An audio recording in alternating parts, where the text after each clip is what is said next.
Con đĩ, mày dám cãi lời tao hả? Con không dám, mẹ đừng như vậy. Mày biết thế còn cãi láo với tao. Mày làm việc chưa đâu vào đâu. Hôm nay mày không xong việc, tốt nhất không cần mò về nhà ăn cơm. Mẹ ơi, con xin mẹ, con sẽ làm xong mọi việc. Xin mẹ đừng đánh con nữa. Mày còn chả treo với tao nữa hả con đĩ thoã này? Tao nói cho mày biết, mày mà cứ lười nhác thì đừng nói tao ác nghiệt. Một hạt cơm cũng không có đổ vào mồm đâu. Dạ vâng, con sẽ không cãi lời mẹ nữa. Tiếng chửi vẫn còn văng vẳng bên trong căn nhà. Người trong xóm, người nghèo ai cũng thương cho cô gái nhỏ ấy. Có người không cầm được, buột miệng nói: phải tội con bé quá, ngày nào cũng bị mẹ kế nó chửi bới bắt đi làm. Tuổi của nó hiện tại dù nhà nghèo vẫn xin đi học hết lớp 6 lớp 7. Nay mới 17 đã nghỉ học 7-8 năm, đi nhặt ve chai kiếm sống. Chả biết bà mẹ kế nó tâm là màu gì nữa. Tâm đen như mực chứ màu gì xứng với bà ta. Cô tên Bảo Ngọc, sống ở vùng xóm nghèo tại thành phố Hồ Chí Minh. Nhà cô có 4 người, gồm em gái cùng cha khác mẹ, mẹ kế và ba. Mẹ ruột bỏ đi từ năm cô lên 5 tuổi.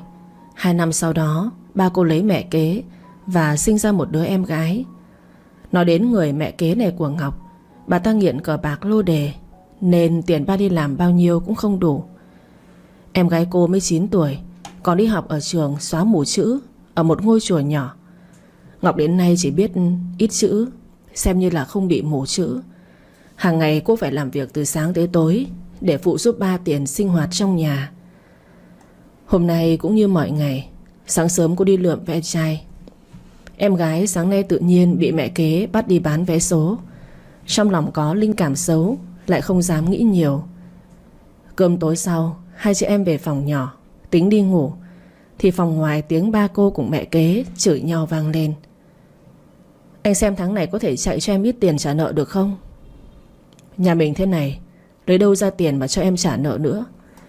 Em không biết, bữa cơm hàng ngày còn không có thịt ăn thì tiền ở đâu? Em không làm ăn gì, suốt ngày bài bạc số đề. Trong nhà chỉ có 2 người làm thì lấy đâu ra dư?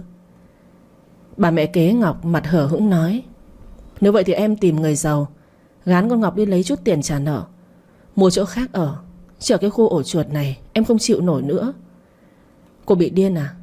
Ngọc là con của tôi cảnh cáo cô cấm động tới con bé. Con anh thì cũng là con em. Nó đã 17 tuổi, bây giờ kiếm cho nó mối ngon, gả đi được cả 2 đường. Nó sung sướng, em trả được nợ.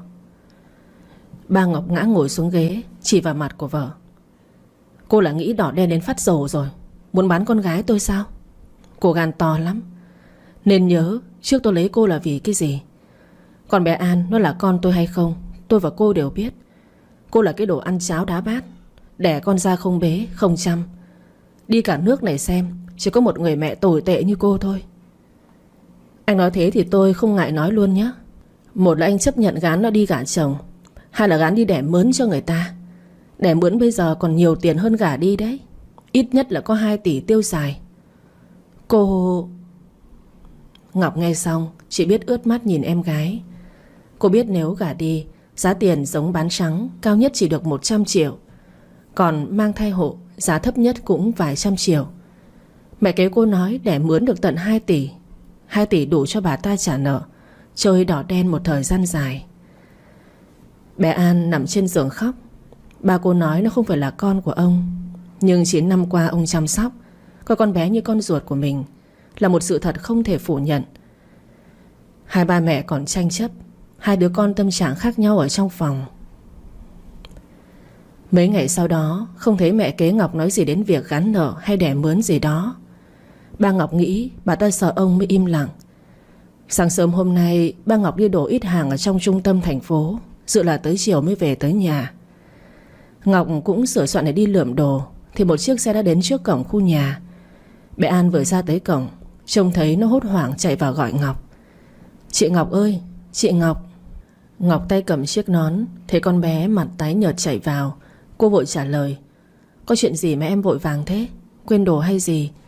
Con bé thở dốc nói: chị đi mau đi, đi nhanh, tối ba về thì chị hãy về. Sao vậy? Ngoài cổng xóm có một chiếc xe sang trọng lắm đậu ở đó. Mẹ còn tươi cười đi tới cái xe đó nữa. Em sợ là mẹ gán chị đi trả nợ thật đấy. Ngọc nhăn mặt lại. Cô không sợ hãi. Cô chỉ cảm thấy bà mẹ kế của mình đúng là táng tận lương tâm. Em có chắc chắn là mẹ đi tới chiếc xe đó không? Em chắc chắn. Em thấy em chạy lại đây luôn mà. Chị chạy đi. Chạy đi đâu? Có một đường người ta đứng rồi, thế không lẽ nhảy tường? Con bé khó xử gãi đầu. Ngọc vỗ đầu an ủi em gái. Thôi, chuyện gì đến thì đến. Bây giờ chạy không kịp. Nếu chị có chuyện gì xảy ra, em phải cẩn thận đấy. Bé An cúi đầu bặm môi. Em biết, nhưng em là con của mẹ. Mẹ sẽ không vô tình như vậy đâu. Ngọc nhìn đứa em gái 19 tuổi này. Cô không biết nói sao nữa. Miệng mới mấp máy. Tiếng chửi the thé từ cổng vọng vào. Con An, mày thích ăn cây táo rào cây sung à? Mày y thằng cha của mày. Khốn nạn.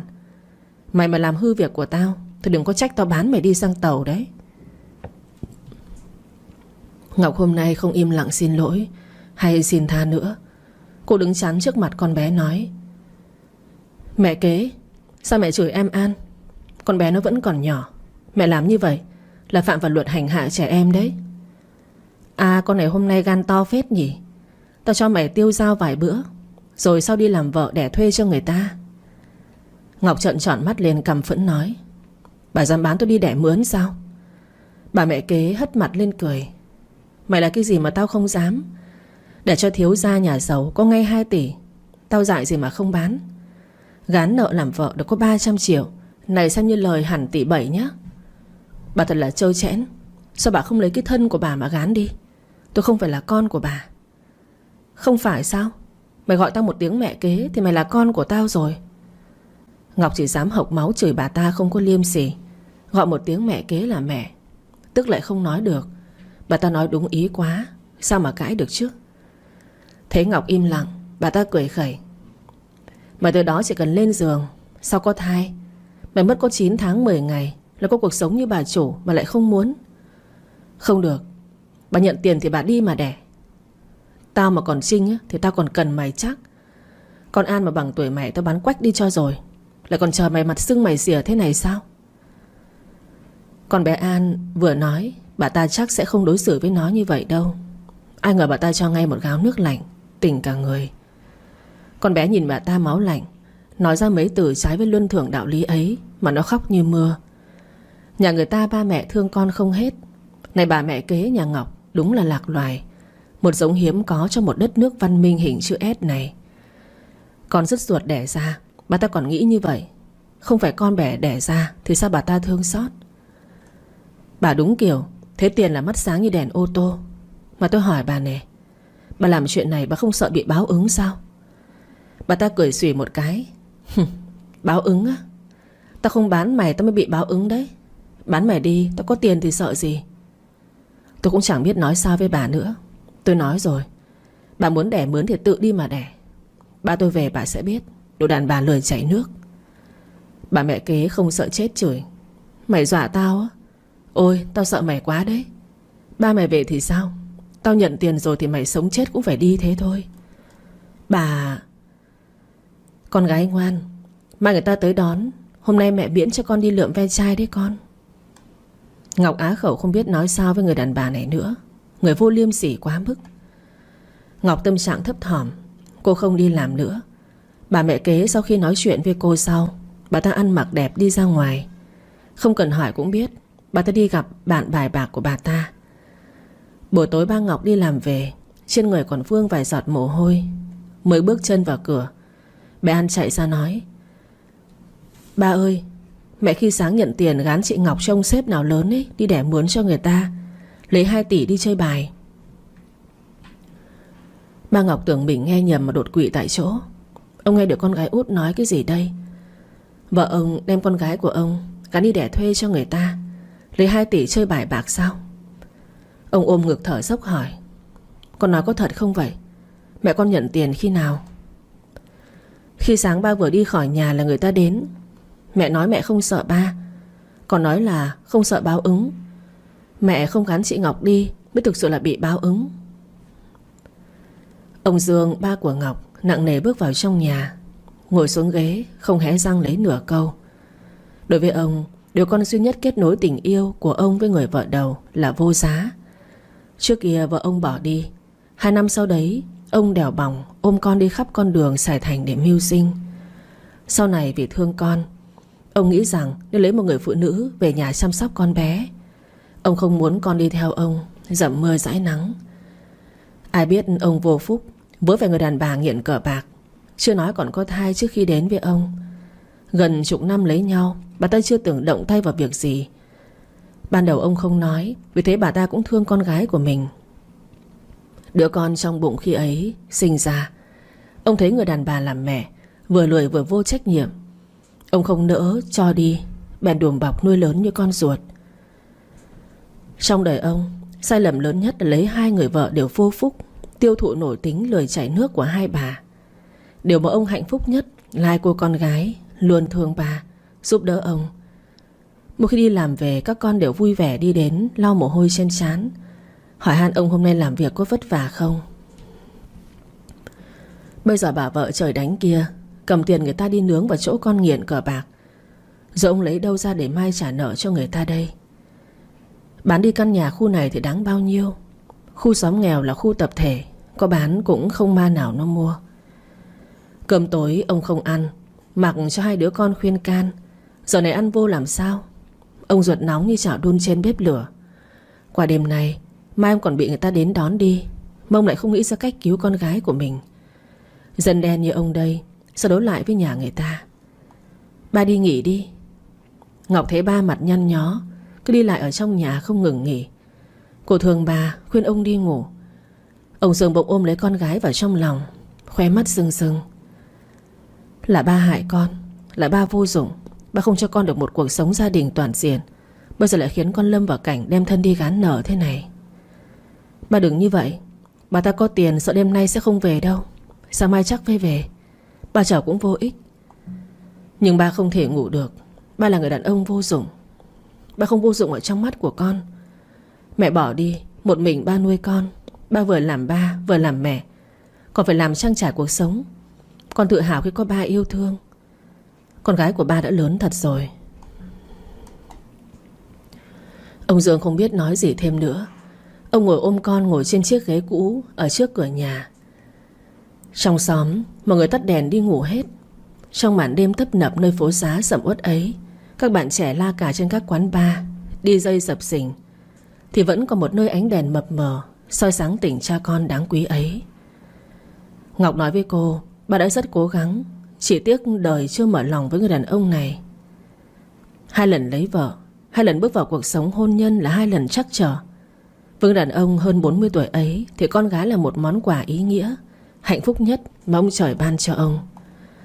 Dù không muốn, nhưng thương ba, Ngọc vẫn thuận lý đi gán nợ đẻ thuê cho người ta ở tuổi 17 năm ấy.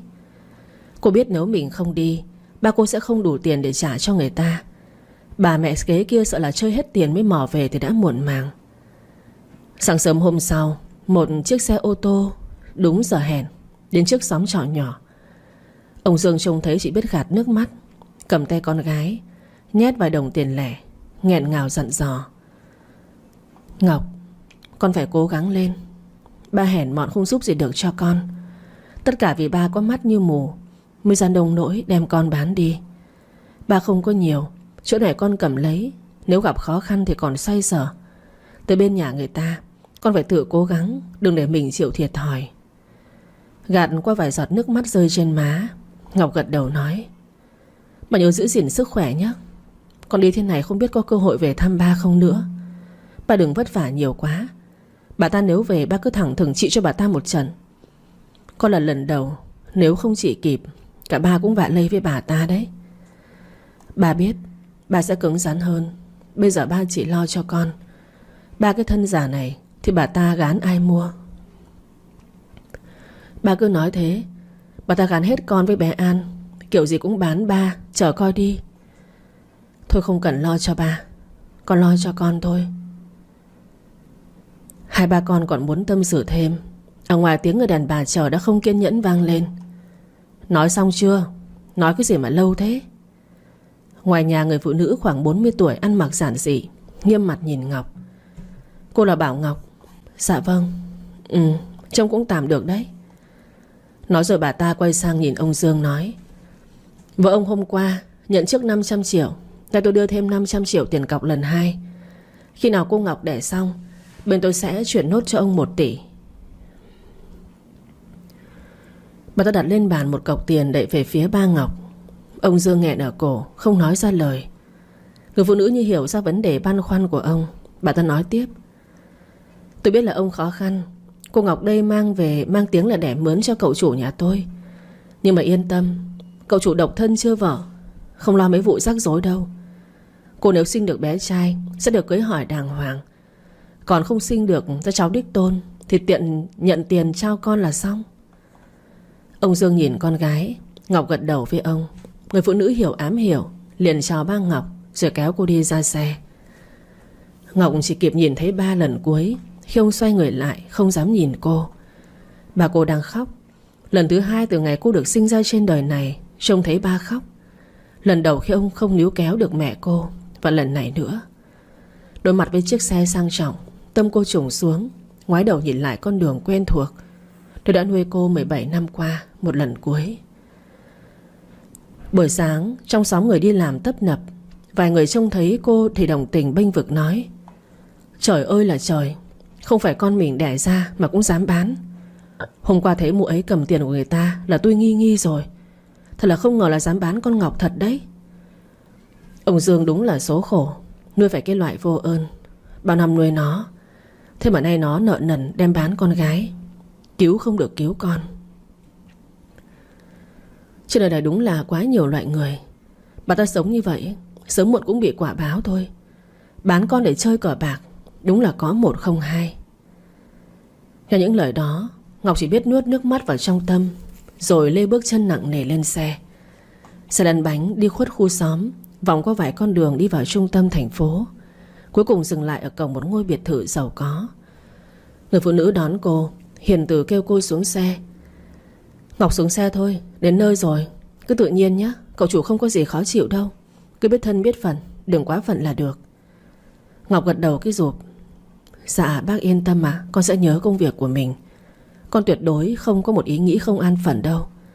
Được rồi, chúng ta đi xuống. Đi theo bà ta vào trong nhà. Trước ghế sofa là một người đàn ông trông rất đẹp trai. Anh ta có khuôn mặt góc cạnh, chiếc mũi cao, làn da không quá đen, lông mày rậm. Tổng thể trông anh ta rất huyền bí. Anh ta là Hứa Huy, con trai cả của nhà họ Hứa, chuyên buôn bán bất động sản giàu có. Anh ta kiêm chức chủ tịch tập đoàn Huy Quân.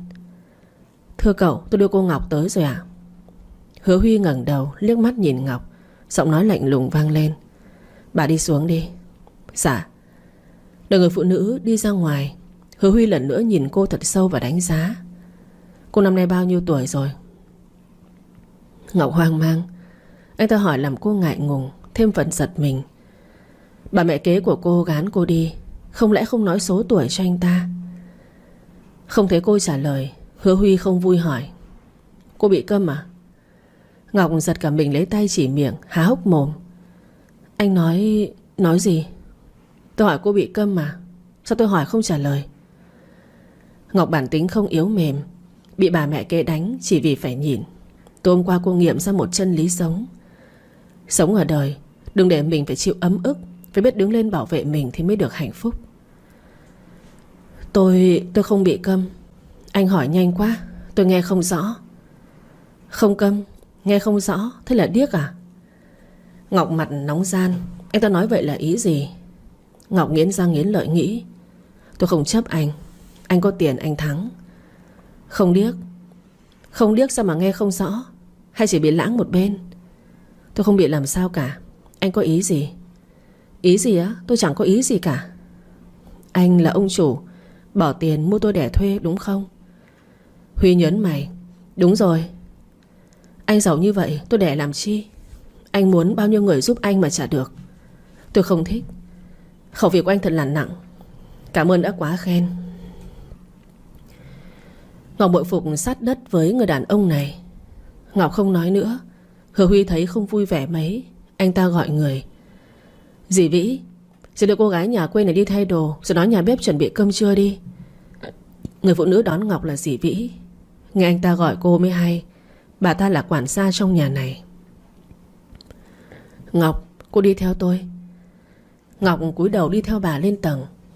Cô choáng ngợp với phong cách trang trí trong nhà. Đã từng đi làm giúp việc qua giờ cho nhà giàu, cô không lạ lẫm nhiều với cách trang trí, độ giàu có khác nhau của từng nhà. Nhưng nói thật, nhà của Hứa Huy đúng là kiểu giàu có. Cách trang trí ở trong nhà như mấy bộ phim ngôn tình của Hàn. Mấy cái biệt thự ấy so sánh với cái nhà này cũng 19/10. Ngọc còn mơ mộng trong đầu, dì Vĩ đã kêu đi lẹ lên.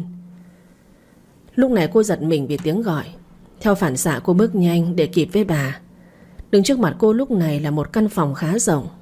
Mở cửa ra, lúc này Ngọc mới chính thức bị hoa mắt bởi mọi thứ trong phòng. Trời ơi, cô nhìn thấy cái gì trong phòng đây? Một chiếc giường rộng gấp đôi, đẹp gấp 10 chiếc giường gỗ sắp gãy ở nhà. 2 chiếc tủ đồ, tivi, bàn trang điểm. Ngọc sững sờ đứng ở cửa. Cô không biết dì Vĩ đã đi xuống từ khi nào. 10 phút sau cô mới sực nhớ ra bên cạnh mình có người. Xấu hổ ngước mắt nhìn vị trí vô đáng lẽ đang đứng cạnh bây giờ lại trống không. Cô nhìn khắp nơi không thấy dì Vĩ đâu. Cô không dám bước vào trong phòng. Mợ chủ đợi dì Vĩ ạ? Ngọc ngoảnh lại thấy một người con gái ăn mặc bộ đồ đơn giản, tóc thắt bím hai bên, đi đến bên cô và cười. Ngọc lễ phép gật đầu lại. Vâng, tôi đang chờ dì ấy. Cô biết dì ấy đi đâu không? Dì Vĩ nói con lên giúp mợ. Giúp tôi? Vâng, mợ theo con đi vào trong đi. Ngọc theo cô gái đi vào. Con bé để cô ngồi trên ghế, còn nó đi lựa đồ giúp cô. Mợ xem cái váy này có đẹp không? Ngọc mặt đỏ lên khi trông thấy chiếc váy cắt xẻ nhiều nơi. Cô lắp bắp hỏi nhỏ. Phải mặc cái váy này sao? Con bé gật đầu, không nhìn ra tia quẫn bách của cô. Vâng, và phải mặc như vậy cậu trông ưng thì mới sớm có thai chứ. Nhanh vậy sao? Cô đã 37 tuổi rồi đấy mợ. Ngọc sốc đơ người. Anh ta 37 tuổi rồi sao? Vâng. Thế mợ tưởng cậu còn trẻ lắm mà. Tôi nghĩ là anh ấy chỉ khoảng 20 mấy. Con bé cười toe toét ngồi xuống bên cạnh nói. Mợ sau này cứ gọi con là Hoa. Con làm ở đây cũng 3 năm. Cậu mà trẻ 20 mấy tuổi, sao mà ngồi lên cái chức chủ tịch được chứ? Cậu sắp bước qua tuổi tứ tuần rồi mới muốn sinh con đấy. Ngọc vẫn khó hiểu. Cô không biết người đàn ông nhiều tiền, giàu lại còn thành đạt như anh ta, vậy sao lại phải thuê cô đẻ mướn? Ngọc nào biết người đàn ông ấy không liếc mắt lấy một người đàn bà, lại lỡ nhịp với cô gái ăn mặc lam lũ, đội chiếc nón, cúi đầu nhặt phế liệu với nụ cười tỏa nắng ấy. Nếu cô biết được anh bỏ tiền 2 tỷ để thuê cô về đẻ con, là mở hố cho cô nhảy, liệu cô có bình tĩnh như hiện tại hay không? Nhưng anh ta... Con bé Hoa ngắt lời cô. Mà không cần phải thắc mắc nhiều đâu. Cậu có ý định của cậu, mợ chỉ cần nghe cậu sẽ không phải khổ. Trong nhà mấy người đều biết mợ không có mẹ từ nhỏ. Ba đèo bồng mợ sau cưới vợ kế, nhưng bà ta gán mợ cho cậu đấy thôi. Con tuy nhà nghèo nhưng mà không như mợ, con có cha mẹ đủ đầy. Ngọc biết là con bé đang an ủi chính mình. Cô ngu ngốc cũng biết địa vị của mình bây giờ là gì. Cô chỉ đến để thuê cho anh ta, xong việc tiền sang tay là cô rời đi. Cảm thấy con bé gọi mình là mợ chủ, cô thấy nó ngượng nghịu sao ấy. Quay lại nói. Đừng gọi tôi là mợ chủ gì ở đây, cứ gọi tôi là Ngọc hoặc cô Ngọc là được. Cái này không được đâu, cậu sẽ đuổi việc con đấy. Ngọc nhíu mày lại khăng khăng nói. Không được, tôi không thích bị gọi như vậy. Nói thật là tôi vô pháp tiêu thụ mợ chủ nhà này. Mợ, cứ gọi Ngọc hoặc là cô Ngọc thôi, tôi chỉ là người đẻ thuê. Còn bé Hoa không nói lại được, nhấp miệng lảng tránh sang chuyện khác. Vậy cô vào thay đồ đi, xong xuống gặp cậu. Ngọc nhìn cái váy, cô xấu hổ nói. Đổi thành áo phông quần jean được không? Còn Hoa nhìn mợ chủ nhỏ nhà mình, vừa hùng hồn không cho gọi là mợ, bây giờ nhìn cái váy xẻ tà lại như con thỏ e thẹn. Nó cười đứng dậy lấy cho cô cái váy suông đơn giản hơn đưa cho Ngọc. Ngọc nhận váy đi vào phòng tắm thay đồ. Đi ra còn Hoa há miệng lẩm bẩm. Ui má ơi, đẹp, đẹp quá mợ ơi. Ngọc vừa thò đầu ra bị nó nhìn như đèn pha. Cô toan xoay người lại phòng tắm, còn Hoa vội kéo cô lại, tấm tắc nói: Mợ đi đâu đấy? Đi thay đồ vô lại. Mợ hấp à? Gì? Ai hấp? À, con lỡ miệng. Mợ đẹp thế này mà kín cổng cao tường quá, thật là uổng phí. Ngọc ngu ngơ hỏi: Uổng phí cái gì? Thì mợ dáng đẹp, mặt thanh tú, không chịu ăn mặc phá cách một chút thì phí chứ sao. Ngọc đầu chưa à. Cô muốn nói cho nó biết lắm chứ. Ở nhà cơm thịt còn khó có để ăn, lấy đâu ra đồ đẹp mà mặc, mà phí mới chả tiếc. Chiếc váy ngắn hơn đầu gối, Ngọc ngại ngùng khép cái chân. Còn Hoa nó vòng quanh cô một vòng, lại còn tấm tắc nói: Mợ ngực có, mông có, tóm lại 3 vòng đầy đủ thế này, đúng cực phẩm. Mợ yên tâm, cứ tinh thần này, cậu có băng sơn một góc cũng ngã ngựa đổ máu mũi cho coi. Ngọc vô ý phản ứng lại: Tôi mới có 17, chưa 18. Còn Hoa sực nhớ ra vỗ đùi đen đét, nó hét lên: Mợ là cực phẩm, cực trong cực phẩm. Tiếc quá mới 17 thế này. Tấm tắc, cậu chắc xịt máu mũi dài dài nha. Ngọc sốc toàn tập. Con bé người hầu này nó thật là hoạt ngôn. Trời ơi, nó năm nay bao nhiêu tuổi mà táo bạo thế. Ngọc phá tan bầu không khí, đỏ mặt thúc giục nó: Thôi đi xuống nhà, không anh ta mắng bây giờ. Thế thì con quên là cậu đang đợi. Hai người đi xuống tới phòng ăn. Mọi người đã dọn cơm canh xong hết. Anh ta đang ngồi giữa bàn, bên cạnh còn có dì Vĩ. Bé Hoa kéo ghế cho Ngọc sát Hứa Huy. Lúc này Ngọc đúng kiểu ta là pho tượng mà niệm chú trong đầu. Giọng nói trầm ấm vang lên bên tai: Từ bây giờ cô là vợ của tôi, cô nên biết thế nào mà làm. Tôi là Hứa Minh Huy. Em cứ gọi tôi như mọi người gọi là Hứa Huy hoặc là Huy. Vâng, về ăn cơm đi. Cơm chưa ăn xong, Huy đi làm, Ngọc ở nhà nhốt mình ở trên phòng. Cơm tối Huy không có nhà. Cô ngồi một mình ăn cơm trên chiếc bàn lớn, đồ ăn đầy bàn. Ăn qua loa xong trở lại phòng. Tới 9 giờ tối Hứa Huy đi về nhà. Anh ta đi thẳng lên phòng tắm, thay đồ, sau qua phòng gõ cửa phòng Ngọc. Ai thế ạ? Là tôi. Tiếng của Hứa Huy mở cửa. Ngọc tim nhảy thình thịch. Cô ta run rẩy đứng dậy đi mở cửa lòng, còn không ngừng tự hỏi: Anh ta đến bắt mình thực hiện nhiệm vụ sao? Thật vậy sao? Mình phải làm sao đây? Cánh cửa mở ra. Hứa Huy mặc áo phông quần sóc đơn giản. Anh ta như thay đổi một người. Ngọc lầm tưởng ông chú già 37 tuổi này chỉ 20 mấy cũng là đúng thôi. Anh không cho tôi vào sao? À, có. Ngọc nhường đường cho anh ta đi vào. Cô đóng cửa lại. Huy ngồi xuống ghế. Anh ta đưa cho Ngọc một xấp giấy tờ và nói: Tôi đặt cọc 1 tỷ, thuê em về đẻ con cho tôi. Tôi không hạn hẹp đến mức che em ngu xuẩn. Nhưng em phải biết, nếu em sinh được con trai cho tôi sẽ làm vợ. Tôi sẽ lấy em làm vợ chính thức. Tôi sẽ không bạc đãi mẹ con của em. Em còn mấy tháng là đủ 18 nhỉ? Ngọc chỉ biết cúi đầu lý nhí trả lời: Em còn 1 tháng nữa ạ. Vậy tốt rồi, tôi đã 37 tuổi, không còn trẻ. Xem ra tôi hơn em 2 giáp tuổi đi nhỉ. Ngọc trợn mắt ngại ngùng giùm anh ta. Cô mắng chửi anh trong bụng xa xả: Vâng, ông chú già, chú hơn tôi có 2 giáp thôi. Trâu già mà đòi gặm cỏ non. Huy như đi guốc trong bụng của Ngọc. Anh ta hài hước hỏi: Em đang chửi tôi đi à? Hay chê tôi già? Ngọc thở dốc nghĩ: Anh là thần đọc tâm người ta đấy sao? Nói chính xác luôn. Không để cô nghĩ ngợi nói tiếp: Yên tâm đi, tôi có chút tuổi già dặn, nhưng vấn đề kia sẽ không yếu. Em không cần phải chửi tôi mất liêm sỉ. Muốn hỏi tôi sao biết em nghĩ gì sao? Ngọc toát mồ hôi. Cô sợ hãi Hứa Huy. Anh ta cứ như một ông thầy ma xó. Má ơi, cô nghĩ gì nói chuẩn luôn. Nuốt nước miếng cô mạnh dạn hỏi: Sao chú biết? Mới nói nửa câu Hứa Huy đã cắt lời cô: Em phải gọi là anh Huy. Thân mật một chút là chồng cũng được, nghiêm cấm gọi chú. Ngọc suýt ngã ngửa. Trên đời có người như ông chú già này nữa sao? Tự luyến có phải là hơi quá đà rồi không? Cô là người đẻ thuê đẻ mướn cho anh ta quên rồi sao? Cô bao giờ thì là vợ anh ta chứ? Ông chú già khẩu vị thật làm mặn. Trẻ chưa đủ tuổi vị thành niên cũng nhấm được. Không gọi là chú thì gọi là anh. Chú không thấy mình đang vi phạm pháp luật à? Vi phạm khi nào? Bây giờ nè, cháu chưa 18 đâu chú. 1 tháng sau là đủ tuổi rồi. Ngọc phục sát đất trước độ vô liêm sỉ của ông chú 37 tuổi này. Chú mặt dày thật đấy. Cảm ơn em đã khen anh. Trên đời này không trai mặt sẽ không thành công em ạ. Chú gọi anh hoặc là chồng. Ngọc bí bách cầm xấp giấy lên nói. Cháu cứ gọi là chú đấy. Huy cười ngả người ra ghế. Ok, chú là chồng cũng được. Tôi sẽ làm em cam tâm gọi tôi là chồng cho xem. Vâng, cháu chờ.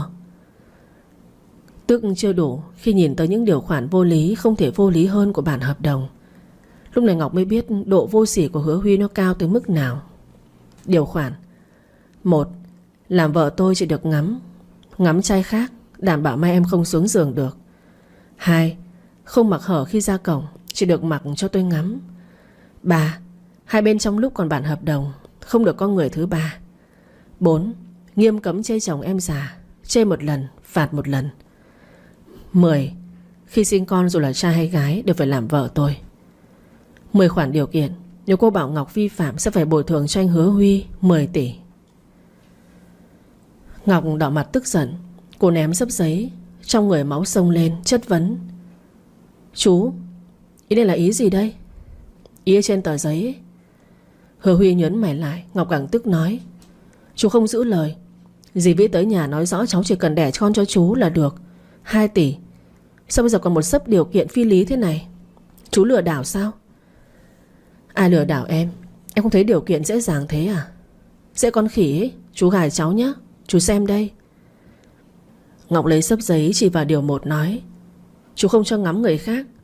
Thế không lẽ cháu xem phim chú không cho cháu xem, không được nhìn nam chính trong phim sao?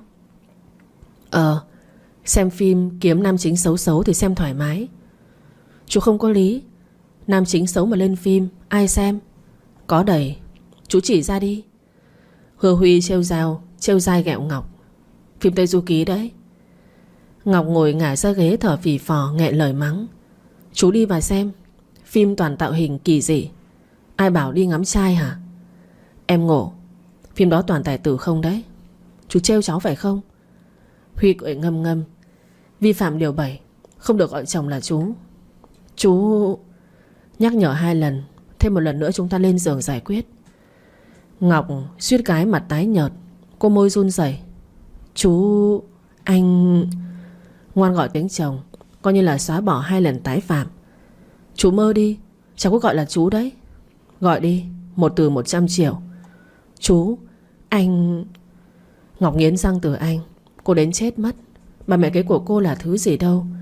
Đi gán cô cho một người đàn ông đáng tuổi cha cô. Bao cô bây giờ mới hơn 40 tuổi. Mông chú già đã 37 tuổi. 2 người kém nhau 3 tuổi. Là vợ anh ta cô ớn lạnh. Để thuê cho anh ta cô lại càng cảm thấy rùng rợn tâm can. Huy đứng dậy nháy mắt với Ngọc. Em coi rồi ký giấy đi, mai đưa cho tôi. Nhớ rõ ký vào sẽ không cho đổi ý đâu. Ngọc bặm môi căm tức nhìn anh ta mà gằn ra từng câu. Vâng thưa chú già. Huy mặt đen lườm cô sau đi khi ra ngoài. Đóng cửa phát ra âm thanh cái rầm 1 tiếng. Cô thẫn thờ trước bản hợp đồng. Bỗng dưng cô lại muốn trở về nhà. Ở đó cô có được một không có một cuộc sống sung sướng, không có đầy đủ như nơi này. Nhưng có ba cô, có em gái. Nơi có ba yêu thương, có em gái để chia sẻ. Khó khăn vất vả thì sao? Trong căn nhà ấy, trừ bà mẹ kế ra thì gia đình cô luôn ấm áp, nghèo mà hạnh phúc. Ở nơi này cô cảm thấy mình như bị bơ vơ lạc lõng giữa căn phòng rộng. Nước mắt rơi tí tách, gạt đi giọt lệ trọng trên mi. Ngọc không muốn suy nghĩ thêm nữa. Cô để trông trời an bài vận mệnh. Đặt xấp giấy lên bàn, cầm chiếc bút ký xoẹt một cái lên phần tên của mình. Đến đâu hay đến đấy vậy. Bận tâm suy nghĩ thì cô cũng không thể thay đổi số phận đi đẻ thuê cho người ta. Hứa Huy có tiền cô không đấu lại được. Nếu xoay chuyển được thì hôm nay cô đã không phải lên chiếc xe định mệnh trở về ngôi biệt thự hào nhoáng này. Lên giường muốn đi ngủ, ngoài tiếng gõ cửa vang lên. Ai vậy? Là con. Vào đi. Con Hoa mở cửa vào, trên tay là cốc sữa, mặt hớn hở nói. Mở dậy uống sữa đi. Uống sữa? Vâng, mà uống nhanh đi kẻo nguội. Ngọc mặt đực ra, cô bối rối từ chối. Tôi không uống đâu. Sao mợ không uống? Cái này cậu dặn con đem cho mợ đấy. Tôi không thích sữa. Con Hoa không biết là Ngọc ghét sữa nhất. Cô không thích uống. Con bé tưởng Ngọc đang ngại ngùng. Mợ ngại sao? Hả? Đừng ngại. Mợ sớm muộn gì cũng là vợ của cậu, thì cần gì phải bẽn lẽn. Ngọc muốn nói, con bé lại ngắt lời nói tiếp. Con biết mợ mới gần 18 tuổi, đối với cậu lại quá trẻ. Mợ suy nghĩ thoáng chút lên. Cậu giàu có, đẹp trai. Quan trọng là cậu không đi gái, không lăng nhăng. Mợ với cậu kém có 19 tuổi chứ có nhiêu đâu. Mợ phải biết là chồng già nó mới tâm lý. Hoa này, năm nay Hoa bao nhiêu tuổi? Con Hoa cười ngoác miệng ra mà trả lời. Con á, năm nay con bằng tuổi mợ đấy. Ngọc ngỡ ngàng lần hai. Bằng tuổi? Hoa làm ở đây đã 3 năm. Vâng. Thế Hoa cảm thấy Hứa Huy thế nào? Con Hoa giật mình, ngồi xuống bên cạnh Ngọc nói. Mợ sao lại hỏi cậu? Ngọc quẫn bách nhìn trần nhà ú ớ. Cái này thì tò mò thôi. Không sao. Mợ muốn biết cái gì con nói cho mợ biết là được. Tôi hỏi việc này được không? Hoa đừng nói cho anh ta biết nhé. Mợ cứ yên tâm, con chẳng nói cho ai biết đâu. Ngọc nhận được lời hứa, cô khe khẽ hỏi nhỏ. Hứa Huy ấy, anh ta bị bóng à? Sao không yêu? Lại muốn tôi đi đẻ con cho anh ta? Câu hỏi của Ngọc làm cho con Hoa bất ngờ, mặt đơ ra. Con bé lấy tay bịt miệng cô lại và nói. Sao mợ nói thế? Cậu mà nghe được là chết cả con lẫn mợ đấy. Không lẽ anh ta bị bóng thiệt hay sao? Ngọc thật là vui tính. Cái việc này cũng xuyên qua được mới hay. Chỉ tiếc là cô xuyên nhầm ván sắt. Ông chú nhà ta không những không bóng, mà được xếp vào hàng cực phẩm trong làng trai cực phẩm. Thật là mợ nghĩ cậu như thế á?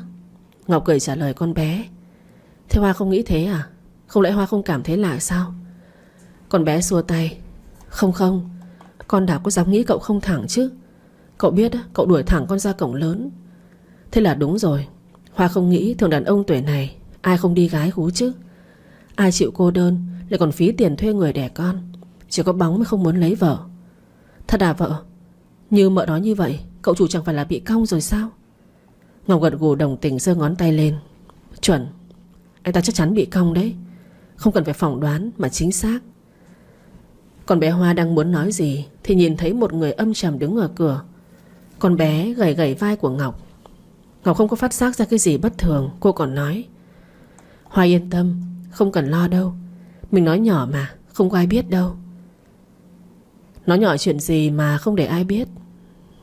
Tiếng nói lạnh sống lưng khiến người đối diện cứng còng. Ngọc khóe miệng giật giật, tai đỏ hòn, tim run rẩy. Cô chột dạ. Ngọc mặt dày bao nhiêu vẫn cảm thấy rát mặt. Cô vừa dứt lời không ai nghe thấy đâu. Bây giờ đã thấy người trong cuộc tới hỏi tội. Bé Hoa chân run đứng dậy, cúi đầu chạy nhanh chuồn khỏi phòng của Ngọc. Để con bé đi khỏi, Huy đi vào chễm chệ ngồi trên ghế, vắt chân cười. Em vừa nói cái gì? Nói tôi bóng sao? Ngọc mặt chuyển xoành xoạch. Cô ngồi im như ma nơ canh. Hứa Huy cười cản rỡ cười to. Em vừa rất lý lẽ cơ mà. Sao bây giờ im như hến thế? Nhát như cọp còn thích nói xấu người khác sao? Tôi đây này, thắc mắc gì cần gì hỏi con Hoa. Người ở không rõ bằng tôi đâu. Ngọc lại càng nóng mặt. Huy đứng dậy đi đến trước mặt cô, ghé sát tai nói. Thật ra cách tốt nhất để chứng minh tôi có cong hay thẳng là chúng ta lên giường kiểm nghiệm. Sao? Em có lên không?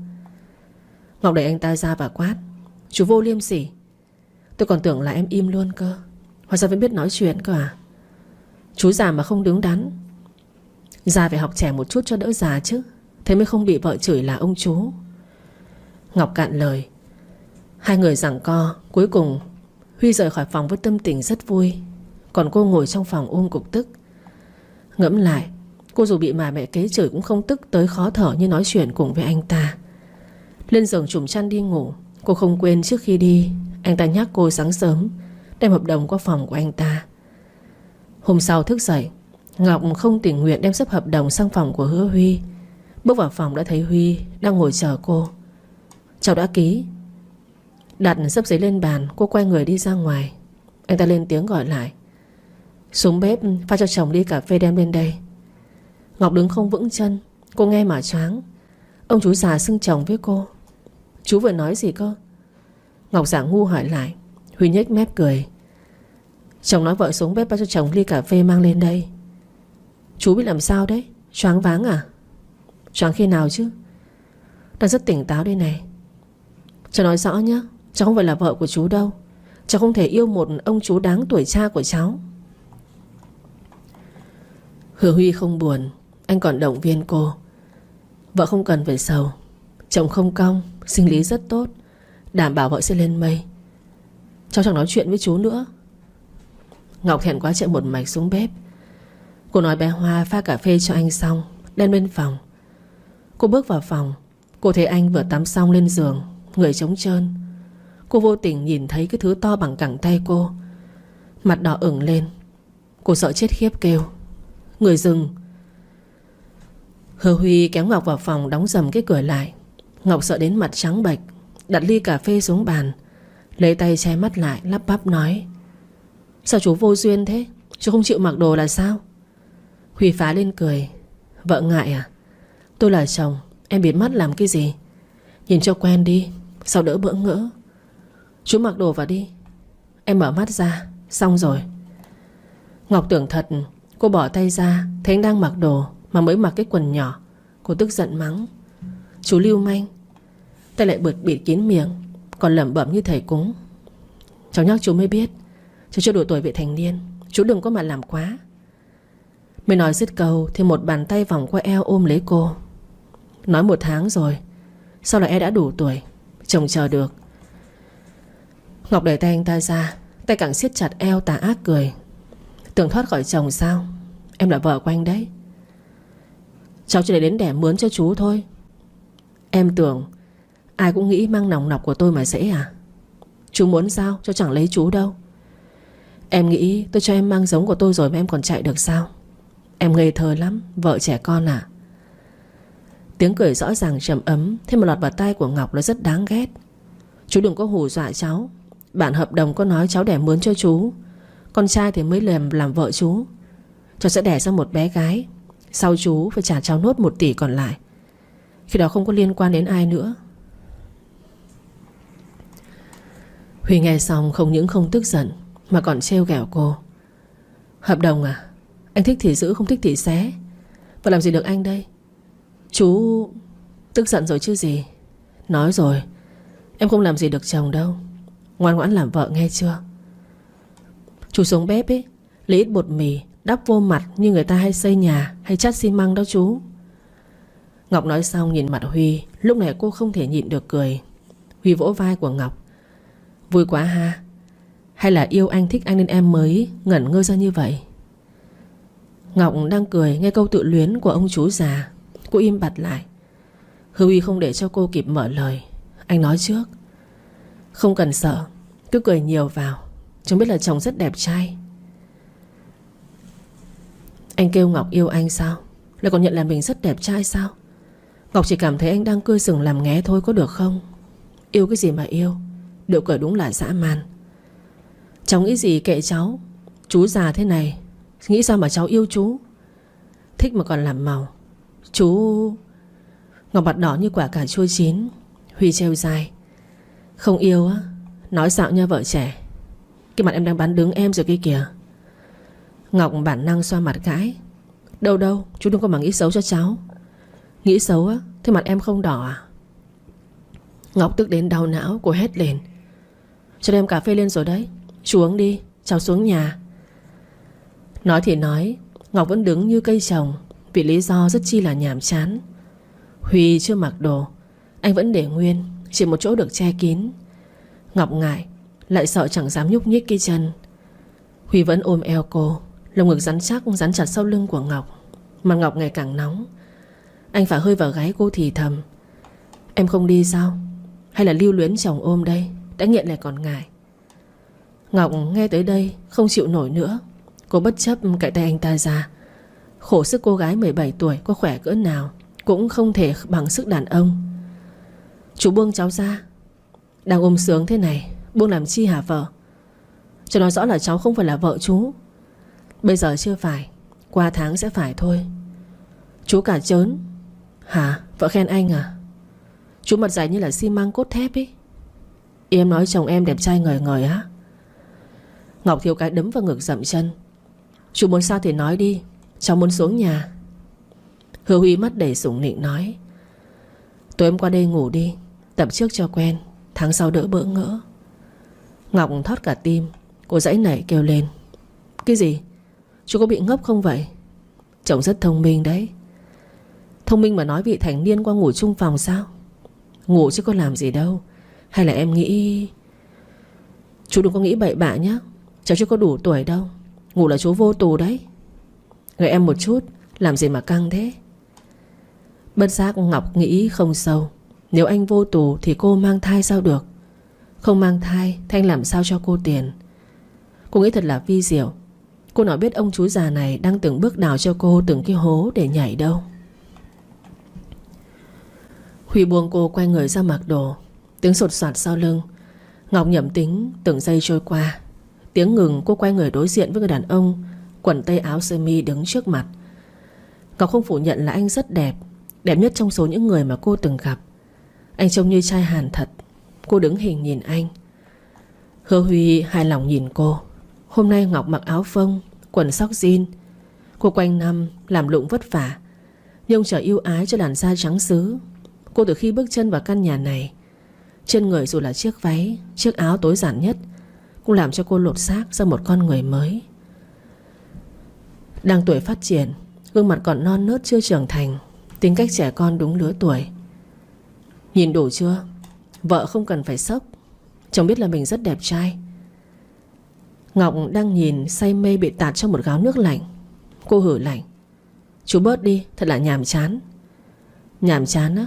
Em thật là cổ hủ. Chú già đầu mà tính còn trẻ con. Còn hơn ai đó tuổi chưa 18 thế như bà cụ non. Ngọc tâm muốn chảy máu. Cô đây phước phần như vậy, hay là nhà cô tổ tiên mạo khói mới cho cô gặp một ông chú già thế này? 37 tuổi mà cãi nhau tay đôi với cô, phục thật sự. Hai người lằng nhằng mãi mới đi xuống nhà. Ly cà phê cô đem lên cuối cùng anh không uống. Ngọc chất vấn anh, hùng hồn đổ lỗi cho cô thế này: chú không uống cà phê sao? Anh quên rồi, mà cũng tại em đấy. Cứ ngại ngùng chỉ để chồng đây quên luôn. Chú quên không uống liên quan gì tới cháu chứ? Thèm cứ bịt mắt chu chu cái môi nói: chồng suýt không cầm lòng được, đi phạm pháp đấy. Chú đi tắm không mặc đồ, người ta suýt ngất đấy. Chú còn vô duyên cớ này cớ kia là sao? Em mới là buồn cười. Chồng ở phòng riêng chứ có phải ở dưới nhà đâu, mà muốn thế nào cũng được. Nhưng chú... Giờ em vô phòng không gõ cửa đấy chứ? Chú... Bữa sáng đầy bất ổn trôi qua. Hứa Huy không nói lời gì, cứ thế kéo cô ra xe, lái xe chạy đi. Chú đưa cháu đi đâu đấy? Đi hẹn hò. Chú thả cháu xuống.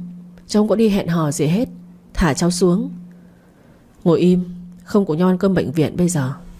Chú đi một mình đi, cháu muốn về ngủ. Ngủ cả đêm rồi còn muốn ngủ nữa sao? Thôi được rồi, ăn xong về chồng ôm ngủ nhé. Ngọc chỉ muốn khóc. Cô hận mình đi đồng ý gán thân, bây giờ người ta cứ ghẹo cho khổ sở. Huy hôm nay phải đi họp gấp. Anh chở cô lên công ty, xuống tầng hầm đỗ xe vào, mở dây thắt an toàn cho cô và nói: tới nơi rồi. Đây là chỗ nào thế chú? Công ty của chồng. Chú đưa cháu đến đây làm gì? Đến ngồi cho anh nắm. Buồn nôn. Ngọc muốn nôn ọe ngay, không liêm sỉ, mặt dài tự luyến. Cô đã quá sợ anh. Bây giờ anh còn có một sở thích kỳ dị thế này nữa. Cô nên ngất luôn hoặc là đào hố chui xuống cho đỡ ớn lạnh thôi. Chú không sợ bị nhân viên họ cười cho à? Huy lắc đầu mở cửa xe đi ra. Vòng qua mở cửa giúp cô. Anh điềm đạm nói: tôi có phòng riêng, ai mà dám cười. Nắm tay cô đi lên phòng làm việc. Dọc đường nhân viên chào anh chỉ gật đầu không nói nửa lời. Mặt lạnh hơn tiền. Ngọc tới xem hoa mắt, đẩy cửa đưa cô vào phòng làm việc. Sau đó nói: em ngồi đây cho anh 30 phút, anh họp xong sẽ xuống. Ngọc gật đầu ra ghế sofa ngồi xuống. Hứa Huy thấy cô nghe lời, yên tâm chốt cửa lên phòng họp. Thời gian trôi qua nhìn đồng hồ đã qua giờ hẹn. Ngọc sốt ruột đứng dậy tính ra mở cửa nhìn. Ở cửa vang lên tiếng mở. Một cô gái ăn mặc váy hở có chút táo bạo đi đến liếc nhìn Ngọc đầy kinh thường. Cô là ai? Ai cho cô đứng ở đây? Ngọc nghệt mặt ra. Cô có đôi chút lanh lợi. Nói trắng ra là cô cũng biết nhìn tâm để sống. Làm việc công việc vất vả, nhưng đối mặt với xã hội, từ nhỏ cô cũng không phải là người đần độn. Cô là ai? Ngọc hỏi lại. Người phụ nữ kia cười mỉa mai. Con nhà quê này, mày hỏi ai? Tôi hỏi chị. Tôi không được học nhiều, nhưng lễ phép tôi có. Mày có lễ phép thì sao? Không biết phòng này không cho người ngoài bước vào hay sao? Đúng thật là Ngọc không biết phòng của Huy không có sự cho phép của anh thì không ai được tự ý bước vào. Cô không biết, nhưng cô có chủ nhân cho tới. Còn nói cô ngồi chờ anh cơ mà. Tôi ít học, nói chuyện không lượn lời, người ta không chê cười. Thế mà cô rõ ràng có học thức mà nói chuyện như bà bán cá ngoài chợ thế. Người phụ nữ này tên là Huỳnh Tiên, làm bên tài vụ. Có thể nói cả công ty không ai sợ Huy. Độc của cô ta là không phải không sợ, mà là cô ta thích anh. Hàng ngày mặc cho anh chán ghét, vẫn bám theo. Huy vì nể cô ta là con bà cô Sa mới để cho làm ở trong công ty. Ai dè không biết xấu hổ, hàng ngày cứ chạy lên phòng làm việc của anh để câu dẫn. Tiền giơ tay tát một cái vào mặt của Ngọc. Sau khi lời vừa dứt, Ngọc không ôm mặt khóc lóc. Cô lạnh mặt nhìn người đàn bà, không có nói lý trước mặt. Cô đúng là cái loại chó điên cắn càn. Con điếm này. Ngọc chán ghét người như Tiên. Nhìn cô ta cô cảm giác mình đang đứng nói chuyện cùng bà mẹ kế không ấy chứ. Trước khi chửi người ta thế này thế kia thì cô tự lau mặt mình trước đi. Ra cửa không rửa mặt đánh răng, nói ra chua lòe. Mày cút ngay. Ngọc không thoái nhượng, chịu nhục bao năm vất vả như thế. Bây giờ cô phải bán thân gán nợ, không cao sang. Nhưng nếu biết mình còn nhu nhược thì sẽ không có chỗ cho cô trong cái xã hội này nữa. Những người buôn bán còn tranh nhau chỗ để hàng, hay những người trước kia cũng đi làm công việc như cô cũng tranh chấp nhau hoài. Cô ngu một thời, nhưng bây giờ đã thông minh. Xem như bão táp, làm người trưởng thành đi. Xin lỗi, tôi không biết cô là ai, nhưng người dẫn tôi đến chưa đuổi tôi không thể đi được. Tao đuổi mày đấy, mày cút ngay cho tao. Ngọc tính nói. Cửa mở ra, Hứa Huy đi vào. Anh thấy Tiên đang hùng hổ, không hỏi cũng biết tình huống. Anh đi tới không liếc mắt nhìn Tiên lấy một cái. Đến bên cạnh, nhìn gương mặt có chút đỏ của Ngọc, trầm giọng. Cô ta đánh sao? Ngọc liếc anh bĩu môi. Cháu không chấp với người thất học. Hứa Huy thấp giọng cười. Anh ngạc nhiên, biết cô tính cách không giống gương mặt bề ngoài. Nếu cô giống những người khác, anh sẽ không lấy tiền đổi cô làm vợ. Đau không? Cháu không đau. Thật á? Vâng, không đau. Hứa Huy thấy cô không giận anh quay người lại lạnh lùng nhìn Tiên nói. Tôi đã cảnh cáo cô không được vào phòng của tôi mà cô không nghe sao? Tiên sợ hãi khi thấy khí thế vênh váo khi nãy đâu mất, chỉ để lại nét lo lắng bất an. Anh Huy. Đi ra ngoài. Em không phục. Sao anh cho cô ta dễ dàng ở được phòng của anh, còn em thì không? Em thua cô ta chỗ nào chứ? Nhìn nó cứ như một con cóc ghẻ nhà quê thôi mà. Hứa Huy đút tay vào túi quần, mặt hở hững nói. Cái đứa nhóc nhà quê này là vợ của tôi đấy. Cô là gì mà tôi phải nghe cô? Tiên hậm hực khóc. Vợ anh khi nào? Hai bác có biết không? Anh bao nhiêu tuổi rồi mà lấy con danh con này? Đó là vợ của anh, vậy thì em là cái gì của anh? Hứa Huy khó chịu ra mặt. Ngọc lại như xem phim tình cảm Thái Lan, cảnh tiểu tam ghen tuông đến mùi ngon. Mặt cô đỏ bừng vì hưng phấn. Hứa Huy thấy cô vợ nhỏ không những không ghen mà còn hứng thú xem kịch vui. Anh mặt đen lại quát Tiên. Cô là gì tôi không biết, nhưng bây giờ tôi yêu cầu cô ra khỏi phòng của tôi. Trong vòng 1 phút cô không đi khỏi mắt tôi, tốt nhất là cô cuốn gói về nhà cô đi. Nơi này là công ty, không phải cái sở thú cho cô diễn. Anh nói với em như vậy chứ? Em yêu anh thật sự. Cảm ơn, tôi không nuốt nổi cái loại mặt như dính bột mì giống cô. Anh sỉ nhục em sao? Biến. Ngọc thản nhiên ngồi trên ghế, nhìn một bên tức mặt xanh Hứa Huy, một bên như cô hề bị người tình bỏ rơi là Tiên. Ngọc chỉ thiếu muốn vỗ tay trầm trồ khen Tiên một câu. Diễn đạt quá. Không đi làm sao hạng A thật là lãng phí. Tiên mà biết cô gái nhà quê trong miệng cô ta khi không phải người hiền lành gì, chắc cô ta sẽ chửi ầm lên cho coi. Hứa Huy nhìn điệu bộ khóc lóc như anh thiếu cô ta mấy tỷ. Anh không kiên nhẫn kéo thẳng Tiên ném ra cửa phòng, đóng sầm lại, đi vào chỗ của Ngọc. Huy ngồi xuống rót cho mình chén trà, híp mắt cười. Sao hôm nay hiền thế? Ngọc trừng mắt nhìn anh bĩu môi. Con vẫn vậy mà. Thật á? Bị ức hiếp cũng hiền được sao? Con không phải là người bà bán cá ngoài chợ đâu mà. Hứa Huy nghé nửa con mắt. Anh ngồi vắt chân lên ghế sofa, gật đầu nói. Em không phải là bà bán cá, nhưng là chồng nhớ không lầm ấy, em mua đồng nát phải không? Ngọc mặt đỏ lên nói. Chú nhớ không nhầm thì nó là thế. Thế bà đồng nát với bà bán cá không phải đều giống nhau sao? Không lẽ khác nhau à? Thấy mặt Ngọc đỏ lên, Huy ngồi nhấm nháp ly cà phê, cả chớn nói. Sao lại không nói rồi? Nói gì nữa? Chú bảo là con đi buôn đồng nát, bà bán cá với bà đồng nát đều giống nhau mà. Thế sau này im lặng. Con... Cãi tôi là giỏi thôi. Không cãi nữa sao? Không khí xấu hổ bỗng xuống dưới. Ngọc không nói gì. Cô khó hiểu nghĩ. Huy có công việc, có địa vị, bao nhiêu cô gái đều muốn dính đến anh. Tại sao anh ta lại trả một số tiền khổng lồ để thuê cô về đẻ? Nhìn vào anh ta rất men. Ngọc không hiểu đến tột cùng là vì cái gì mà anh ta lại thuê một cô đồng nát như cô đẻ mướn. Thật là khó hiểu. Anh ta nhìn không có hề có một chút gì là người trong cộng đồng LGBT cả. Nghĩ một suy ra ba. Nếu Huy biết cô vợ nhỏ nhà mình đang có thiên hướng cho rằng anh bị gay, thì không biết rằng anh nên cười hay nên khóc đây. Buổi chiều tan làm, ngồi trên xe không ai nói với ai câu nào. Hứa Huy tập trung lái xe.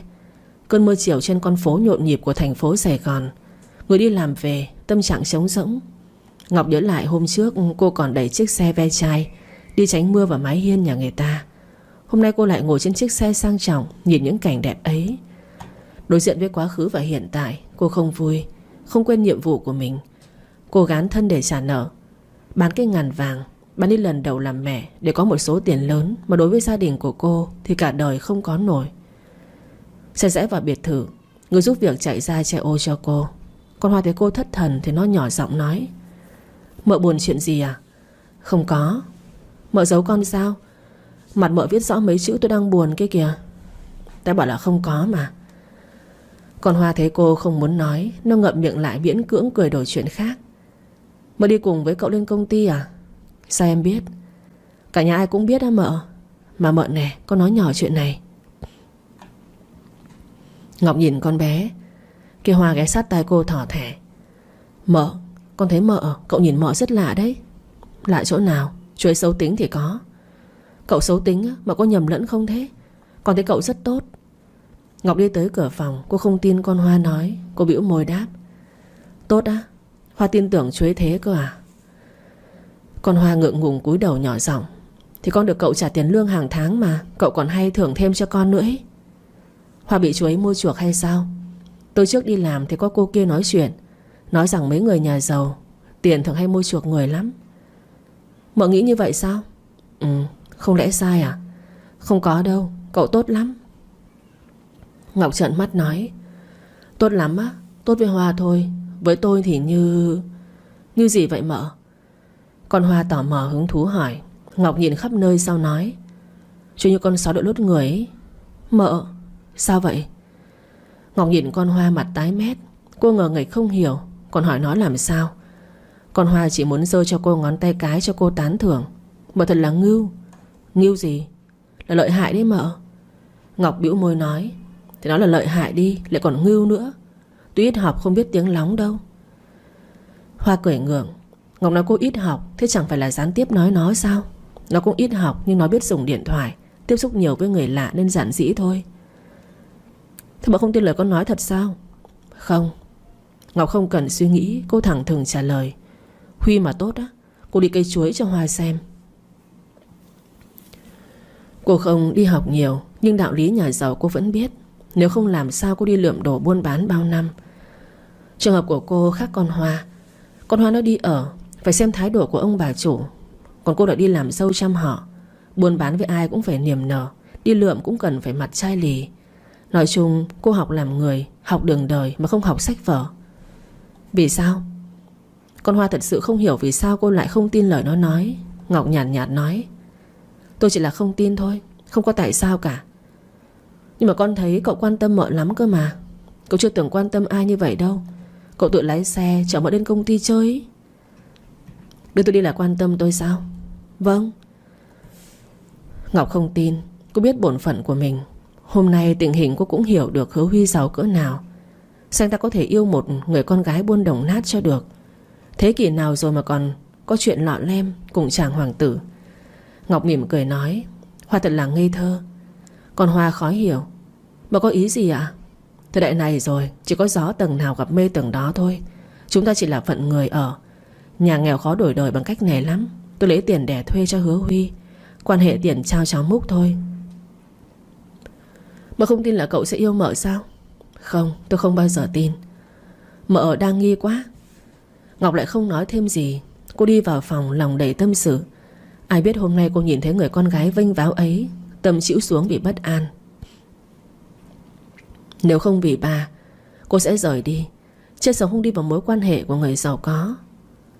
Cơm tối qua đi, ngồi trên giường suy nghĩ, Hứa Huy đi vào thấy cô, ánh mắt thâm trầm hỏi: Chưa ngủ sao? Ngọc ngẩng đầu nhìn anh. Cô lắc đầu miệng không nói. Hứa Huy không biết suy nghĩ gì đó liền nói: Ngày mai tôi đưa nốt số tiền còn lại cho ba em. Ngọc mày túc lại, cô thốt lên: Không cần. Trên đời này làm gì có bữa ăn nào mà không tốn tiền. Huy đưa nốt số tiền còn lại cho ba Ngọc. Chỉ sợ trong đó sẽ không phải là chuyện tốt. Em không muốn sao? Ngọc dứt khoát lắc đầu: Không. Em thật là thông minh. Cảm ơn. Em có tâm tư không giống cô gái ít học đâu. Nghèo thì phải trưởng thành sớm thôi. Huy ngồi đối diện với cô bật cười: Thông minh, chúng ta lật bài được không? Ngọc nháy mắt liên tục. Cô không dám tin vào mắt của mình mà nhìn Hứa Huy. Lật bài gì? Hợp đồng. Tôi đã ký hợp đồng rồi mà.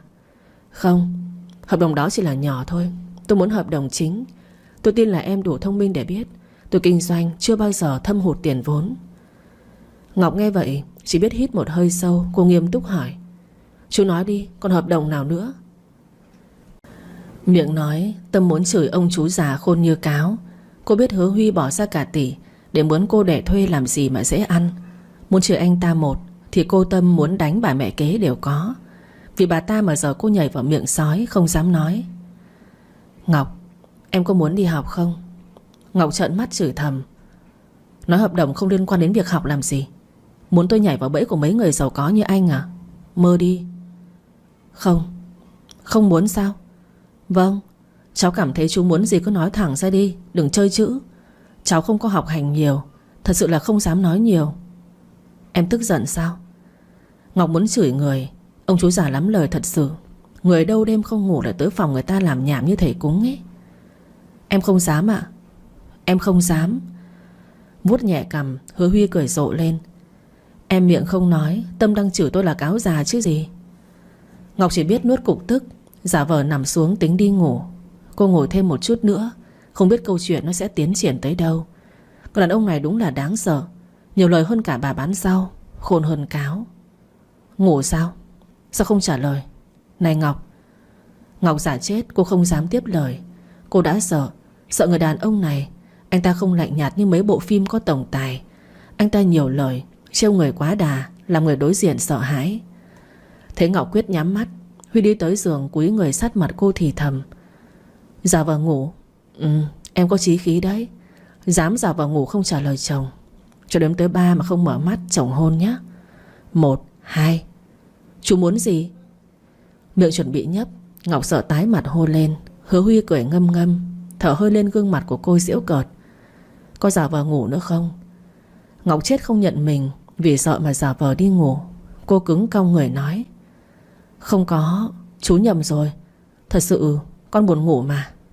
Thật sự buồn ngủ sao? Thật. Ngọc theo lao vậy đâm theo, gật đầu lia lịa. Huy nhạt nhạt nói: Vậy ngủ thôi.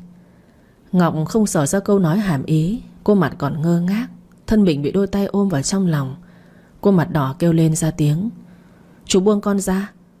Buông? Buông làm gì? Con chưa 18 nữa. Chú để cho con đi ngủ được không? Nó đang lộn xộn. Ngọc Tâm muốn khóc to. Cô miệng mạnh lòng sợ hãi thật sự. Tự nhiên bị ôm, Còn chung một chiếc giường với người đàn ông lạ. Cô tỏa người toát hết mồ hôi. Hứa Huy biết còn trêu chọc. Em cũng biết sợ sao? Và cái tôi rất tốt cơ mà. Ngọc run run, cô muốn khóc nói: Chú tha cho con xin chú. Con hứa sẽ không cãi nữa. Huy không chịu, ôm càng chặt, mặt đối mặt nói: Tôi giờ không cần. Tôi cần... Chú cần gì? Tôi cần...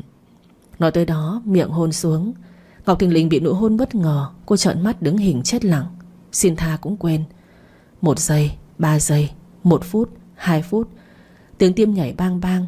Ngọc bị hôn đến thần hồn bay bổng. Thở cũng quên. Hứa Huy buông ra trách: Vợ ngốc, em không thở, tính để chết nghẹt thở vì hôn đấy à? Ngọc hoàn hồn hét lên: Chú cái gì? Gọi là chồng. Ngọc chồm người lên chỉ mặt mình, lại chỉ Hứa Huy mắng: Chú dê già, chú dám hôn cháu. Hứa Huy lưu manh vuốt khóe môi cười: Tôi hôn em thì sao? Ngọc tức thở hổn hển nói: Nụ hôn đầu của cháu, chú dám lấy nụ hôn đầu của cháu. Chú trả lại cho cháu đi. Hả? Em nói cái gì? Huy cứ tưởng là mình nghe lộn. Cái gì mà nụ hôn đầu? Hôn rồi trả thế nào được? Anh hài hước nhìn cô gái nhỏ, chờ cô nói: Chú già mà không đứng đắn. Gì? Nói lại. Ngọc tức tới cả người muốn xông tận não. Cô nói to: Cho nó chú già mà không có đứng đắn. Hứa Huy ngốc luôn. Anh híp mắt nhìn cô vợ trẻ con và nói: Tôi bỏ tiền mua em về, không lẽ không được ôm, không được hôn? Thế không lẽ tôi mua em về tượng trưng à? Ngọc nghẹn. Cô trả lời có thì tức giận nghẹn thở, trả lời không thì bị nói là không trả lời được. Thế cô im lặng. Huy bá đạo kéo tôi tới, thẳng thắn mà hôn thêm. Nụ hôn bá đạo mặc cho Ngọc vùng vẫy đều tránh không thoát. Cuối cùng không thở được mới tha. Ngọc tức quá giơ tay tát thẳng lên mặt của Hứa Huy. Chát một cái. Cái tát khiến anh đần mặt. Vài giây cơn đau chuyển đến. Hứa Huy nghiến răng nghiến lợi nói: Em dám tát tôi? Gan em to thật đấy. Em không nghĩ em tát hỏng cái mặt tiền này, rồi tôi sau ra đường sao gặp được người đây? Ngọc cũng bị mình to gan làm sợ hãi. Mặt tái nhợt nhỏ giọng nói: Xin lỗi, cháu không cố ý. Em... Tại chú hết đấy. Tại tôi? Vâng. Em to gan, chú lớn gan. Hứa Huy run rẩy. Anh bị cô vợ trẻ con này kém tuổi tức giận tới nói không ra lời. Đứng dậy nhìn sâu vào gương mặt phổ thông của Ngọc, sau dứt khoát đi khỏi phòng. Bóng lưng đi khuất, Ngọc vỗ ngực thở hổn hển. Cô sợ tới tim muốn nhảy ra khỏi lồng ngực. Tát anh sao cô thở không dám. Thật may khi anh đi nhanh. Đừng thêm một chút nữa cô sợ mình sẽ bị bệnh tim mất. Cả đêm Ngọc lo sợ hãi hùng.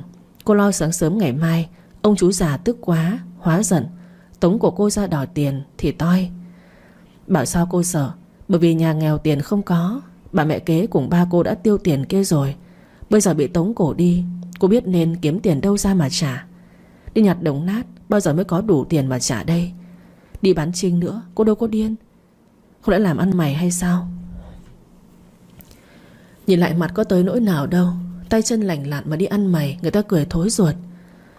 Sáng sớm đối mặt với gương mặt thiếu tiền của Hứa Huy, Ngọc chột dạ. Nói thế nào thì nói, cô đánh anh đúng là sai. Xin lỗi rồi mà người ta có chịu đâu. Bữa sáng địa ngục trôi qua. Ngọc chuồn về phòng ngồi im, giống lên tòa chợ phán xét. Thời gian tích tắc trôi qua. Cô thấy anh không tới hỏi tội, vừa thở phào nhẹ nhõm. Cánh cửa kêu cạch một tiếng. Bóng người cao ráo bước vào. Vẫn khuôn mặt như cô thiếu anh 8 đời mốc ấy. Ngọc âm thầm kêu khổ. Anh đây là tới tính sổ với cô. Hứa Huy còn tức giận muốn kéo cô vợ nhỏ lên giường hỏi chuyện. Một thằng đàn ông có địa vị như anh, muốn bao nhiêu gái mà không có, chỉ cần vung tiền đẩy cô tự lên giường. Này ngược đời. Hôn tôi đã bị ăn tát, nhục nhã thật sự. 30 mấy năm nồi bánh chưng, anh không nghĩ là mình lại bị một cô gái gào to đòi nụ hôn đầu, còn ăn một cái tát chính diện. Không lẽ giờ nghe cô đòi nợ, anh cũng nói với cô đây cũng là nụ hôn đầu của anh được không? Anh tình duyên lẩn đẩn, gần 40 năm thanh xuân mới biết vị của gái lại bị tát. Nó đi ra ngoài đối tác làm ăn, họ cười cho ngóc đầu dậy không nổi. Càng nghĩ càng giận. Em ở đây làm gì? Không biết tôi phải đi làm sao không chuẩn bị đồ cho tôi? Ngọc đơ cả người. Cô thấp giọng hỏi: Chú cần cháu chuẩn bị gì ạ? Bổn phận của người làm vợ là gì? Là gì cháu không biết. Hứa Huy vừa tức vừa thương. Chỉ tại chữ duyên phận, từ khi gặp được tình cảnh trớ trêu ấy, anh không còn thích ai ngoài gương mặt tươi cười hồn nhiên của cô nữa. Bây giờ thấy mặt chột dạ của cô, anh chỉ muốn tiến đến hôn cô thêm một lần nữa. Cái tát hôm qua đủ để cho anh thấy cô vợ này tính tình không dễ như ngoài mặt. Nếu mà không biết thì nên tìm hiểu đi.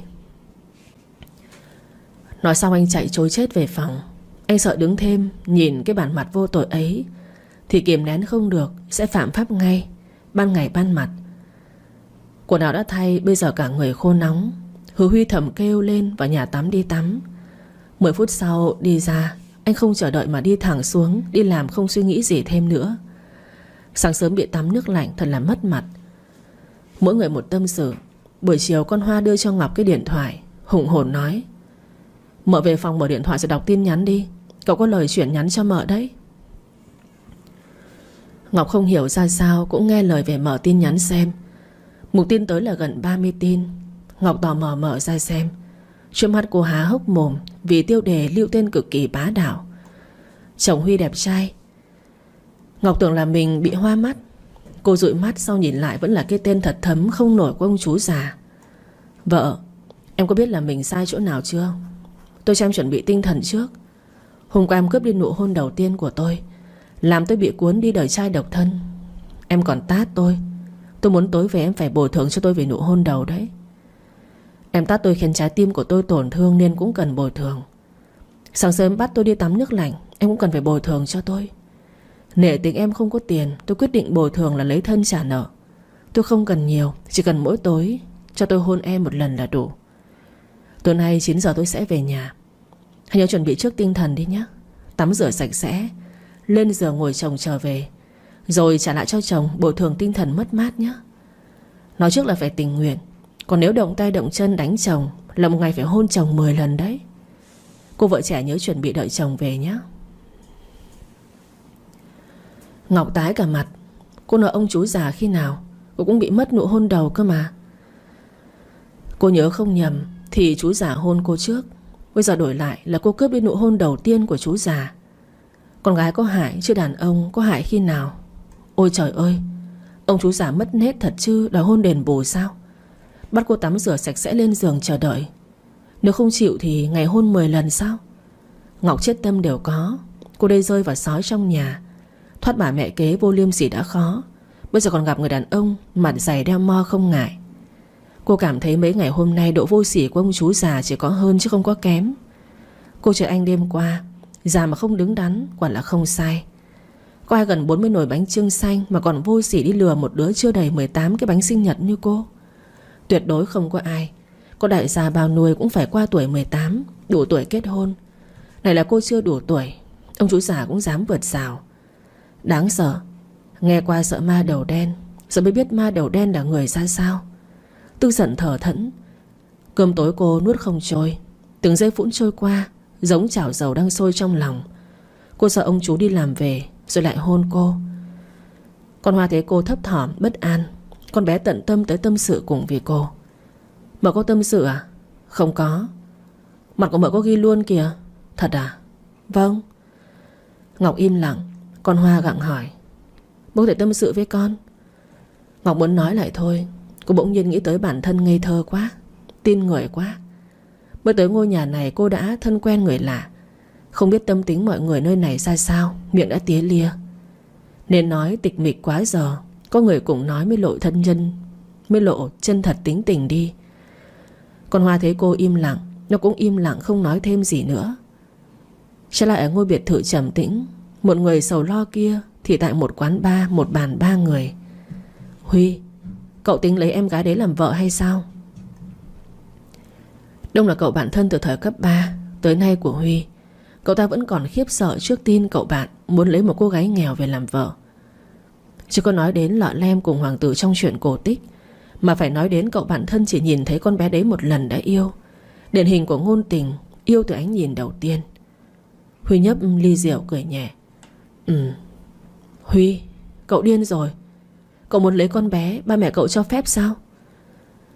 Huy nhớn mày suy tư.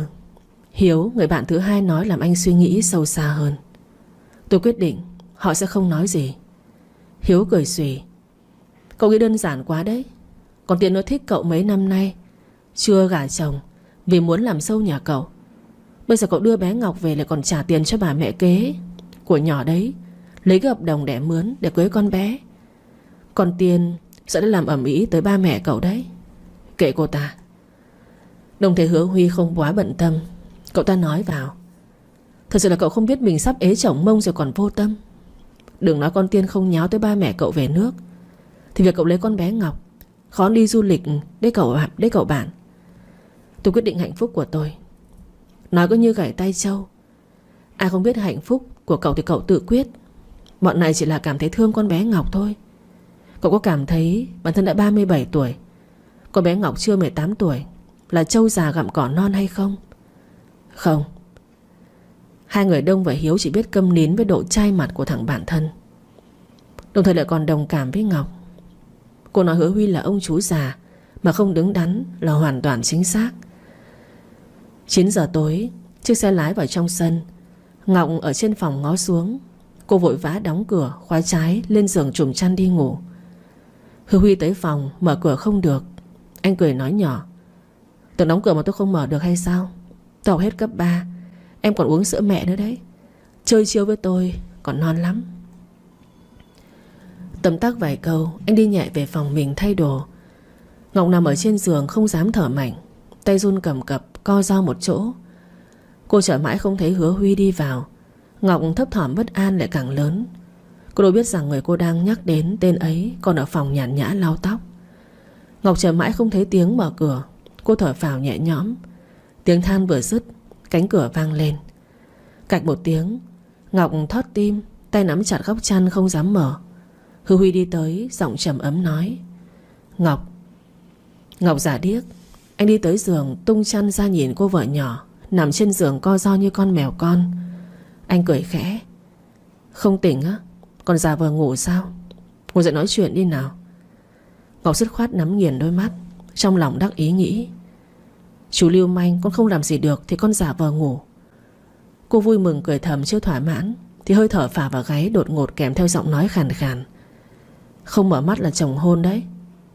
Ngọc 3 giây trợn tròn mắt hét lên: chú đừng có làm bậy. Không đủ nữa sao? Con... Hứa Huy ngồi xuống giường cợt nhả: không trả lời được à? Chột dạ chứ gì. Ngọc mặt đỏ lên chu cái miệng nói: con không có mà. Không có, vậy thì em trùm chăn làm gì? Ngọc thở dốc không biết trả lời. Cô chỉ biết mắng ông chú già này vừa khó chịu lại vừa khôn lỏi. Hứa Huy cười ngăm ngăm, mắt ôn nhu nhìn cô vợ trẻ con trước mắt. Ngọc nói anh khác người cũng có chút giống. Làm đàn ông giàu có thiếu gì gái đâu. Thích một con bé nhà quê, còn hay chu chéo cãi lại như chém chả. Em không nóng à? Ngọc mắt tức muốn lòi cả ra ngoài. Có nóng chứ sao không? Chú biết mà còn hỏi. Tinh ý thì đi nhanh cho con nhờ. Lương tâm nghĩ như vậy nhưng miệng lại nói một nẻo: con không có nóng đâu chú. Hứa Huy gật đầu không phải trần cô. Một mấp máy anh nói: nếu mà không nắm ấy, thì đậy nắp kín vào. Ui giời ơi, ông chú bá đạo này mắt lườm nguyết. Hứa Huy làm ngơ ngồi sát thành giường thách thức Ngọc: lườm cái gì? Em có biết là mắt em to lắm không? Lườm nữa là cái tròng mắt muốn rớt ra ngoài đấy. Ông chú này đúng là muốn bị đánh đấy mà. Bực bội nha. Ngọc không chỗ xỉ hơi. Ngại anh ngồi bên cạnh, cô không dám thở mạnh. Ai bảo cô sợ anh thở dở thói dê dồm thì cô toi mạng nha. Vì bảo vệ cái màng quan trọng cùng tấm thân trong trắng chưa trải qua tình trường, Ngọc nuốt chửng ngụm nước miếng, quyết tâm nói trong lòng: phải nhịn. Người xưa chẳng có câu một điều nhịn 9 điều lành. Sao mình nhất định phải nhẫn nhịn qua chuyện này? Ông chú đang chăm chú ngắm đôi mắt của ai kia. Nào hay trong đầu người ta đang chửi mình khí thế. Nếu biết Ngọc chửi, anh chắc chắn ngày mai cô sẽ xuống không nổi giường. Cho dù phạm vào chuyện sai trái, anh nhất định không nhịn nữa. Ngượng ngùng mở miệng, Ngọc nhi nhí nói: chú, muộn rồi đấy mà chú không đi ngủ sao? Có, anh đang có ý này đây. Em ngủ gọn vào cho chồng ngủ chứ. Ngọc hết chịu nổi. Cô giãy nảy lên hô to: chú già, chú nói cái gì thế? Nói lại cho con nghe, ta còn hơi lãng tai nghe không rõ.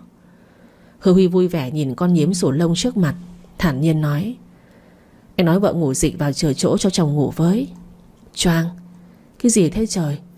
Ôi giời ơi, ông chú này hôm nay đâu có động chạm vào đâu không nhỉ? Không lẽ ra thần kinh số 7 bị chập chăng? Nghĩ tới nửa chừng cô không dám tưởng đi xuống. Ngọc dùng mình kéo ra khoảng cách với anh, run rẩy nói: Chú ơi, con còn nhỏ, con chưa đủ vị thành niên. Chú thương tình cái tivi màn hình phẳng mà tha cho con được không? Con hứa sẽ chăm chỉ tập thể dục để cải thiện tình trạng. Nhưng mà chú này, chú nghe con đi. So sánh với màn hình phẳng thì vẫn nên tìm quả cam chú ạ. Hứa Huy càng nghe mặt càng đen. Anh phát điên lên với cái đầu thích suy nghĩ bậy bạ này của cô. Anh gầm lên: Em biết là mình hai lưng, vậy mà còn nghĩ bậy bạ được sao? Có tin là tôi cho em giả tưởng thành thật không hả? Ngọc ngớ người. Cô đang khuyên ông chú này mà, sao nổi cáu lên thế nhỉ? Đúng là tính tình dở hơi. Chú dám? Em không tin sao? Chú... Tôi nói cho em biết, tốt nhất là đừng có chọc vào lửa. Lửa bùng thu không được chứ đổ lỗi cho ai. Hứa Huy khinh khỉnh nói. Ngọc mặt như pha mực. Cô hận tới mức trực tiếp úp cái chăn lên đầu. Mắt không nhìn, tâm không loạn. Tình trạng hiện tại của Ngọc bây giờ là vậy. Hứa Huy hử lạnh giật cái chăn ra, lạnh lùng nói: Em định cho tôi ngủ dưới đất hay sao? Ngọc bi thương khụt khịt nghẹn ngào nói: Chú, con xin chú đấy, con còn ngây thơ lắm. Con không muốn mất Trinh sớm đâu. Ánh mắt cứ chân thành tận cùng lại không xoa dịu đi cơn buồn cười của anh. Giả vờ trấn tĩnh, hò nhẹ nhắc nhở Ngọc: Em có vẻ như thích đàm luận vấn đề này nhỉ? Vậy chúng ta tắt đèn từ từ nói cũng được, không vội nhất thời đâu. Ngọc tâm như tro tàn. Cô kêu to không ổn. Hứa Huy không để cô phản ứng. Anh đứng dậy tắt đèn, lên giường ngủ phía bên cạnh Ngọc. Hơi thở nam tính quanh quẩn bên mũi, tim nhảy bang bang. Ngọc ngốc ngốc không hiểu mình đang loạn lên là bệnh gì. Cả người cứng cỏng như ma nơ canh, hai tay đan vào nhau, mồ hôi lưng túa ra như tắm. Hứa Huy nằm bên cạnh, cảm giác khác thường. Anh nhàn nhạt hỏi: Em ngủ thoải mái ra, cứ cứng đờ cả người như vậy, mai trúng gió thì phải làm sao? Ngọc nghiến răng ken két trả lời: Con cảm ơn chú. Chú quan tâm con vậy thì chú cứ về phòng ngủ đi, con sẽ đội ơn chú đấy. Tưởng rằng anh sẽ đáp ứng, ai ngờ anh trả lời khiến cô máu xông thẳng lên não. Em yên tâm đi, tôi ngủ đây em vẫn cảm ơn được. Nếu em cảm thấy ngủ như vậy dễ chịu, không sợ mai cả người đau nhức, thì cứ thoải mái. Mà nếu chẳng may bị trúng gió thiệt ý, em cứ an tâm, tôi nhiều tiền lắm, đảm bảo là em sẽ được chăm sóc tốt, không cần phải lo lắng. Ôi má ơi, biến thái thật chứ. Ngọc tưởng ông chú già này có phải có đam mê chọc tức người không thế? Cái miệng còn hơn cả bà dì ghẻ trong nhà của cô. Bà ta nói tới mức người khác muốn vả mặt. Còn ông chú này cũng không biết ví von sao nữa. Cạn lời với anh ta. Ngọc nhắm mắt giả ngốc, nằm im không tiếng động, ngầm chửi ông chú già không biết xấu hổ nằm bên cạnh đó. Nếu có thể đếm tới sợi đủ từ để xây nhà lầu ở rồi. Chửi chán hậm hực mệt, mí mắt trầm xuống. Cô chìm vào trong giấc ngủ khi nào không hay. Nghe tiếng thở đều đều của người bên cạnh, Hứa Huy nâng tay vuốt nhẹ gò má của cô, lẩm nhẩm trách cứ: Ngốc này, sợ thì cứ sợ, miệng nói không ngừng, đầu cũng không chịu nghĩ thoáng, chỉ biết nghĩ bậy bạ. Tôi không biết kiếp trước mắc nợ em hay gì mà bây giờ phải nhẫn nhịn với em đấy. Giọng nói trách cứ chứa đựng sự dịu dàng của anh tổng tài bá đạo. Trên thương trường sát phạt đến quyết đoán. Nhân viên thấy sếp như thấy bệnh truyền nhiễm, lạnh lùng nhà thế nhưng lại chỉ mỉm cười với em. Một đêm mơ đẹp. Sáng sớm Ngọc tỉnh dậy đã không thấy anh ở bên. Cô thở phào một cái, xuống giường vệ sinh cá nhân, sau xuống nhà. Còn Hoa thấy cô đon đả, chào hỏi: Mợ dậy sớm thế? Ngọc không xem đồng hồ. Cô giật mình nghi hoặc hỏi: Sớm á? Có sớm đâu. Con Hoa nhìn trời cảm thán: Sớm hơn hôm qua đấy mợ. Ôi trời. Ngọc vỗ trán muốn khóc. Cái gì đây? Nó đang khen hay là nói mát cô vậy trời? Mất mặt thật sự. Ngọc giả vờ không hiểu đi vào trong bếp. Cô vừa đi vừa nói: Buổi sáng còn gì chưa nấu không? Tôi phụ giúp. Con Hoa theo sau trả lời: Không có đâu, bữa sáng chỉ có mình mợ nên con nấu bún bò. Cậu sáng dậy đi sớm cho công ty có cuộc họp khẩn cấp à? Vậy thì em ăn cùng với tôi đi. Con Hoa ngạc nhiên cười, ánh mắt lóe lên. Chỉ giây lát ảm đạm xuống. Hai người cùng đi ăn. Ở nhà cảnh tượng vui vẻ giữa bà chủ tương lai cùng con ở Thì ở trên công ty lại mây đen giăng đầy. Cái gì đây? Ai làm cái báo cáo này thế? Đứng ra cho tôi. Huy tức giận không nhẹ. Anh nhìn bảng báo cáo số liệu mà mắt sắc bén, nhìn phía dưới nhân viên. Ngón tay gõ nhẹ trên bàn, cùng đôi lông mày nheo lại. Nhìn anh rất đẹp trai, tiếc là khuôn mặt quá lạnh lùng, không một ai dám thẳng mắt nhìn anh. Là ai đứng ra, tôi không muốn nhắc lại thêm một lần nữa. Phía dưới nhân viên run cầm cập. Trong lòng chỉ cậu mong ai đó làm thống kê số liệu này đứng ra nhanh lên. Họ sắp bị sếp nhà mình đông lạnh rồi. Cánh cửa mở ra, một giọng nói kiểu mị vang lên. Là em làm. Người bước vào trễ không ai khác chính là Huỳnh Tiên. Cô ta ẻo lả đi tới trước mặt anh, cười cái điệu cười khiến nhân viên ở dưới vài người cả người có chịu muốn nôn ói. Huy ánh mắt không che giấu sự chán ghét. Anh lạnh lùng nói: nếu không làm được thì về nhà mà ngủ đi. Công ty không phải là nơi cho em làm bậy. Lần này tôi sẽ không đuổi việc em, nhưng nếu còn tái phạm thì ba mẹ tôi cũng không giữ được em ở công ty đâu. Nên nhớ, tôi mới là người cầm lái công ty, mà không phải là ba mẹ tôi. Nói xong anh đứng dậy, ném tập tài liệu cho Vinh, thư ký của anh. Đi sửa lại bản số liệu này cho tôi. Vinh nhanh tay cầm giấy tờ đi. Hắn biết nếu mình không nhanh tay sửa cho xong thì kiểu gì cũng gặp nạn. Nói đến Huỳnh Tiên, hắn chỉ muốn đạp cho cô ta một trận. Mỗi lần đều làm sai. Sếp nhà hắn lại nể tình, cùng ba mẹ nên cho cô ta làm ở công ty. Ai biết được cô ta vừa ngu còn vô dụng tới mức này cơ chứ. Nhân viên thấy Vinh đã đi thì top 3 top 4 chào sếp, rồi chạy về phòng làm việc. Biết rõ người làm sai, rồi ngu gì còn đứng để hứng gió mùa đông bắc, chết cho chết cóng. Nhân viên đi hết, Huy cũng đi. Anh vừa bước chân tới cửa thì một bàn tay ôm lấy eo anh nức nở nói: anh Huy, anh ghét em tới như vậy sao? Không chỉ chán ghét, anh còn ghê tởm cô ta. Tay nắm chặt, anh cố bình tĩnh nói: buông tay. Huỳnh Tiên nhất quyết không buông tay. Cô ta hét lên: em không buông tay. Em là vợ chưa cưới của anh. Anh đưa một con cóc về nhà sinh sống thế này, em đã không nói gì. Bởi giờ em chỉ ôm anh thôi. Anh cần gì phải nói như thế để tổn thương em? Tôi không phải là chồng chưa cưới của em. Em mà nói cho cẩn thận vào. Tôi đối với em vô tình thì trong lòng em là người rõ nhất. Tôi đưa ai về nhà đấy là việc của tôi. Tôi sẽ không để em làm gì tổn thương đến vợ của tôi. Nhớ kỹ nhé, tôi nhẫn nại có mức thôi. Anh chỉ nhàn nhạt nói lại cô ta. Tiên ôm chặt lấy Huy lắc đầu liên tục: không, anh lừa em. Anh có biết là mình năm nay bao nhiêu tuổi rồi không? Anh yêu một con nhà quê sao? Huy giật tay cô ta ra, quay người phủi vạt áo khinh thường nói: tôi bao nhiêu tuổi quan trọng lắm sao? Tôi yêu ai cần cô cho phép à? Cô là mẹ tôi á? Nhà quê à? Cô chê người ta, sao cô không nhìn lại cô đi? Cô chết sống bám lấy tôi không phải là vì tôi có sự nghiệp sao? Cô thật sự yêu tôi hay là yêu tiền của tôi thì lương tâm cô biết. Hãy tránh xa tôi ra. Đừng có đụng vào tôi mà bẩn đồ của tôi. Nói xong anh bước thẳng ra phòng họp để lại Huỳnh Tiên một bộ mặt dữ tợn, không cam lòng. Cô ta nghiến răng gằn từng câu: anh nhẫn tâm với tôi thì đừng có trách tôi vô tình. Huy về đến phòng làm việc. Anh đi thẳng tới bức tường, nhấn nút đi vào phòng riêng, mở tủ lấy chiếc áo khoác thay. Chiếc áo mà Tiên chạm qua, anh không nháy mắt vứt vào xọt xác. Sau mới vào bàn làm việc. Buổi chiều tan làm, anh đi tụ tập bạn bè. Ngọc ở nhà nghênh đón ba mẹ Huy từ nước ngoài về.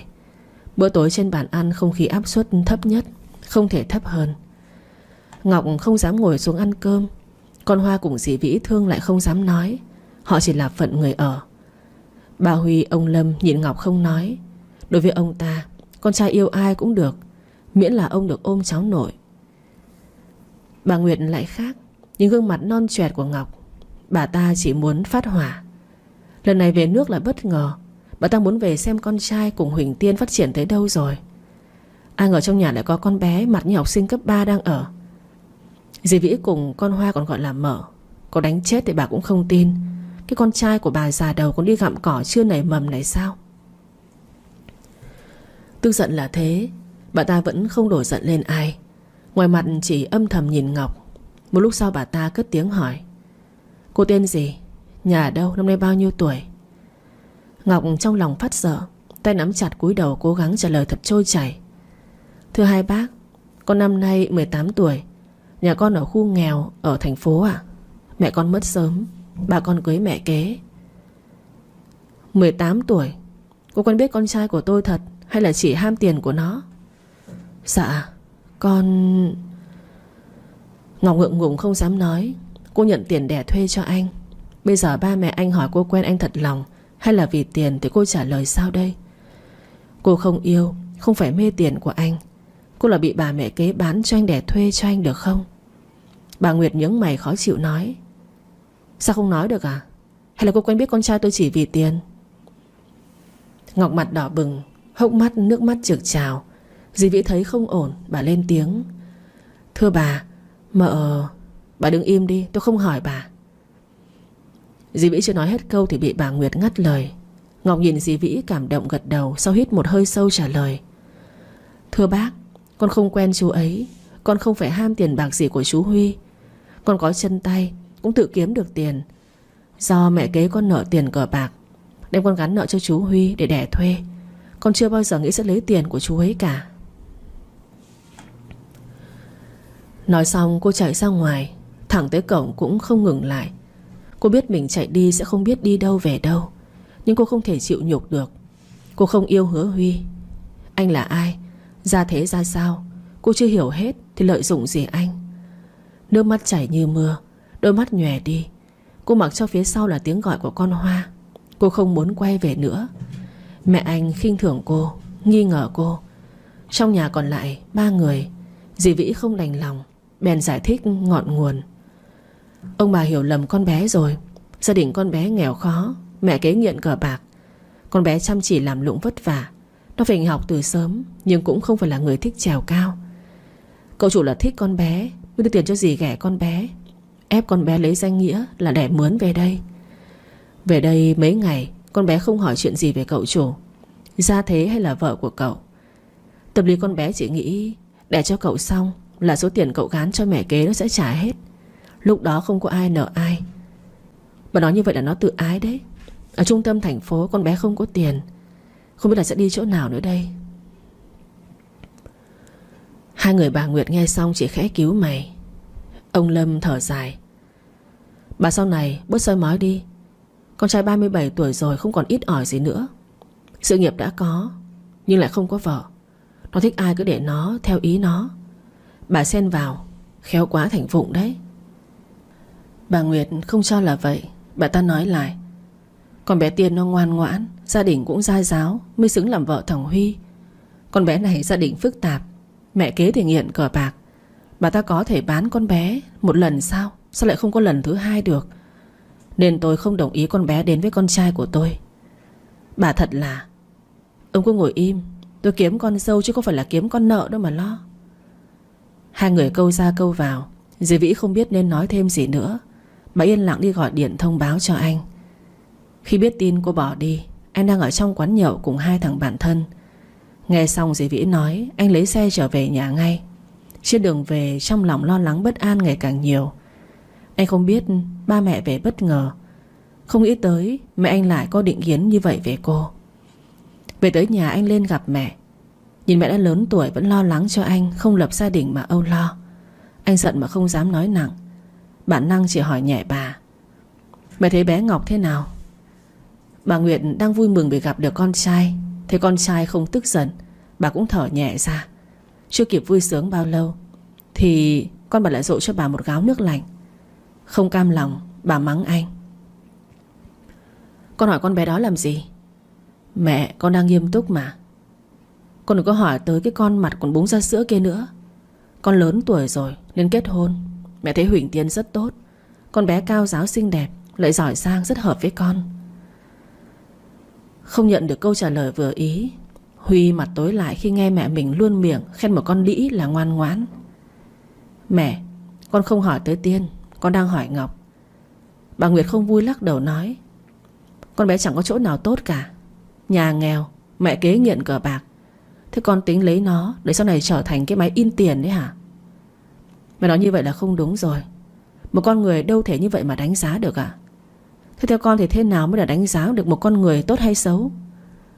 Một người không chỉ nhìn vẻ bề ngoài để đánh giá, mà tâm hồn nữa đấy mẹ.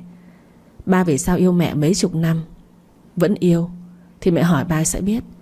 Con cũng nói thẳng cho mẹ biết, con sẽ không lấy Huỳnh Tiên làm vợ. Một người con gái mà không biết liêm sỉ, chỗ đông người nào cũng dám dụ dỗ người khác là không thể chấp nhận. Con có tiền, có sự nghiệp, giờ chỉ muốn lấy một người vợ biết quan tâm chăm con, là người vợ của gia đình là đủ. Không cần lấy vợ về đem lên giường để thằng khác để lấy dự án mà lấy Huỳnh Tiên. Bà Nguyệt trợn mắt lên, không dám tin tưởng vào mắt của mình. Con trai của bà vừa nói nhiều như vậy sao? Con bà đồ tính à? Giờ phút này bà chỉ nghĩ tới việc con trai của bà không còn kiệm lời, việc ai là con dâu bà đã vứt ra đằng sau. Suy cho cùng, bà nghiêm khắc như vậy cũng vì sợ con trai lấy phải người không đàng hoàng thôi. Hữu Huy thấy mẹ ánh mắt thay đổi, anh lưng toát mồ hôi, liếc ba mình một cái, sau đứng dậy đi ra ngoài. Anh còn đi tìm cô vợ nhỏ nhà mình nữa. Thời gian đâu mà ngồi với mẹ anh tán gẫu. Thành phố Hồ Chí Minh về đêm, các bạn trẻ đua nhau lên phố chơi. Ngọc lang thang trên con phố một mình. Đi chán cô vào công viên gần đấy, tìm chiếc ghế ngồi xuống. Nhìn ánh đèn đường mập mờ, cô nghĩ tới số phận của mình giống nó. Bấp bênh trong cuộc sống, cứ nghĩ chỉ cần làm đúng việc mình cần làm sẽ không có chuyện gì xảy ra. Cô ngây thơ tin tưởng, ngốc nghếch cho rằng người đàn ông ấy sẽ không khinh thường cô. Mẹ anh ta nói đúng, cô không xứng đứng trong ngôi nhà đó dù chỉ là con đẻ thuê. Co dao ôm lấy đầu gối, Ngọc gục đầu khóc. Tủi thân giữa ranh giới tự do cùng phụ thuộc. Cô biết hôm nay mình không đúng, cô không nên chạy ra ngoài. Gia đình cô còn nợ tiền anh ta, cô không thể đi khỏi nơi đó. Chỉ có việc sinh con cho anh, cô mới hoàn toàn tự do. Rồi đi giọt nước mắt, tự giễu cười. Cô thầm nhủ trong lòng, cố lên, tất cả rồi sẽ qua mau thôi. Lấy hết can đảm cô đứng dậy đi về phía nhà anh. Hứa Huy ra khỏi phòng ba mẹ. Anh xuống nhà lấy xe đi tìm cô. Đi tới đoạn đường vắng có tiếng cãi nhau. Huy vốn không bận tâm đến, chỉ đến khi nghe tiếng nói giống giọng của cô, anh mới ngừng lại nhìn về phía đang xảy ra xô xát. Buông ra, tên điên này. Em gái, em đi một mình đêm khuya không phải muốn tìm trai sao? Có anh đây rồi, không cần tìm. Người con gái đang giằng co với tên say rượu là Ngọc. Cô đang trên đường đi về, ai ngờ tên say rượu này đi tới túm lấy cô bảo đi với anh. Ngọc đâu còn tính ngoan ngoãn hiền lành. Cô điên lên quát, một tay đẩy anh ta. Biến đi, tôi không phải là gái làng chơi mà đi với anh. Buông ra, tôi không la lên đấy. Tên say rượu đã say khướt, hắn không nhận ra điều gì. Trong mắt giờ chỉ có gái thôi. Sao, thích làm giá hả? Ông nói ngọt không nghe thì đừng có trách ông đây. Điên, tên khùng để buông ra.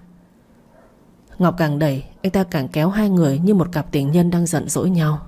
Người qua đường thấy vậy cũng không ai can ngăn. Huy xác định cô gái kia là Ngọc. Anh tức giận đùng đùng xuống xe, đi thẳng về phía hai người gầm lên hỏi, hai người làm cái gì thế hả? Nghe thấy giọng của anh, Ngọc sững sờ, quên luôn việc mình đang giằng co với người đàn ông lạ. Tên kia thấy Ngọc không phản đối, anh ta kéo mạnh cô vào người, ôm chặt lấy. Sau quay người nhìn Huy thách thức. Ê thằng kia, mà làm gì mà đứng ở đó quấy rầy bọn tao? Nghe tên vô sỉ này nói chuyện, cùng bàn tay giơ bẩn hắn ôm Ngọc. Huy mất bình tĩnh, lao thẳng và kéo lấy Ngọc, đồng thời cho tên kia một nắm đấm. Tôi làm cái gì liên quan tới mày hay sao? Mày không biết là mày đang ôm vợ thằng nào hả? Mày có tin là tao cho mày vào tù ngồi vì tội quấy rối người ta không? Tên say rượu còn chưa tỉnh, bị Huy đấm ăn đau. Anh ta quát lên. Mẹ kiếp, tên khốn nạn này dám đánh ông. Mày dọa ai? Ông đếch sợ thằng nào hết nhá. Mày buông vợ ông ra. Ngọc ngốc luôn. Cô là vợ của hai người này sao? Mà kệ là ai đang ôm, cô đẩy anh ra gào lên. Im hết đi, tôi không là vợ của ai hết. Hai người điên vừa thôi. Bốn mắt lăm lăm nhìn cô. Ngọc mắt đỏ lên, chỉ tên say rượu. Đợi uống say thì lên về nhà đắp chăn mà ngủ đi. Đi ngoài đường tai họa con gái nhà lành, nên nhớ đi đêm lắm có ngày gặp ma đấy. Ngay sau đó cô trừng mắt nhìn Huy nói. Còn chú nữa, tôi không phải là vợ chú. Trâu già mà ăn cỏ non có ngày nghẹn đừng có kêu. Cả hai người đàn ông trợn trừng nhìn Ngọc. Hứa Huy tưởng mình hoa mắt. Anh đang nghĩ liệu mình hôm nay có phải uống một ly rượu sau giờ không được tỉnh táo, nên nhận nhầm và bán cá thành cô vợ nhỏ nhà mình không nhỉ. Ngạc nhiên hơn là tên say rượu, anh ta bị cô chửi mà tỉnh rượu luôn. Anh ta lắp bắp nói. Này cô gái, tôi đi đêm hoài đấy nhưng chưa gặp ma bao giờ đâu. Huy quay đầu nhìn anh ta, muốn cười lại thôi. Cậu bị anh ta nói lại. Cô mở miệng chua loét nói: không gặp ma. Thế có ngồi đồn bao giờ chưa? Tên say rượu đúng sự thật trả lời: chưa. Ngọc hít một hơi sâu. Cô nói với Huy: chứ còn ngây ngô đó làm gì. Lấy điện thoại báo công an, giao thông, nói cho họ có người sử dụng chất cấm mà điều khiển xe máy đi. Thêm việc anh ta quấy rối người qua đường nữa. Cho anh ta thử một lần lên đồn họp xem thế nào. Huy như con robot. Anh gật đầu lia lịa. Tay nhanh nhẹn lấy điện thoại gọi cho công an. Thế ra Diệu thấy tình hình không ổn, tính xoay người lên chạy. Nhưng mà số anh ta xui xẻo gặp ngay Ngọc. Cô học ít nhưng ra xã hội sớm, mánh khóe vẫn lại biết chút ít. Mắt thấy anh ta muốn chạy, cô dứt khoát rút chìa khóa xe, giơ lên khoe: muốn chạy á? Đừng được uống nước chè rồi hãy chạy nhé. Em gái, em tha anh trai đi. Anh cũng là lần đầu tái phạm. Lần đầu cũng không được. Lúc nãy anh oai lắm cơ mà. Sao bây giờ cứ như lão hổ giấy thế?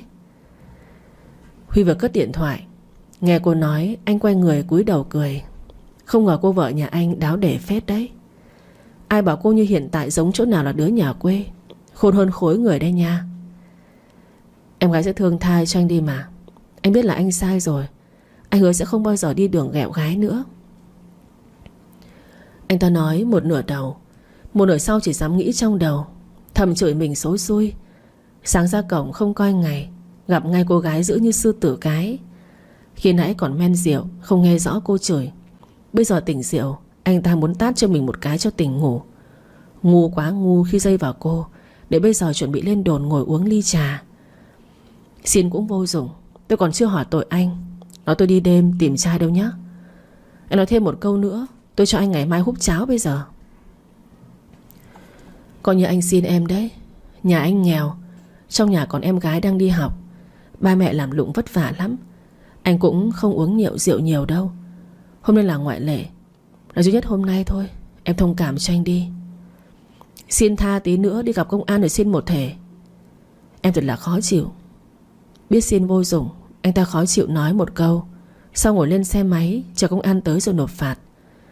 Hứa Huy cười xong nhìn cô nghiêm mặt. Anh không quên khi nãy cô bị tên say rượu này vừa ôm vừa kéo đâu. Nhớ tới mặt lại đen đi, không khí cũng lạnh xuống. Ngọc phát giác ra. Cô bước, anh xa 5 bước. Tên kia còn ngồi trên xe lẩm nhẩm: kỳ quái, sao mà tự nhiên lại thấy không khí không thích hợp thế nhỉ? Hay là mình còn chưa tỉnh rượu hẳn?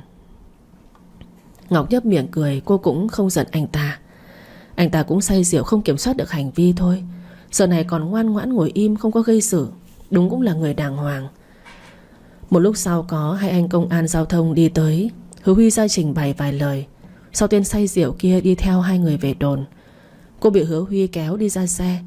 Anh để cô ngồi vào trong ghế phụ, sau qua ngồi ghế bên cạnh lái xe về nhà. Cả đoạn đường cả hai đều im lặng. Anh đang giận cô lại không để tâm tới anh. Đối với cô hiện tại, trở về ngôi nhà ấy chỉ có nghĩa vụ đẻ thuê, trả nợ cho anh xong thì cô đi thôi. Xe lái vào sân. Xuống xe, hai người như hai thế giới. Anh đi thẳng lên phòng làm việc. Ngọc ngơ ngác nhìn bóng lưng của anh khuất sau cánh cửa. Cô nhíu mày muốn hỏi anh. Sau cùng cô nhấp môi, nuốt những lời muốn nói, đi vào trong đó. Con Hoa đi ra thấy cô còn đứng im. Nó đi tới quan tâm hỏi cô: mà đã ăn gì chưa? Ngọc nhìn con bé nói: tôi ăn rồi. Con Hoa nghi hoặc, lại không hỏi thêm gì, chỉ bảo cô: mợ lên tắm đi rồi còn ngủ sớm cho đỡ mệt. Ngọc lên phòng. Cô lấy đồ tắm xong đi ra thấy anh đang ngồi ghế trước bàn trang điểm. Cô chỉ liếc anh sau lên giường đi ngủ. Huy không hài lòng với thái độ của cô. Anh thấp giọng nói: em ăn gì chưa? Ngọc nằm im. Cô không muốn nói chuyện với anh. Nếu nói cũng không biết đến đối diện nói gì. Em giận tôi sao? Tôi không biết là mình làm sai việc gì để em giận tôi. Em cứ nói thẳng ra đi cho dễ chịu. Ngồi dậy nói chuyện đi nào. Anh chưa giận em, chưa trách em cho thằng khác nó ôm ấp. Em còn giận ngược anh là sao? Ngọc tính nằm im. Ai dè nghe ông chú nói giọng chua lòe. Cô ngồi dậy đối diện anh nói: chú nói cho đúng vào nhá. Cháu lúc nào cho ai ôm chứ? Em còn cãi. Nãy cái thằng say rượu đấy, nó cầm tay, nó ôm, suýt nữa còn hôn nữa. Anh mà không nhanh tay kéo em á, em cho nó hôn luôn rồi. Sao chú vô lý thế? Lúc nãy là anh ta say rượu không biết nên mới điên khủng ôm cháu. Mà người ta ôm cháu thì sao? Liên quan tới chú à? Huy mặt căng lên. Anh đứng dậy ngồi lên giường, mặt đối mặt với Ngọc chất vấn cô. Liên quan chứ sao không? Em là vợ anh cơ mà, còn cho thằng khác nó ôm. Em muốn lên giường lắm hả?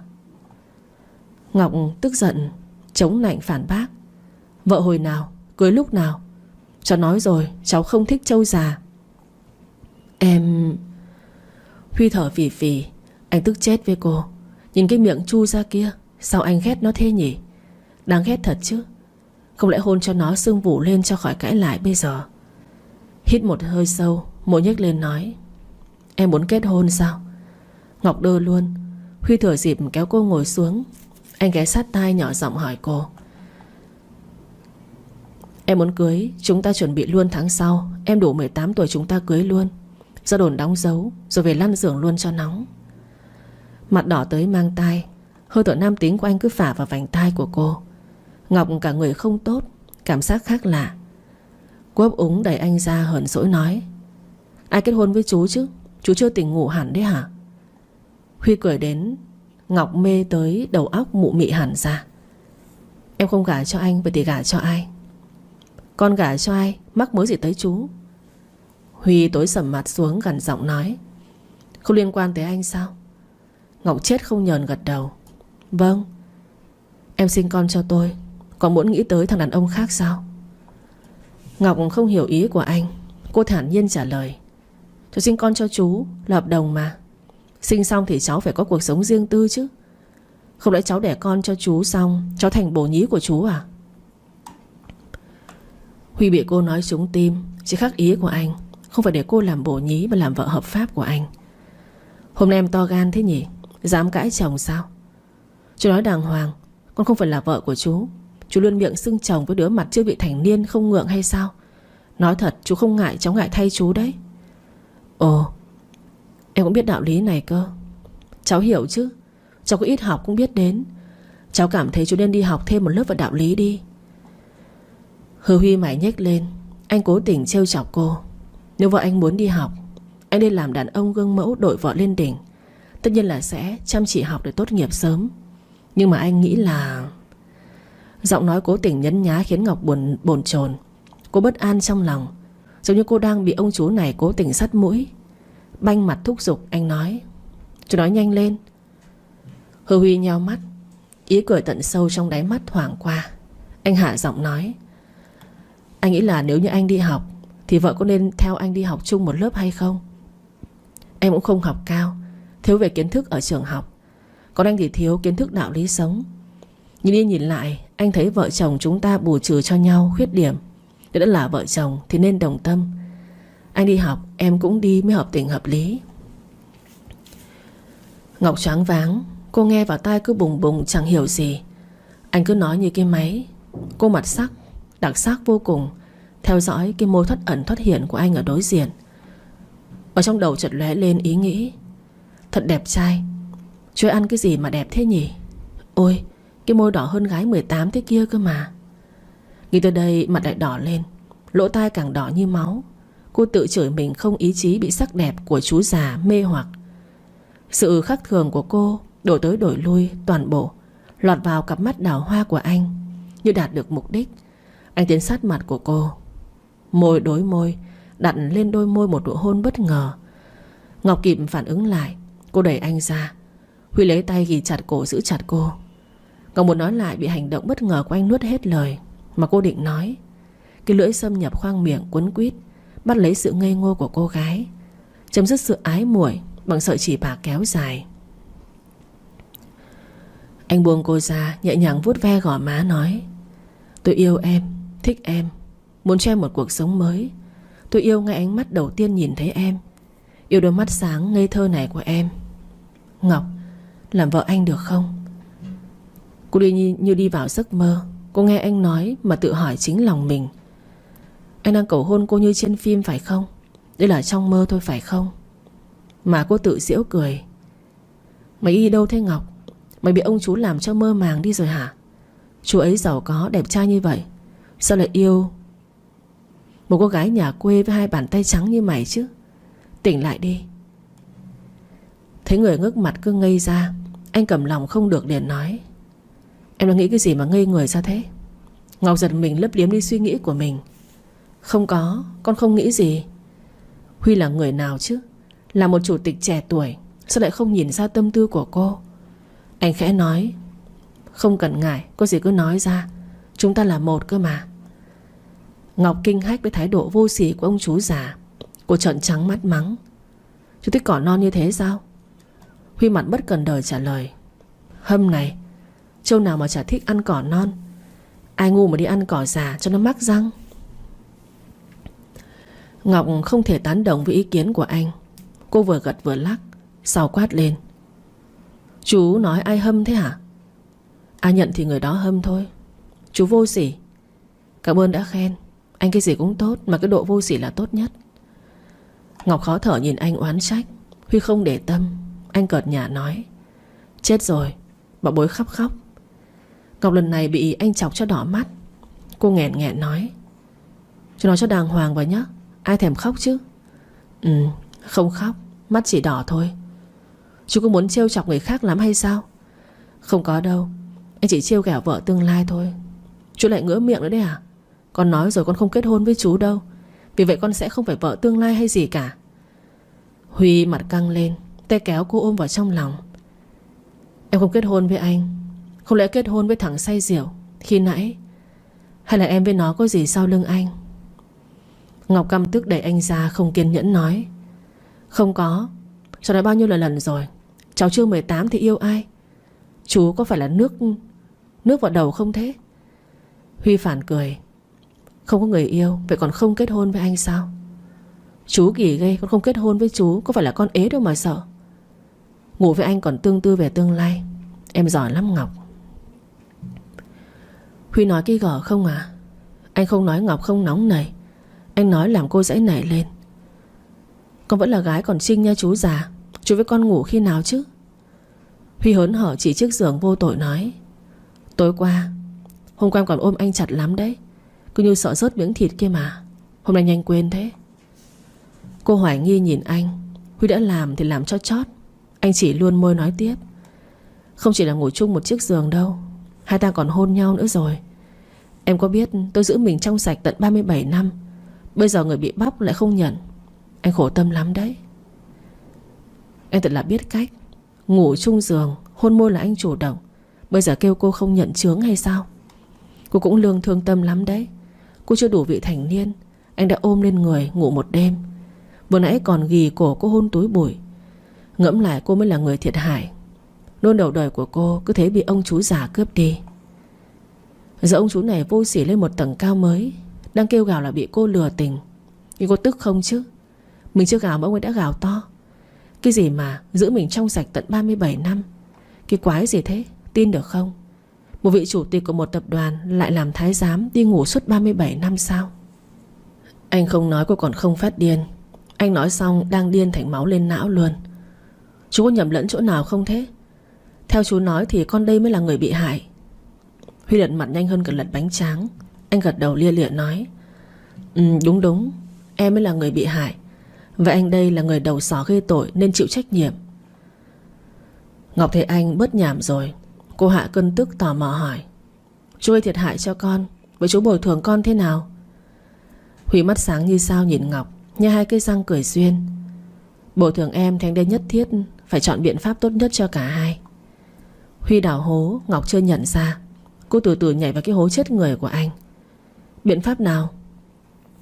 Tất nhiên là biện pháp vẹn cả đôi đường, là chúng ta kết hôn. Đã ngủ với nhau thì kết hôn, sao không cần phải vụng trộm? Hôn nhau tự nhiên không cần đố kỵ. Đặc biệt là sinh con có thể nhanh một chút. Ngọc ngu người. Cô trơ mắt nhìn người đàn ông cười gian xảo kia. Nói như vậy mà cũng nói được sao? Thật là vô sỉ, quá vô liêm sỉ.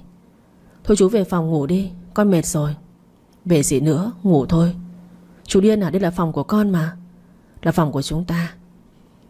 Ngọc chán nản nằm xuống giường đắp chăn mà không thèm để ý tới anh nữa. Huy nằm xuống bên cạnh cô, ôm cô vào trong lòng, làm nhảm bên tai. Thế này mới giống vợ chồng nè. Một đêm bất ổn trôi qua. Một người đêm không ngủ ngon vì tức giận, lo lắng. Một người cả người như đổi mới, tinh thần sáng láng thay đồ đến công ty làm việc. Ngọc ngủ dậy đi xuống lầu. Mắt cô thâm quầng. Con Hoa vừa thấy nó hét lên: Mợ, sao mắt mợ thâm quầng đen như thế? Đêm qua vận động quá sức không ngủ ngon sao? Ngọc suýt bước hụt bước chân. Cô nghiêm mặt chỉnh sửa lời con Hoa.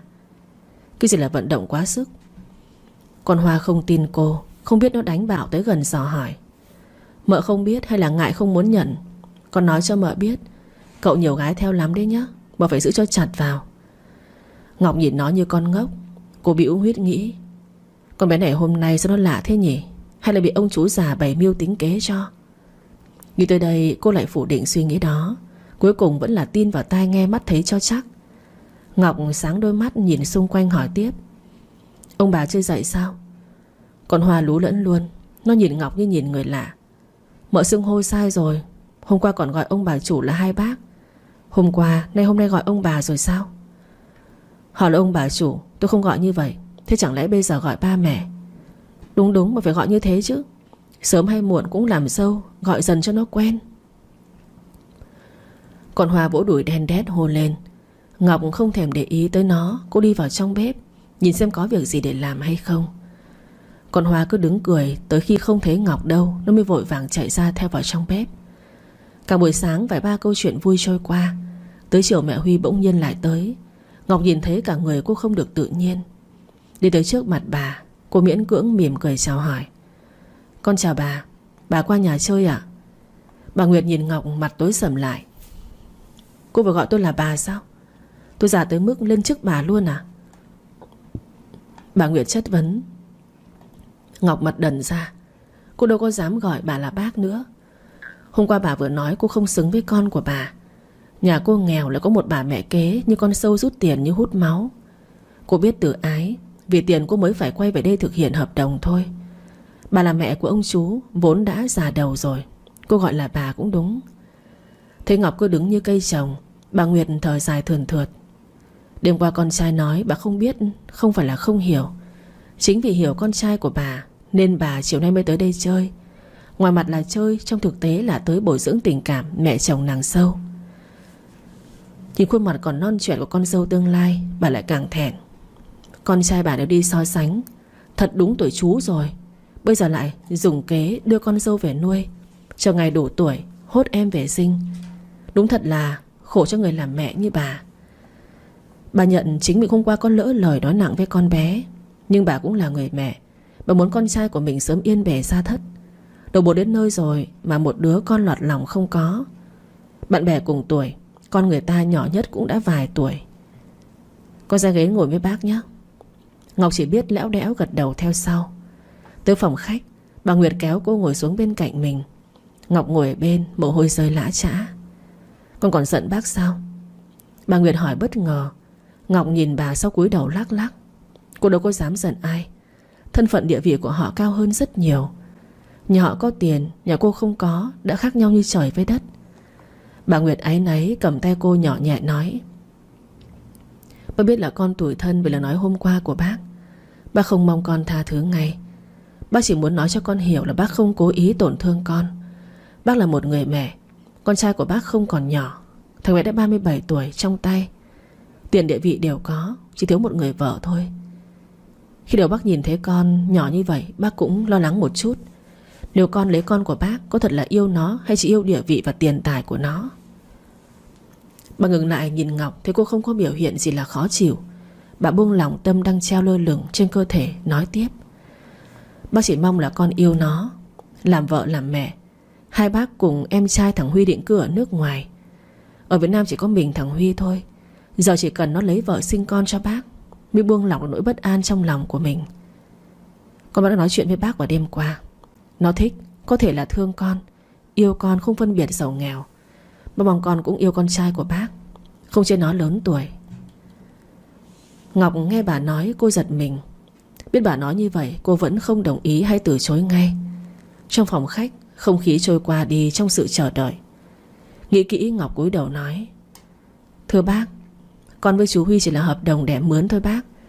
Tháng sau con đủ 18 tuổi, con sẽ ngủ với chú ấy để thụ thai. Sinh con xong con sẽ rời đi ạ.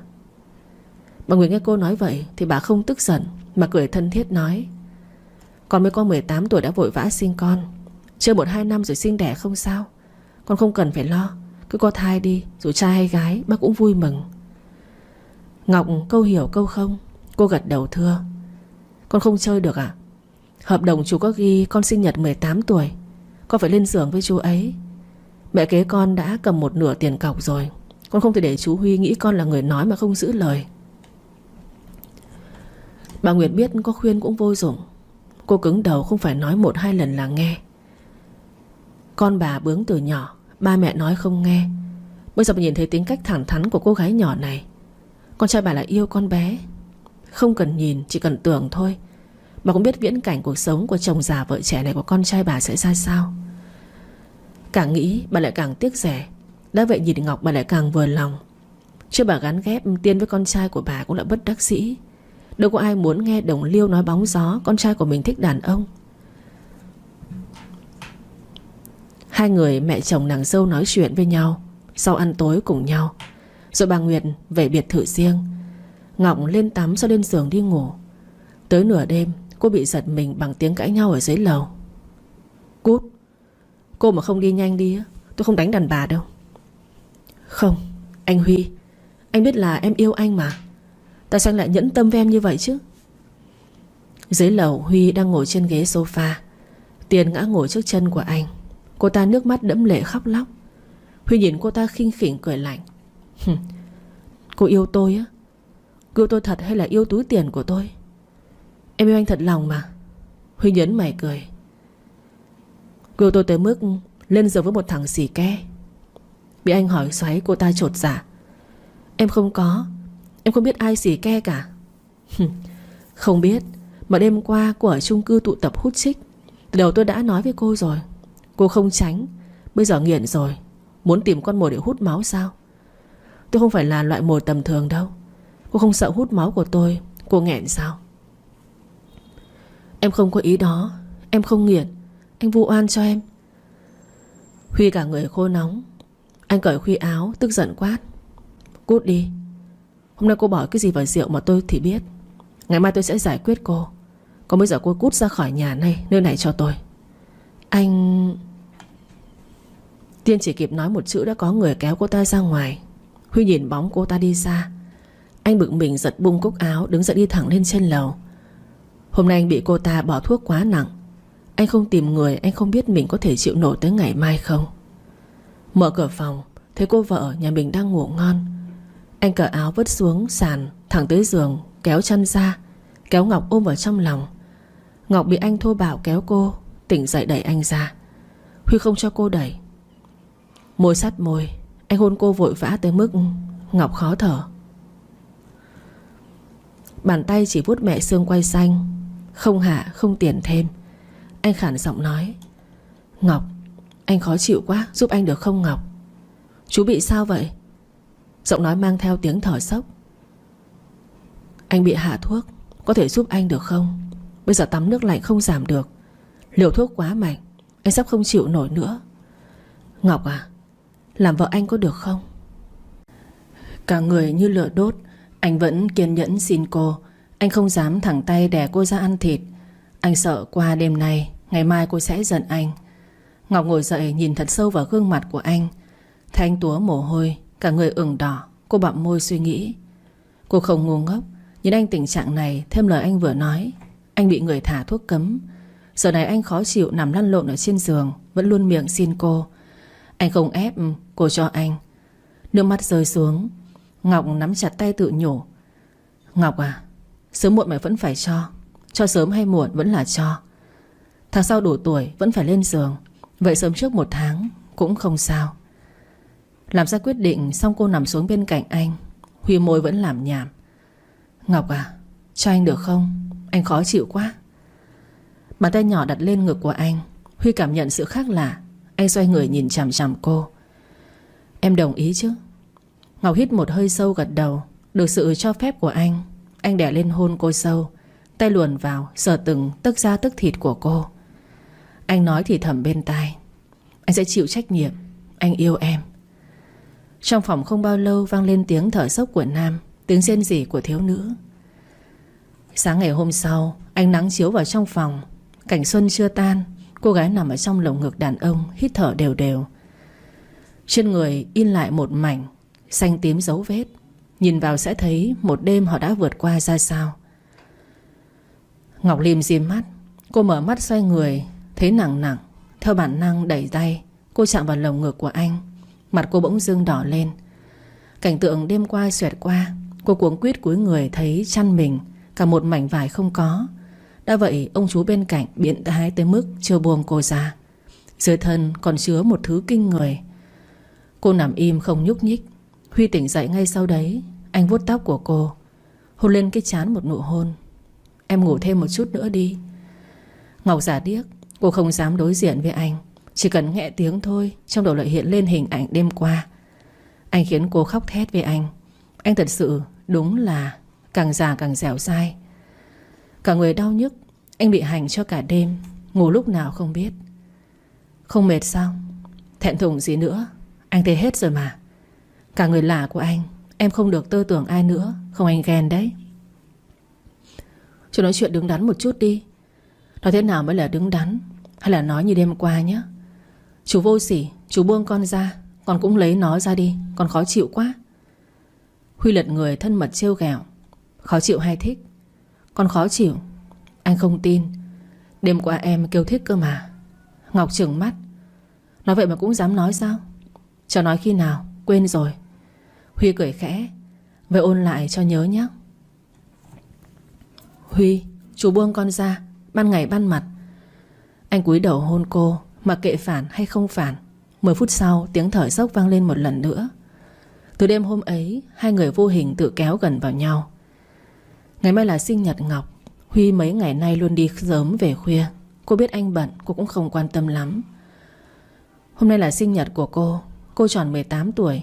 Dì Vĩ kia Hoa buổi trưa nấu cơm, có mua cái bánh kem nhỏ chúc mừng sinh nhật Ngọc. Ngọc mừng tới phát khóc. 18 năm qua cô chưa từng được ai chúc mừng sinh nhật. Ba cô dù yêu thương, vì đồng tiền ông đi sớm về muộn, đâu có thời gian nhiều. Nếu không vì vậy sẽ không lấy mẹ kế cô làm vợ. Tôi đến Ngọc đi ngủ rất sớm. 11 giờ Huy về. Anh lên thẳng phòng lấy đồ tắm rửa xong, lên giường ôm Ngọc vào trong lòng. Hơi lạnh chạm vào Ngọc. Cọ vào người thầy là anh. Cô ngáy ngủ hỏi. Chú về lúc nào thế? Vừa về. Anh làm cho em tỉnh sao? Không phải. Huy kéo cô ngồi dậy. Anh lấy cái nhẫn ra đeo vào tay cô, thâm tình cầu hôn. Chúc mừng sinh nhật em. Chúc vợ anh luôn vui cười, hồn nhiên như hiện tại. Anh yêu em, làm vợ anh nhé. Ngọc cúi đầu nhìn cái nhẫn đính viên đá nhỏ ngón áp út. Cô mím môi. Huy kéo sát mặt đối mặt nói. Làm vợ anh hứa chỉ yêu mình em, chỉ có vợ trẻ con. Hôm nay anh xin thề, ngay trong ngày hôm nay, không có tiền lương tiền thưởng, chỉ có vợ phát tiêu tiền vặt. Việc nhà tất cả đều làm, hết thảy lấy vợ nói vì tối cao. 1. Vợ vĩnh viễn là đúng. Nếu vợ sai chỉ cần nói trước một câu. 2. Kiên trì ủng hộ vợ tuyệt đối. Kiên định bất di bất dịch nghe theo vợ chỉ định đường đi. Trong nhà vợ là đệ nhất, con đệ nhị, chồng xếp hàng cuối cùng. 3. Kiên quyết chỉ yêu một mình vợ, không hái hoa vặt nhụy. Bảo đảm làm được. Đánh không đánh lại, mắng không cãi lại, đánh tay trái đưa tay phải. Cuối cùng vợ là tất cả. Nói xong Huy ngồi chờ đợi cô vợ nhà mình. Ngọc nghe anh nói mà cô chỉ biết cười. 1 tháng nay từ đêm đó tới nay anh vẫn không vượt rào. Cô biết anh là người đàn ông đàng hoàng. Tay đeo cái nhẫn. Cô nổi lên một tia nghịch ngợm, giống trêu chọc nói. Con không đồng ý. Chú già rồi, con còn trẻ. Con không muốn tới khi chú già chống gậy. Con phải tư xuân ở trong mộng đâu. Huy nhíu chặt mày cau có. Con nói lại. Anh nói xong bổ lên miệng cô hôn tới tấp. Ngọc phát vào vai anh mắng. Chú từ từ. Huy buông cô ra chỉ môi cô nói. Chỗ này có dấu của em.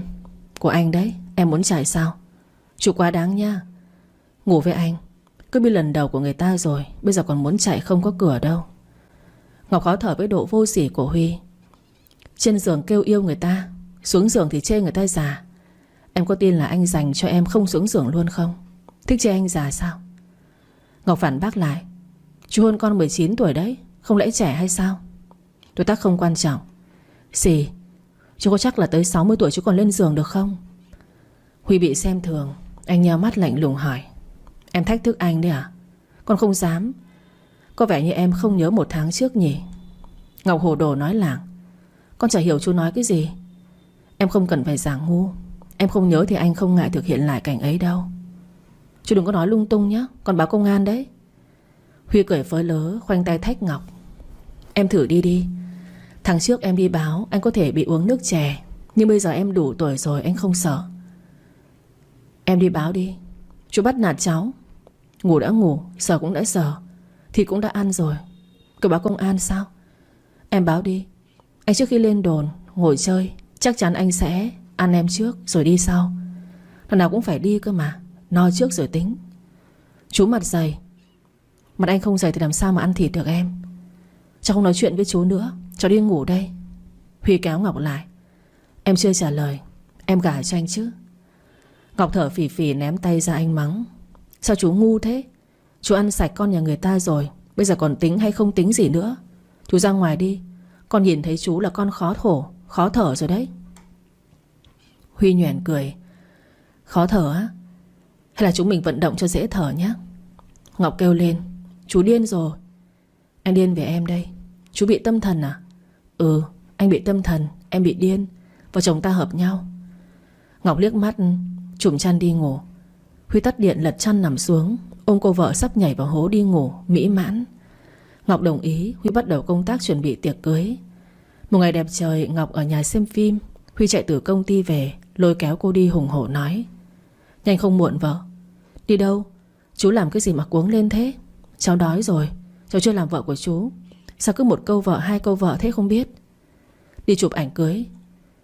Cái gì cơ? Chụp ảnh cưới? Ừ. Không lẽ em không muốn cưới sao? Cháu... Lại mơ mộng gì nữa? Em đã 2 tháng rồi không đến ngày đấy. Ngọc nháy mắt đỏ mặt: Gì vậy? Cái chú già này biến thái. Trời ơi, ngày sự của cô mà ông chú này cũng tính nữa. Xấu hổ tới mức muốn đào hố chui xuống đất. Ngồi trên xe, Ngọc run bần bật vì tức. Huy thấy đả kích chưa đủ, anh chọc thêm: Em đã 2 tháng tính tới chắc mang thai rồi. Choang. Cái gì? Có thai sao? Ngọc run rẩy chỉ Huy: Chú đùa con có phải không? Ai đùa con làm gì? Hôm con tới ở làng Ảnh Nguyệt, sau đó con hết vài ngày hôm sau chúng ta xảy ra chuyện ấy. Bây giờ con không hề hỏi dì Vĩ mua đồ, nên anh đoán em đã mang theo nòng nọc của anh rồi. Ngọc im lặng, chẳng biết nên vui hay đang buồn đây. Cả buổi cô mặc cho người trang điểm vật lộn. Khi chụp ảnh cô cũng cười điệu cười công nghiệp. Tối về đi qua tiệm thuốc tây, Huy xuống xe vào mua que cho cô. Về nhà cô chạy lên phòng, mau chóng vào nhà tắm thử que, đọc theo hướng dẫn thử, ngồi chờ từng giây từng phút. Tim cô như nhảy ra ngoài. Nếu thật là mang thai thì thật sự là anh rất mạnh. Một hôm đã dính. Mắt nhìn chằm chằm vào que thử, nó hiện lên 2 vạch đỏ chót. Ngọc dựa cả người vào cánh cửa, đầu luôn niệm 2 từ: 2 vạch. Trời ơi, 2 vạch. Ngoài cửa Huy gõ nhẹ. Ngọc nắm thật chặt que thử, bình tĩnh mở cửa trách cứ: Chú vô duyên quá đấy. Rồi gõ cửa nhà tắm làm gì? Ngoài cửa Huy thay đồ cho mình một bộ đồ thể thao, đứng dựa ở cửa, tóc ướt rũ xuống trán, miệng cười 2 cái răng duyên đến chết người. Ngọc mở to mắt nhìn anh, cơn tức tan hết. Huy thấy cô vô sỉ, ngốc nhìn mình. Sao anh biết cô chắc mẩm đang liên tưởng tới anh tổng tài nào đó trong ngôn tình rồi. Mặt khó chịu nói: Thấy anh đẹp như trai Hàn không vợ? Ngọc xấu hổ lắp bắp nói: Đẹp? Thì không đẹp. Không đẹp mà nhìn chảy nước miếng thế kia. Chú... Ngọc run lẩy bẩy không được tự nhiên, đi ngang qua Huy ra ngoài giường ngồi. Huy theo sau kéo ghế thoải mái ngồi xuống, lướt nhìn cô một hồi sau nói: Em thử chưa? Thế nào rồi? Mấy vạch? Chú hỏi để làm gì chứ? Ô buồn cười, anh hỏi để biết. Con chưa thử. Huy không tin nói: Cháu lại xạo rồi, nói mau, mấy vạch? Ngọc quay người không nói. Huy nhảy lên giường ngồi sát lại truy vấn: Nói mau, mấy vạch để anh còn biết cố gắng. Ngọc ngây thơ hỏi: Cố gắng cái gì? Huy liếc xéo chê cười cô: Em hỏi ngớ ngẩn thế, tất nhiên là biết để còn chuẩn bị. Nếu 2 vạch thì cưới gấp là đúng. Nếu chưa có thì anh cố gắng gieo cho có chứ sao nữa. Thật hay là chú đùa thế? Thật hơn vàng. Huy còn sợ Ngọc không tin. Anh còn giơ tay đảm bảo. Anh thề đấy. Thề trời thề bể. Sau này lại có em ngực nở mông bữa. Khéo quên cái lời thề tận đâu ấy chứ. Huy không phục. Anh ôm chặt cô. Anh rất sạch, không hề dơ một tí nào. Anh không ăn tạp nên yên tâm. Hai lưng như em anh rất thích. Ngọc cay hết cả mũi. Cô điên lên túm đầu anh. Chú thích chết đấy hả? Ồ, đang được sống khỏe, ôm vợ mỗi đêm. Có thằng ngu nào thích teo. Thằng nào mà nghĩ teo vậy nó có bị ngu thật chứ chưa khôn. Chú thật là... Anh nói rồi, em hai lưng anh rất yêu. Ngọc túm tóc anh kéo gằn giọng nói. Cho chú 3 giây nhắc lại lời vừa nói. Huy chê lửa chưa lớn. Anh hề hề nói lại. Anh nói em ngực hai lưng. Anh rất... Ôi đau vợ ơi.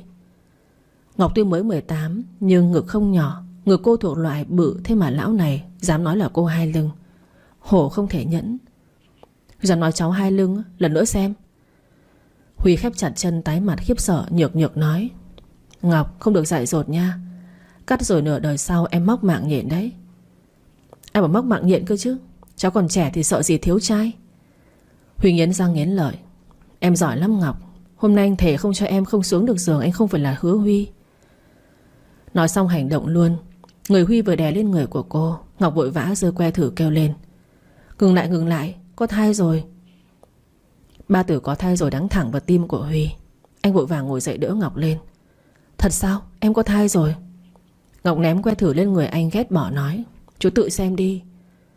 Huy cầm que thấy 2 vạch đỏ chót. Anh cười như điên. Em có chạy đằng trời cũng không thoát được lòng bàn tay của anh đâu Ngọc. Chú gài bẫy cháu. Tất nhiên. Em luôn miệng nói đẻ con theo hợp đồng thì tất nhiên là anh phải cho bụng em bự chứ sao. Anh thắng nhá. Hai lưng. Ngọc nghe tới hai lưng thì cả người liền phát hỏa. Nhắc lại một lần nữa xem. Huy đáo để ngồi xa cô híp mắt nói. Anh có ngu đâu mà nói lại để em đánh anh à? Đồ cáo già. Anh không cáo liệu mẹ kế em có mắc mưu không? Chú lừa mẹ kế con. Tất nhiên. Nếu không thì em chịu gả cho anh chắc. Ngọc khó thở thật sự. Cô cảm giác nhà cô bị một con cáo 9 đuôi theo dõi từ lâu. Bà mẹ kế bị con cáo già này lừa. Thế là cô bị vác đá nện chân. Con cáo già này cuối cùng không còn kiêng nể gì cho cô bụng to.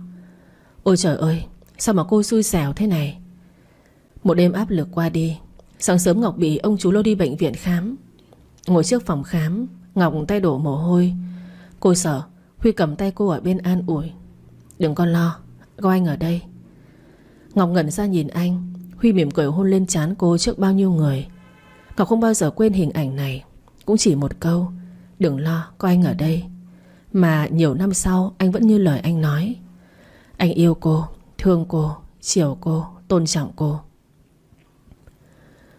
Tới số khám, Ngọc vào khám. Huy ở ngoài lo lắng đứng trước cửa phòng đợi cô ra. Anh cuống quýt hỏi chuyện. Sao rồi? Bác sĩ nói thai mấy tuần? Ngọc đưa anh tờ giấy kết quả nói. Dự đoán 7 tuần. Hẹn tuần tới khám rồi siêu âm làm xét nghiệm. Ừ, vậy là yên tâm rồi. Trước cửa phòng khám, ai cũng nhìn Huy. Ai cũng hâm mộ Ngọc có người chồng tốt. Huy 37 tuổi lại trẻ nhìn như 30. Không ai nghĩ là hai người là trâu già cùng cỏ non ghép đôi. Từ khi biết cô có thai, anh quyết định đẩy nhanh tiến độ chôn lễ sắp tới. Một vì cô đã có thai. Anh không muốn cưới trễ. Bụng cô lớn mặc váy cưới sẽ không đẹp. Ba mẹ Huy từ nước ngoài về dự đám cưới. Ba Ngọc cùng em gái cũng đến. Mẹ kế cô do Huy không cho tới.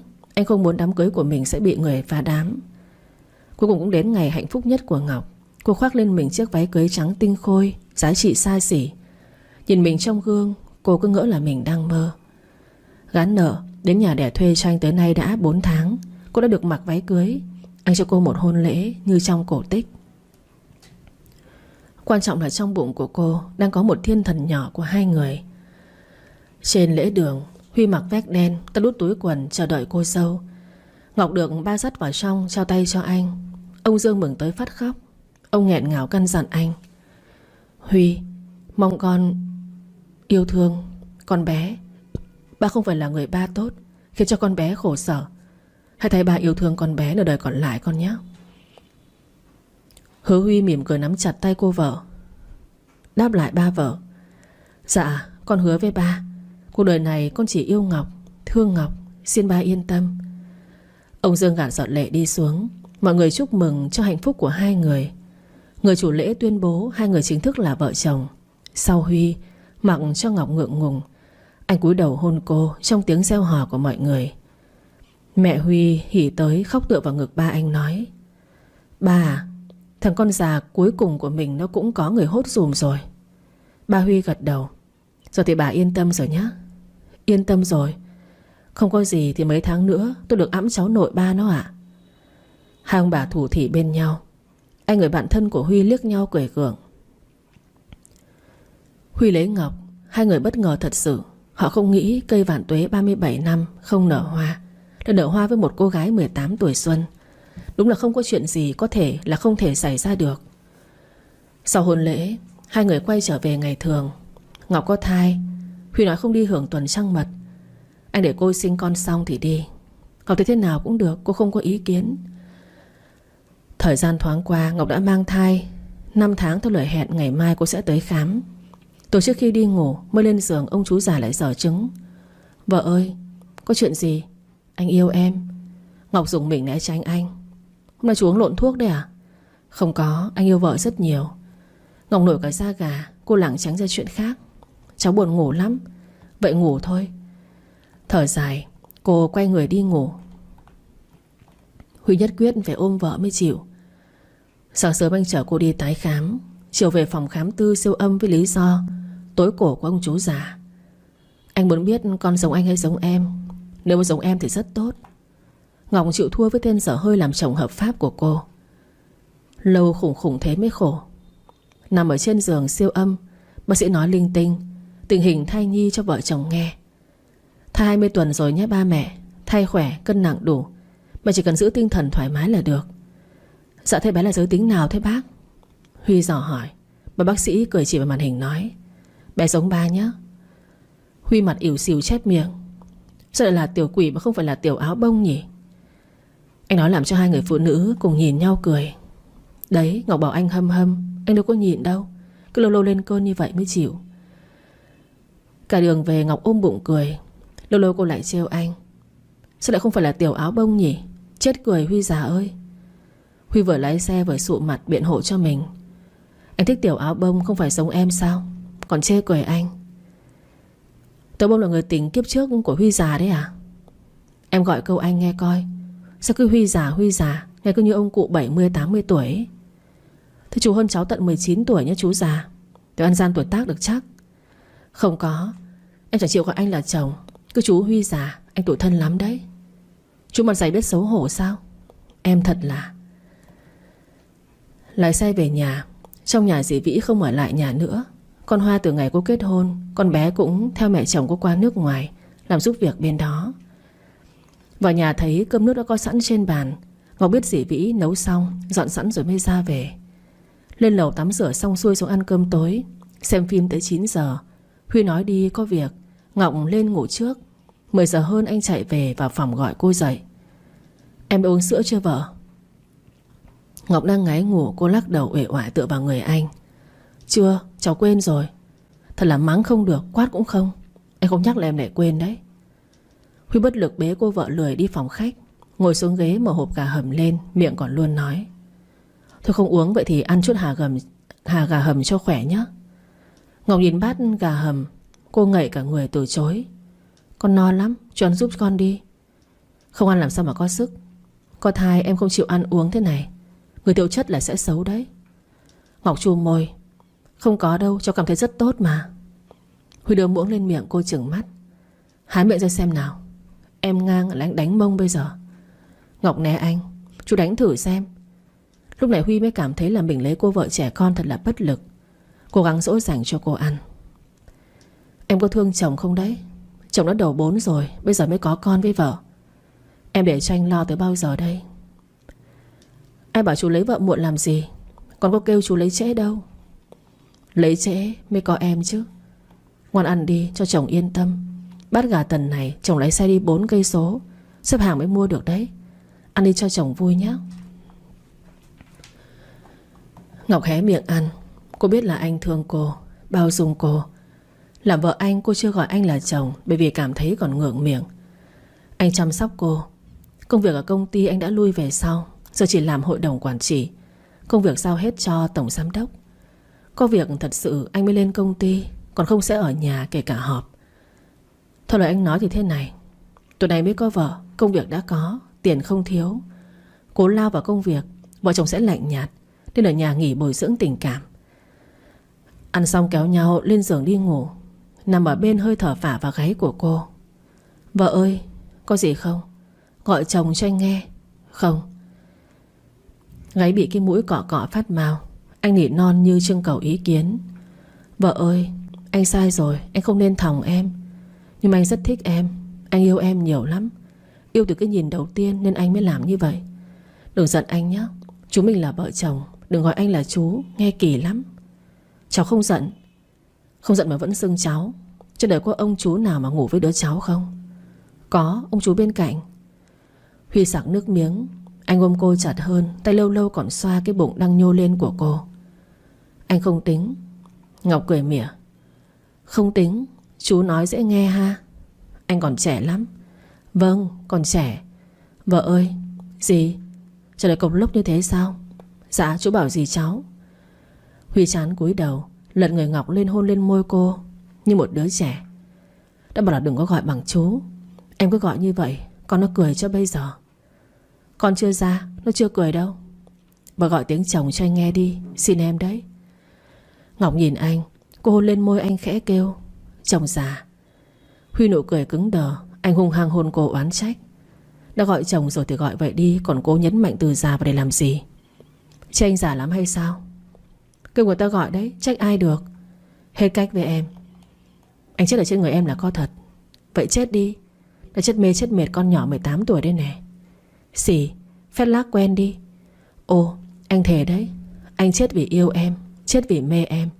Quan trọng là anh mê nhất cái ngực hai lưng của vợ. Và chậu nước tạt thẳng vào mặt.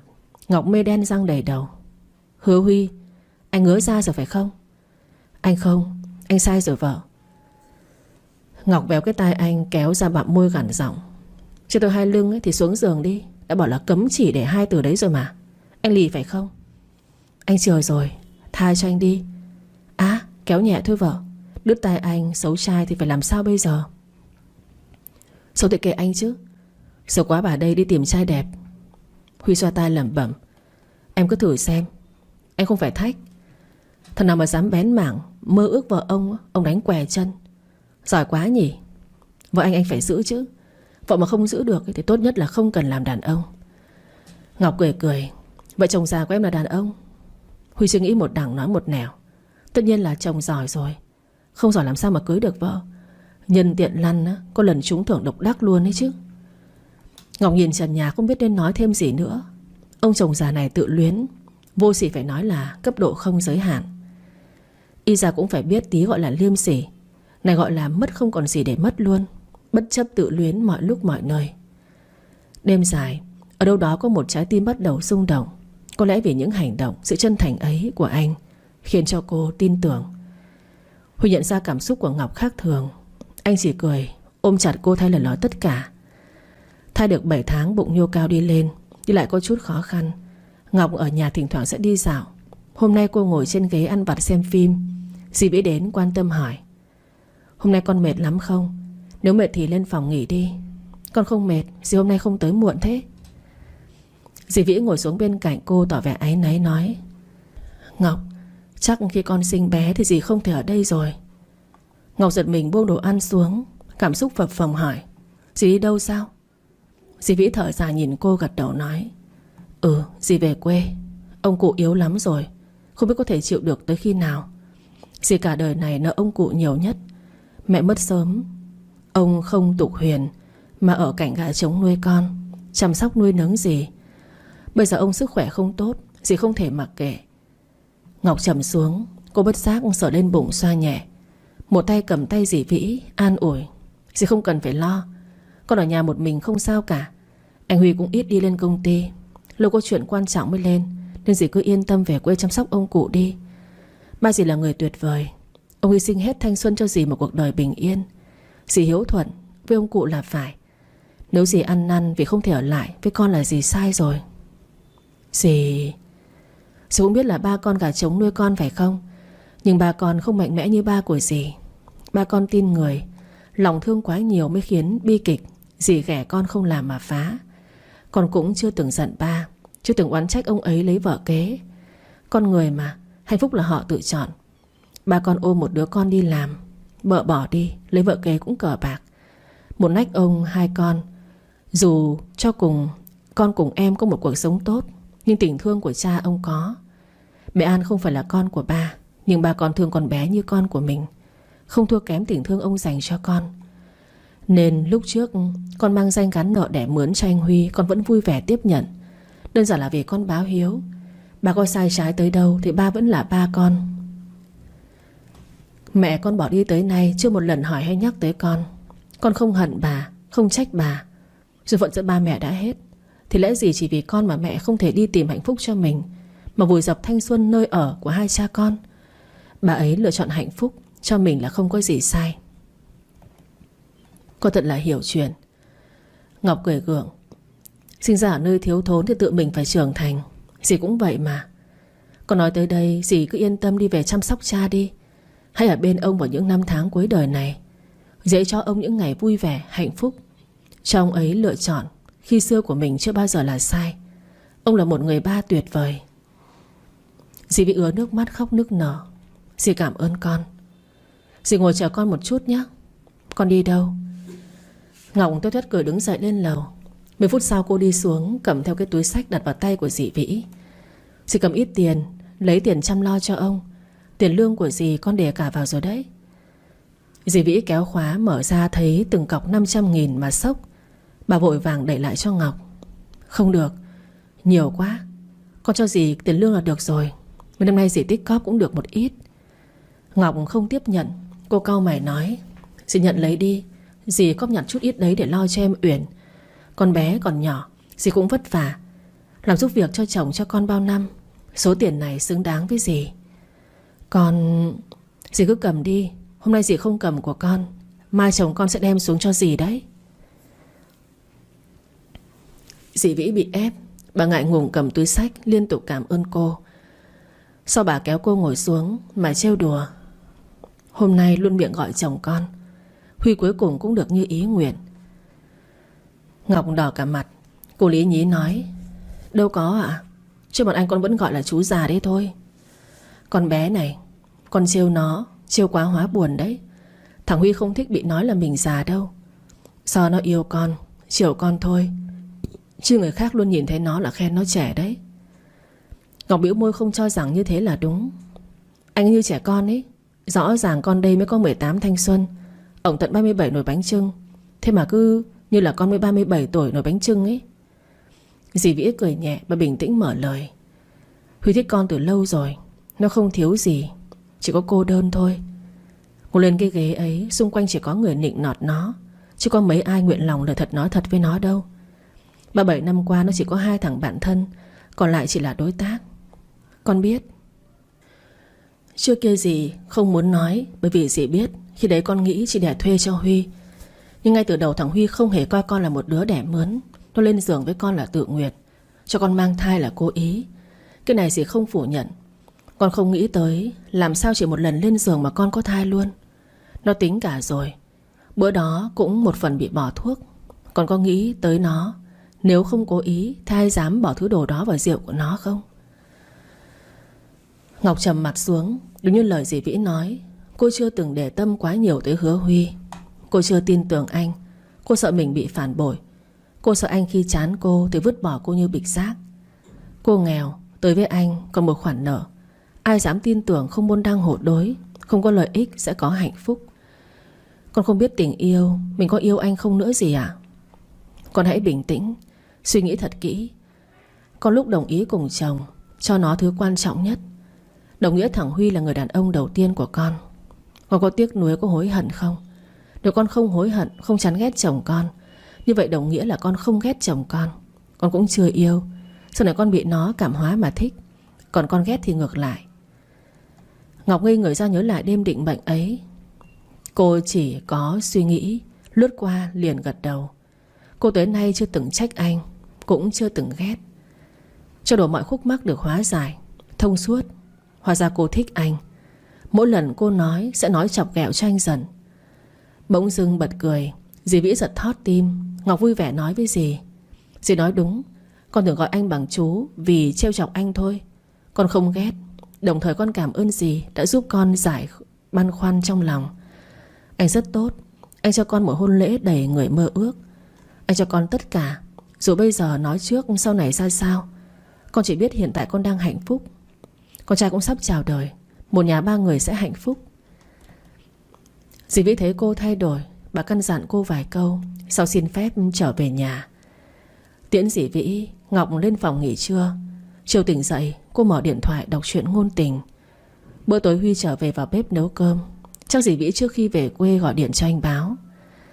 Ngọc đi xuống thấy anh đeo tạp dề nấu ở trong bếp. Cô nhẹ nhàng đi tới, vươn tay ôm lấy anh từ phía sau, ân cần nói: có nóng không chồng? Huy tay đảo đồ ăn khựng lại, tim đập thình thịch. Anh mừng như điên, xoay người đối mặt với cô hấp tấp hỏi: em vừa gọi anh là gì? Ngọc nhìn anh cười chưa phai trên mặt. Cô chủ động hôn lên má của anh. Em gọi chồng của em. Ngọc, em chấp nhận yêu anh rồi đúng không? Không có đâu. Chưa yêu chị mới thích. Ngọc tát vào vai anh hờn dỗi nói: không đứng đắn. Đứng đắn thì làm sao mà yêu vợ anh được đây? Thật hết nói nổi anh đấy. Gì chứ? Em là bà cụ non hả? Nhớ rõ mình 18 tuổi, không cần cau mày mà mau già thế đâu. Miệng nói tay vuốt má của cô. Ngọc xem không nổi, cô hất hàm kêu lên: nhìn nồi kia kìa, anh nấu cháy, em cho anh ăn một mình đấy. Huy vui vẻ bế cô lên, đi ra phòng khách, đặt cô ngồi xuống ghế, vỗ ngực đảm bảo: em yên tâm, anh nấu cơm ngon lắm, sẽ không cháy đâu. Nói xong cúi xuống hôn lên trán của cô. Sau chạy nhanh vào trong bếp tiếp tục công việc nội trợ của mình. Cơm tối anh nấu 2 món mặn 1 canh. Ngồi bàn ăn, Huy ngồi bên cạnh nhìn đồ ăn ngượng ngùng cười trừ: anh chỉ biết nấu như vậy, em ăn tạm. Ngày mai anh sẽ lên mạng học thêm nhiều món ngon dành cho mẹ bầu. Đừng giận anh nhé. Cô động đũa gắp đồ ăn cho anh. Anh đừng có ăn nói khép nép như vậy, em ngại ngùng đấy. Anh là chồng của em, anh phải nhường vợ. Ý kiến của vợ là của anh. Vợ nói là phải, anh không được nói trái. Anh từng hứa là sẽ nghe lời em, duy chỉ nghe lời vợ. Ngọc khóe mắt rưng rưng, miệng ăn đồ ngũ vị trọn đầy. Đây là hạnh phúc, hạnh phúc trọn vẹn. Yêu người lớn tuổi là vậy sao? Cô tự hỏi tiếng lòng. Huy buông đũa ôm cô, tay luồn vào áo, xoa chiếc bụng tròn. Không cần khóc, em chỉ cần cười. Anh sẽ không để cho em khóc. Anh sẽ cố gắng hoàn thiện bản thân, cũng học hỏi thêm để mình không cách xa em quá. Huy, em cảm ơn anh. Không cần phải cảm ơn. Người phải cảm ơn là anh nè. Em không chê anh già, không chê anh cổ hủ, lạnh lùng, tính tình nóng nảy. Em còn chấp nhận mang thai vào lúc thanh xuân đẹp nhất. Sự hy sinh của anh không đáng kể. Vâng. Ăn cơm thôi. Dạ. Ăn xong Huy tiếp tục dọn dẹp. Sau khi anh đi tắm, đi ra thấy cô nằm xem tivi. Anh lau qua tóc ngồi xuống, kéo cô dậy, xoa lưng cho cô. Có đau lưng lắm không? Không có. Hôm nay con có quậy mẹ nhiều không đấy? Giống mọi ngày thôi. Vợ ơi. Dạ. Ngoan quá. Huy ghé sát vào tai cô thủ thỉ: vợ cho anh kiểm tra cái hai lưng xíu nha. Gì cơ? Anh muốn kiểm tra. 10 tháng chưa có nhìn thấy. Này Huy, anh chưa tỉnh ngủ à? Anh tỉnh rồi em. Em đang có thai đấy nha cha. Anh không làm gì, anh chỉ kiểm tra xem nó vẫn là cam hay quýt thôi. Ngọc cười phát mau. Cô gằn giọng: chồng nghiêm túc đấy hả? Huy chưa phát giác khác thường từ vợ, tay xoa bụng miệng cười nói: tất nhiên, anh có bao giờ lừa vợ đâu. Ngọc nhắm mắt hít sâu, sau mở mắt chỉ cửa phòng: đêm nay ra ngoài ngủ nhé. Huy giật bắn mình ngơ ngác hỏi: đang yên đang lành, sao phải ra ngoài ngủ chứ? Vì sao thì anh tự nghĩ đi. Nói xong cô xoay người về chỗ nằm của mình. Huy nhíu mày. Lại nhíu mày sau bừng tỉnh vội vã tắt điện cởi áo trèo lên giường, từ sau lưng ôm cô. Ngực trần dán vào lưng. Ngọc cọ người: anh còn lên giường làm cái gì nữa? Ra ngoài ngủ đi. Huy đáng thương hề hề xin lỗi vợ: vợ cho anh xin lỗi nhé. Anh nói sai rồi. Anh không dám nói vợ như màn hình phẳng nữa. Vợ anh là Cam, anh lại mắt lé nên nhìn lộn. Tha thứ cho chồng nhé vợ trẻ con. Nghe tới đâu Ngọc nóng mão tới đó. Cô nghiến răng nói: có người xin lỗi như anh sao? Có chứ, có anh đây. Phải thật lỗi cho anh nhé. Ngọc nhắm mắt giả chết. Cô cạn lời với người chồng già của mình: vợ ơi, vợ cho anh kiểm tra nhé. Ngọc nắm chặt hai tay, lưng đổ mồ hôi như tắm. Huy, anh mà không bớt nói lại thì ra sofa ngủ đi. Vợ hùa đùa đấy hả?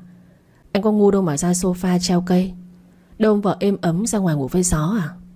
Vậy anh im lặng cho em. Em bớt giỡn, miệng anh thích nói.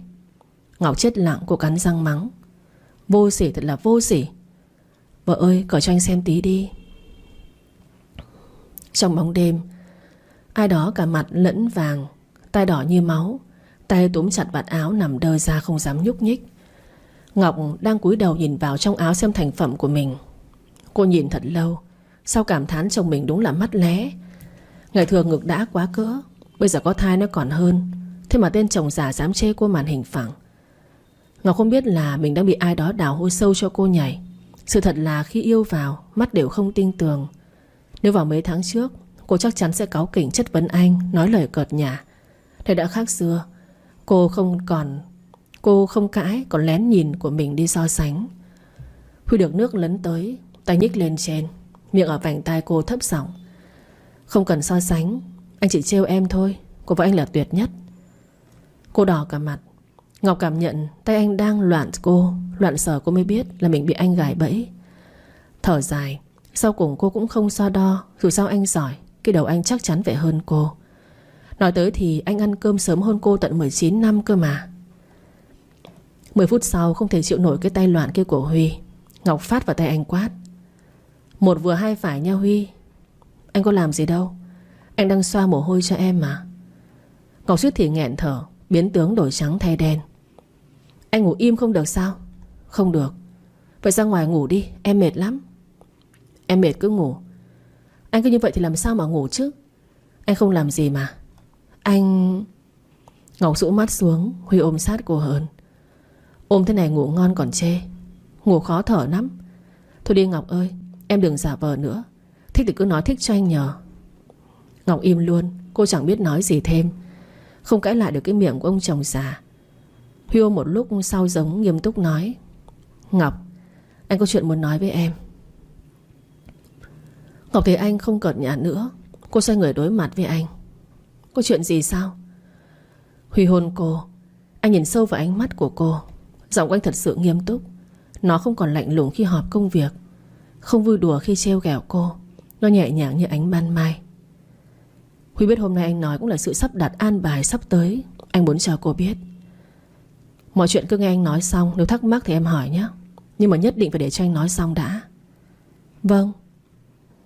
Ngọc nép vào người của anh. Nghe Huy nói: em đã bầu 7 tháng rồi, thân hình nặng nề. Anh tính nhường lại chức chủ tịch cho Quân quản lý. Thằng bé tuy chưa kết hôn nhưng nó có con rồi. 1-2 năm nữa chắc cũng sẽ kết hôn. Anh bây giờ 37, qua Tết là 38 tuổi. Anh có tài sản đủ cho con và em sống cả đời vô lo.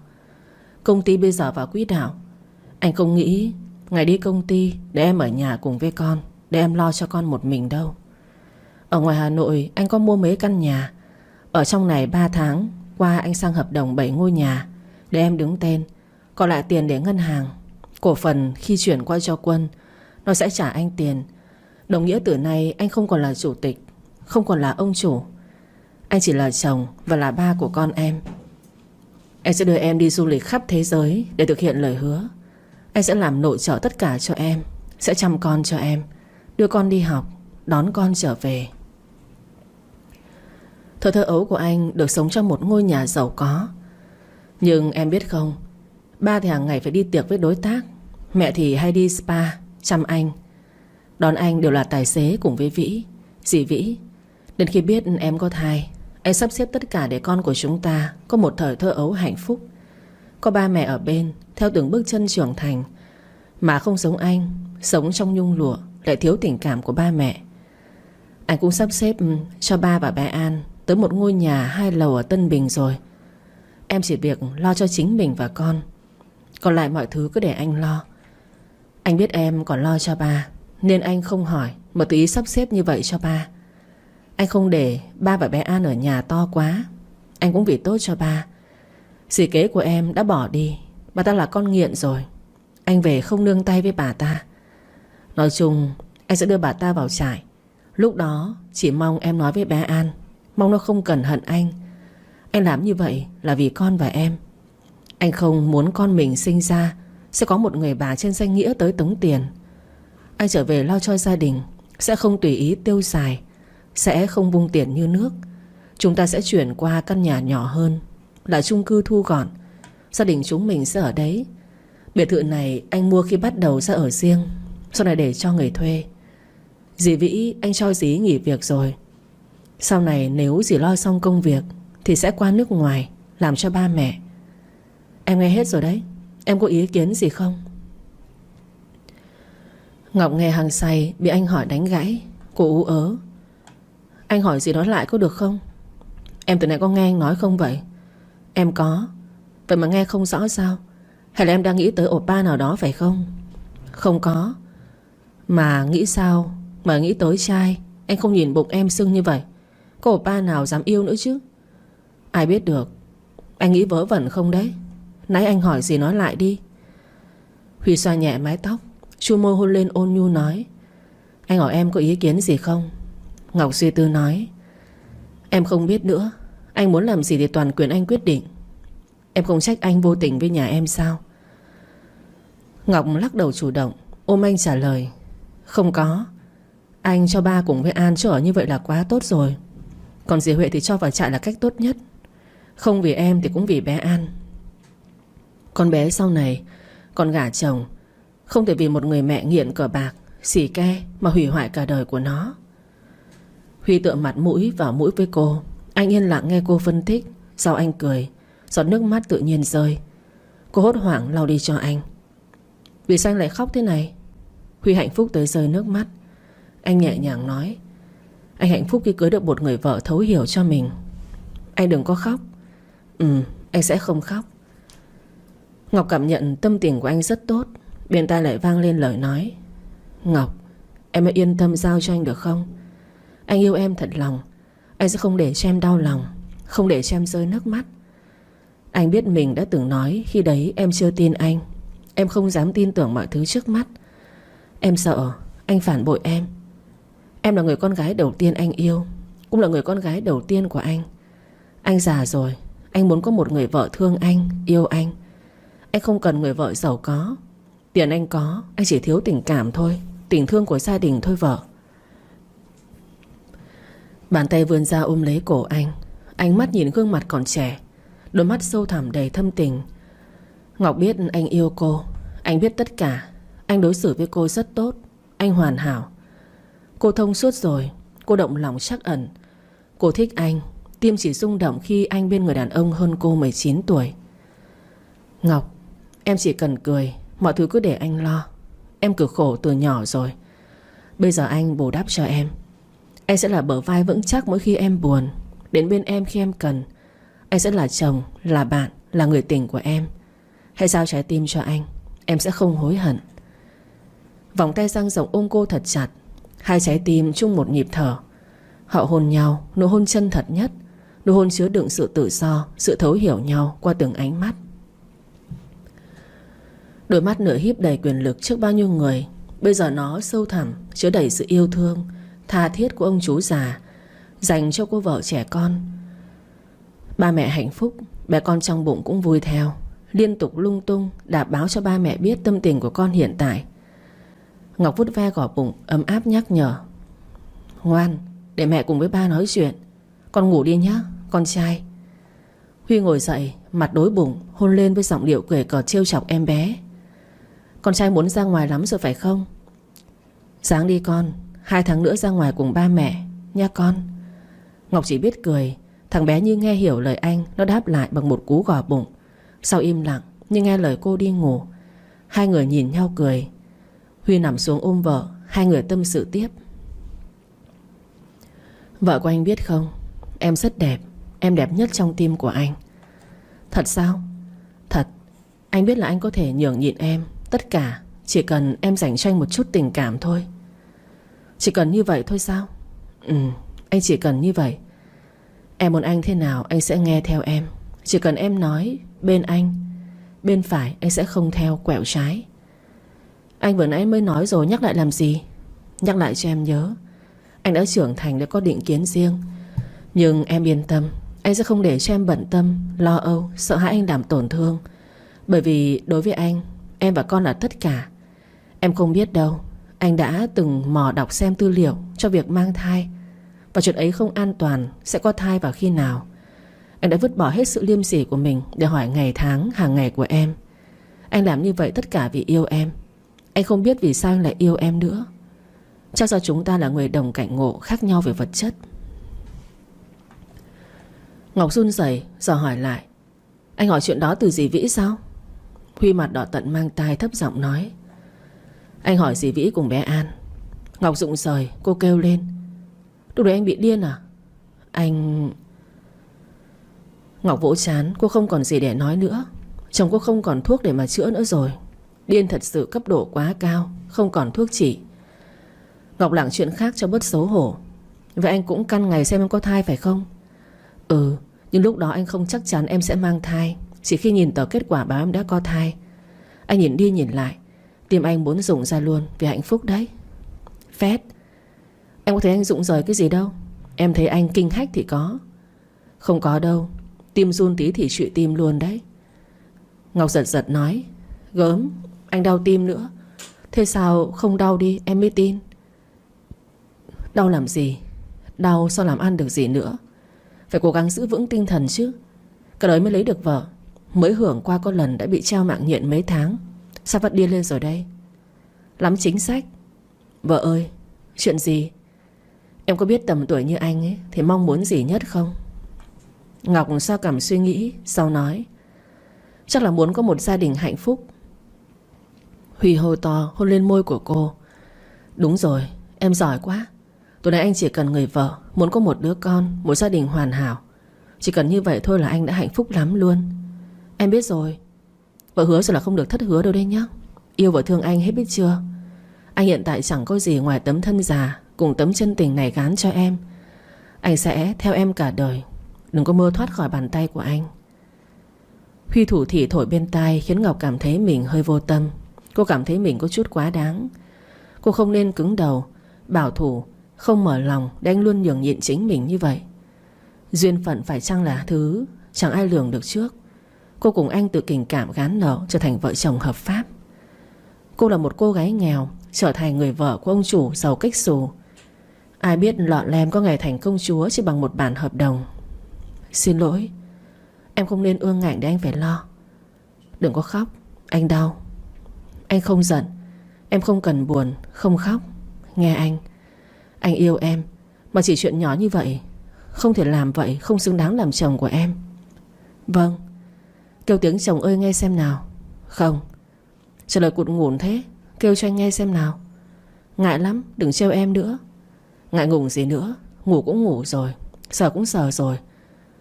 Quan trọng là chỗ này có một hạt giống to đùng của anh đây này. Miệng nói, tay chỉ cái bụng hơi nhô lên. Ngọc nghe lời nói ngọt như đường. Cô hờn trách: sao anh nói ngọt thế? Ngọt vậy có làm cho em lụy tim không? Không, em cảm thấy nổi da gà đấy. Bậy này, vợ cứ chê chồng thế này thì hỏng. Anh ăn kẹo ít thôi, không gái nó lại đạp gãy cửa bây giờ. Anh không có gái. Anh nghèo với hai bàn tay trắng, đâu ra gái theo.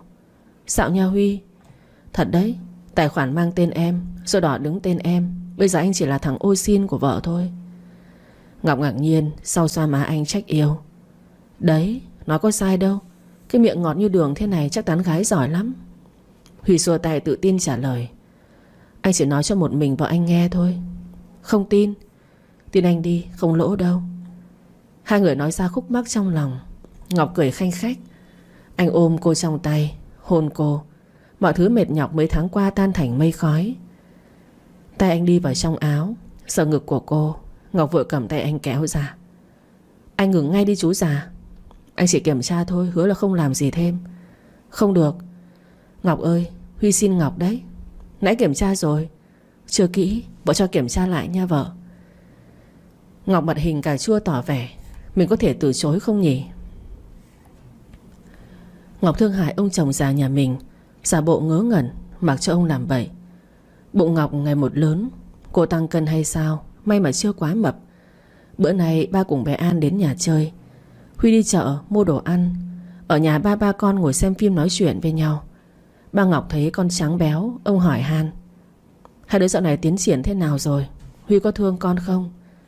Tiến triển việc gì hả ba? Vợ chồng con vẫn vậy thôi ba. Ngọc, con có giận ba khi xưa không ngăn cản mà lại để con đi gán nợ thay cho dì Huệ không con? Con không. Ba không ngăn cản mới cho con một cuộc sống hạnh phúc. Người đàn ông yêu thương con như Huy. Sau này ra sao con không biết, nhưng hiện tại con rất vui và hạnh phúc. Vậy thì ba yên tâm rồi. Ngồi tới gần trưa Huy chưa về. Ba Ngọc lo lắng ngóng trông nói: sao Huy đi lâu về thế con nhỉ? Con có đói không? Ba vào nấu cho con cái gì ăn trước. Ngọc nhìn ra ngoài, cô cũng lo lắng cho anh. Cuối cùng cô vẫn lắc đầu: thôi ba với em An cứ về nhà đi. Ba còn phải đi làm mà. Con chờ xíu anh ấy về bây giờ. Ông Dương vẫn không yên tâm. Nhìn đồng hồ thấy gần trễ làm, ông Âu lo dặn cô: vậy ba về trước nhé. Con bây giờ bụng đã gần 9 tháng, không còn nhỏ nữa. Đi đứng phải cẩn thận đấy. Nếu bà cảm thấy không khỏe chỗ nào thì gọi ngay cho ba biết. Con biết rồi mà. Ba về nhé. Ừ, ba về đây. Ngọc nhìn ba cùng em về, cô lòng thả lỏng. Bà cô vẫn luôn quan tâm lo lắng cho cô như trước. Tới hiện tại ông vẫn không tin anh sẽ cho cô hạnh phúc. Có lẽ vì hai cuộc hôn nhân thất bại khiến ông lo lắng như vậy. Đúng thật với câu nói đi đâu cũng được, mệt thì về nhà, nhà là tất cả. Trước ngày sinh nửa tháng, vợ chồng Ngọc dọn ra chung cư ở. Thân mình của cô ngày càng nặng, nằm trên ghế sofa xem phim. Ngọc cảm thấy mình đang trải qua một giấc mộng tình yêu. Lỗi ký giấy hợp đồng thay người trả nợ đã được chồng như ý. Huy ơi, nấu cơm xong chưa? Em đói. Gần xong rồi vợ, chờ anh 5 phút nhé. Nhanh lên nào, con nó khóc rồi đấy. Cơm tối hai vợ chồng ngồi trên ghế xem phim. Huy nói: con chưa chui ra đấy đâu ra mà khóc. Huy ngồi xoa chân cho vợ. Ngọc hứng khởi khỏi: chồng ơi, nếu bây giờ bà Tiên, cô ta muốn em đổi anh cho cô ấy, Tiên sẽ chuyển cho em tiền bồi thường. Em có nên đổi không nhỉ? Anh kể sát tai nói: tài khoản của em có bao nhiêu tiền rồi còn bất động sản đứng tên em. Em phải suy nghĩ cho kỹ đấy. Ngọc ngẩng đầu chán tựa vào cằm Huy nhỏ giọng: em không cần phải suy nghĩ. Anh không đổi. Em lựa chọn rất đúng. Anh vừa đẹp trai, nấu ăn ngon, phục vụ tốt nữa, phải không vợ? Vâng. Trong căn phòng màu sáng, Huy bế cô đặt cô nằm xuống giường. Tay của anh với lọ dầu dưỡng da. Lên giường kéo chân cô để lên đùi của mình, lấy lòng vợ mà nói: đến giờ massage rồi vợ. Làm tốt có thưởng nhá. Hứa nha vợ. Ngọc hạnh phúc cười. Huy biết hai người tuổi tác chênh lệch. Anh luôn học hỏi những câu trend của giới trẻ nói chuyện để nịnh cô vợ trẻ con nhà mình. Mọi thứ trong nhà, từ việc chăm sóc da cho mẹ bầu, tất cả đều một tay anh tìm hiểu. Đồ đi sinh anh cũng bắt đầu tìm hiểu để sắm cho con trai. Ngọc như lời đầu của anh, cô chỉ vui vẻ và hưởng hạnh phúc từ anh. Chính sự nhiệt tình ấy của anh đem hai người trở nên gắn kết, không có sự xa cách về tuổi tác. Ngọc cũng yêu anh nhiều hơn, ỷ lại nhiều hơn. Hai người díu dít quấn quýt bên nhau, làm người ngoài ghen tị. Không ba, không tụ tập bạn bè, không đi chơi. Chỉ là hai người trong ngôi nhà để sự yêu thương, sự chiều chuộng vô điều kiện của người trưởng thành. Còn 7 ngày tới là tới ngày lâm bồn. Mẹ chồng Ngọc bất ngờ gọi điện cho cô: alo mẹ à? Ừ, mẹ đây. Hôm nay con thấy sao rồi? Bụng đã tụt chưa? Có cảm giác nặng nề quá không? Dạ chưa mẹ ơi, bé vẫn đạp bình thường. Bác sĩ nói nếu đúng ngày dự sinh mà không sinh thì chờ 2 ngày. Nếu chưa có dấu hiệu sinh thì mổ chủ động ạ. Bà Nguyệt bên đầu dây bên kia lo lắng không thôi. Thằng Huy không cho mẹ về với con. Nó cứ kêu con sinh, con nói chăm là được rồi, không cần phải lo lắng. Mà nói mãi mà nó không hiểu. Tình hình này mẹ lo lắng quá. Ngọc ấm lòng từ lời quan tâm của bà. Cô trấn an bà: mẹ đừng lo, có anh Huy chăm lo cho con là được rồi. Mẹ biết là thế, nhưng con mẹ vẫn tốt hơn. Thằng Huy là giận ba mẹ khi xưa không đủ quan tâm nó, nên bây giờ nó toàn tâm bù đắp cho đứa con đầu đấy. Mẹ đừng như vậy, anh Huy không có ý đó đâu mẹ. Ngọc thật muốn đánh trông chồng già một cái cho tỉnh ngủ. Khi xưa ba mẹ vì cuộc sống, vì công ty mới bất đắc dĩ đi ngược về xuôi mà bỏ lỡ, bỏ bê ổng thôi, chứ không phải là ba mẹ cố ý như vậy đâu. Giờ phạm cái điều vô lý thật chứ. Mẹ chồng muốn về thì không cho về. Đầu dây bên kia lại vang lên: mẹ là mẹ nó sao lại không biết. Thôi, nó muốn chăm con ở cữ thì cứ để nó chăm nhé. Tới cháu đầy tháng ba mẹ về sau, con nói giúp ba mẹ trông thông gia nhé. Dạ thưa mẹ. Thôi con nghỉ ngơi đi, ăn uống nhiều vào cho có sức. Mấy ngày nữa cơn đau tới là muốn ăn cũng không được đâu. Ăn gì cứ bảo Huy nó nấu cho. Đừng có áy náy hay ngại ngùng gì. Có việc gì cứ sai nó, cho nó biết có con rồi sẽ vất vả, nó mới hiểu tấm lòng của cha mẹ ra sao. Dạ con hiểu rồi ạ. Thế mẹ không làm phiền con nữa, con nghỉ ngơi đi, mẹ tắt máy đây.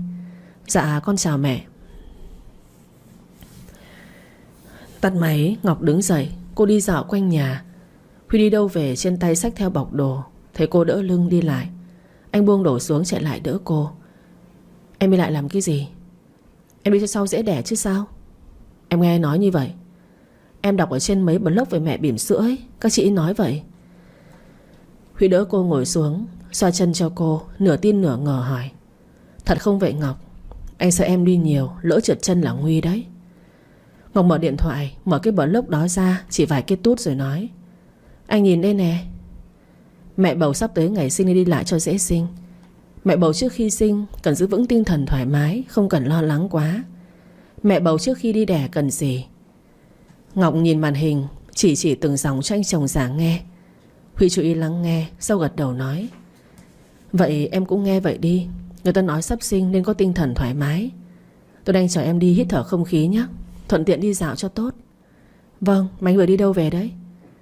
Anh vừa đi siêu thị Con Cưng, coi vài thứ hôm bữa mua còn thiếu cho con. Ngọc nhìn bịch đồ, cô nhíu mày lại: anh mua có phải là nhiều quá không đấy Huy? Huy thản nhiên nói: anh cảm thấy mua còn thiếu ấy chứ. Anh vẫn thấy thiếu đấy. Ngọc hô to bất mãn mắng: anh phá của sao?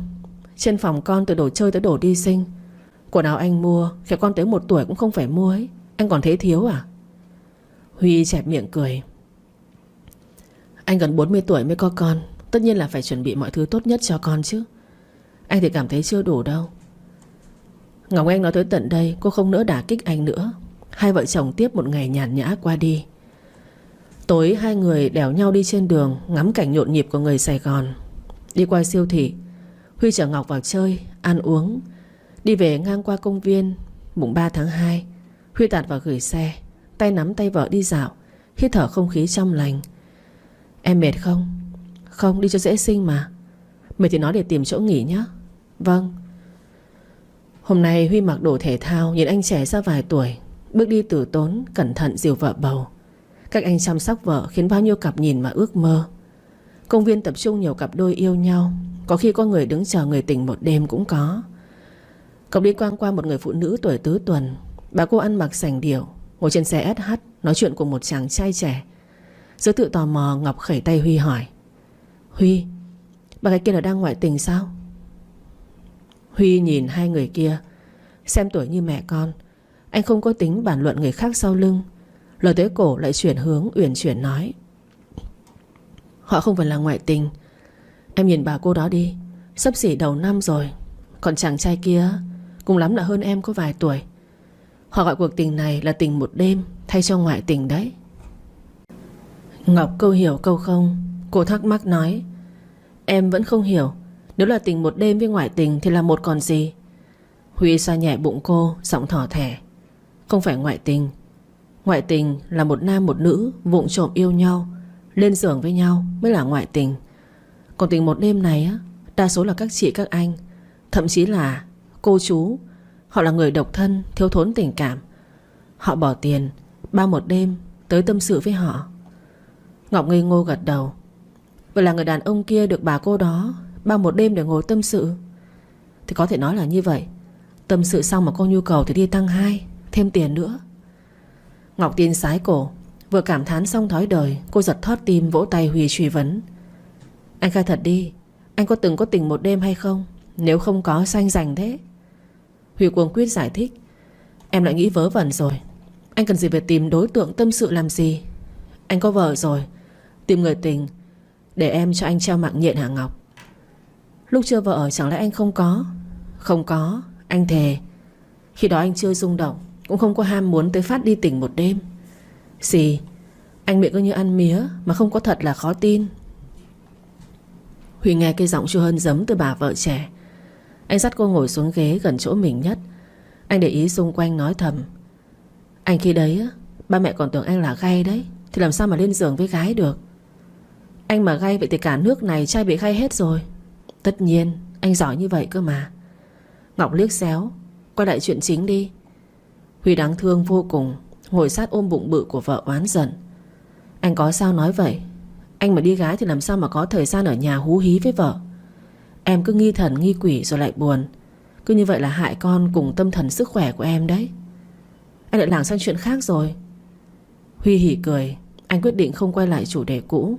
Anh chỉ mấy chiếc ghế gần và nói: em nhìn họ có tình cảm không? Ngọc nhìn sao mặt đỏ. Cô ẻm cái giọng giả vờ hỏi: họ làm gì vậy anh? Huy cười khẽ thổi hơi vào vành tai cô: họ đang yêu nhau. À thì kệ họ đi anh. Huy xoa tay cô rón rén hỏi: hay mình cũng thử đi? Linh mất tự nhiên, nghiêng đầu ghé sát mặt, tiếng mũi kêu nói: thử cái gì mà thử? Chú già rồi mà còn học hư. Huy ôm cái bụng vượt mặt kéo sát cô vào trong lòng. Anh đặt lên đôi môi của cô một nụ hôn. Còn cô hứng khởi nói: em cổ hủ như bà già ấy. Anh chưa thấy thế nào em còn trẻ, thế mà tí lại đỏ mặt. Lát lại ngượng ngùng. Anh không muốn em yêu anh bị người ta nói là mình già, không làm cho vợ trẻ biết mùi vị của tình yêu đâu. Anh đúng là lắm chuyện. Thử cảm giác hẹn hò nơi đông người xem nó kích thích cỡ nào nhé. Ngoan nào. Ngọc thiếu cắn vào lưỡi. Anh cả trớn còn thêm kiểu dỗ dành cô như em bé, chỉ vì muốn đạt tới mục đích của mình. Anh nói đúng. Khi yêu một người và được người yêu mình, nó hạnh phúc. Mình được là chính mình. Còn 2 ngày là tới ngày dự sinh. Huy ngồi ở nhà cứ như nước lũ tới. Anh hết xoay quanh nhà bếp thì tới trước mặt của cô, vờn quanh trêu ghẹo: sao mãi mà thằng nhõi nó không chui ra thế nhỉ? Không biết nữa. Còn 2 ngày, cứ từ từ đến giờ con sẽ ra. Ừ nhỉ, có chạy mất đâu. Trông gà hóa cuốc. Em lại nói xấu chồng rồi nhá Ngọc. Ngọc vuốt cái bụng trẻ môi: chồng già tốt quá mà sao em nói xấu? Em chẳng ý tứ gì cả. Em không biết người ta nói xấu xấu đẹp khen sao? Em không biết. Em chỉ biết là mình sắp thành bà già nói nhiều thôi. Anh chỉ muốn em vui vẻ thôi mà. Ngọc uống ngụm nước khinh thường ông chú già: bớt xàm đi cha. Huy còn kiên trì nói: em cười nhiều đẻ con ra mới tươi có biết không? Cứ im như cái lu ấy, đẻ con ra đầm đì thì chết dở. Tới ngày dự sinh, cả người Ngọc vẫn nhẹ như không có chuyện gì xảy ra. Thích ăn thì ăn, thích ngủ thì ngủ, làm cho Huy lo sốt vó cả lên. Đang ngồi bé con đạp vài lần khiến Ngọc đau điếng. Cô A kêu lên. Huy ở trong bếp đang nấu cơm, tưởng cô đau đẻ. Anh tháo tập dề, vọt vào phòng như một cơn gió, tay xách nách mang, ôm cái sọt nhựa đựng quần áo cho con đi ra. Vội vàng đỡ cô lên lo lắng hỏi: đau đẻ à? Đi nhanh mà tụt ngang đường. Ngọc muốn cười lắm nhưng vừa thương vừa tội. Cô chịu đau cố nói: không, chưa có đẻ, con mới đạp em đau thôi. Huy thở phào nhẹ nhõm ngồi xuống vuốt ngực. Làm cho anh hết cả hồn, tí thì đẻ ngang đường.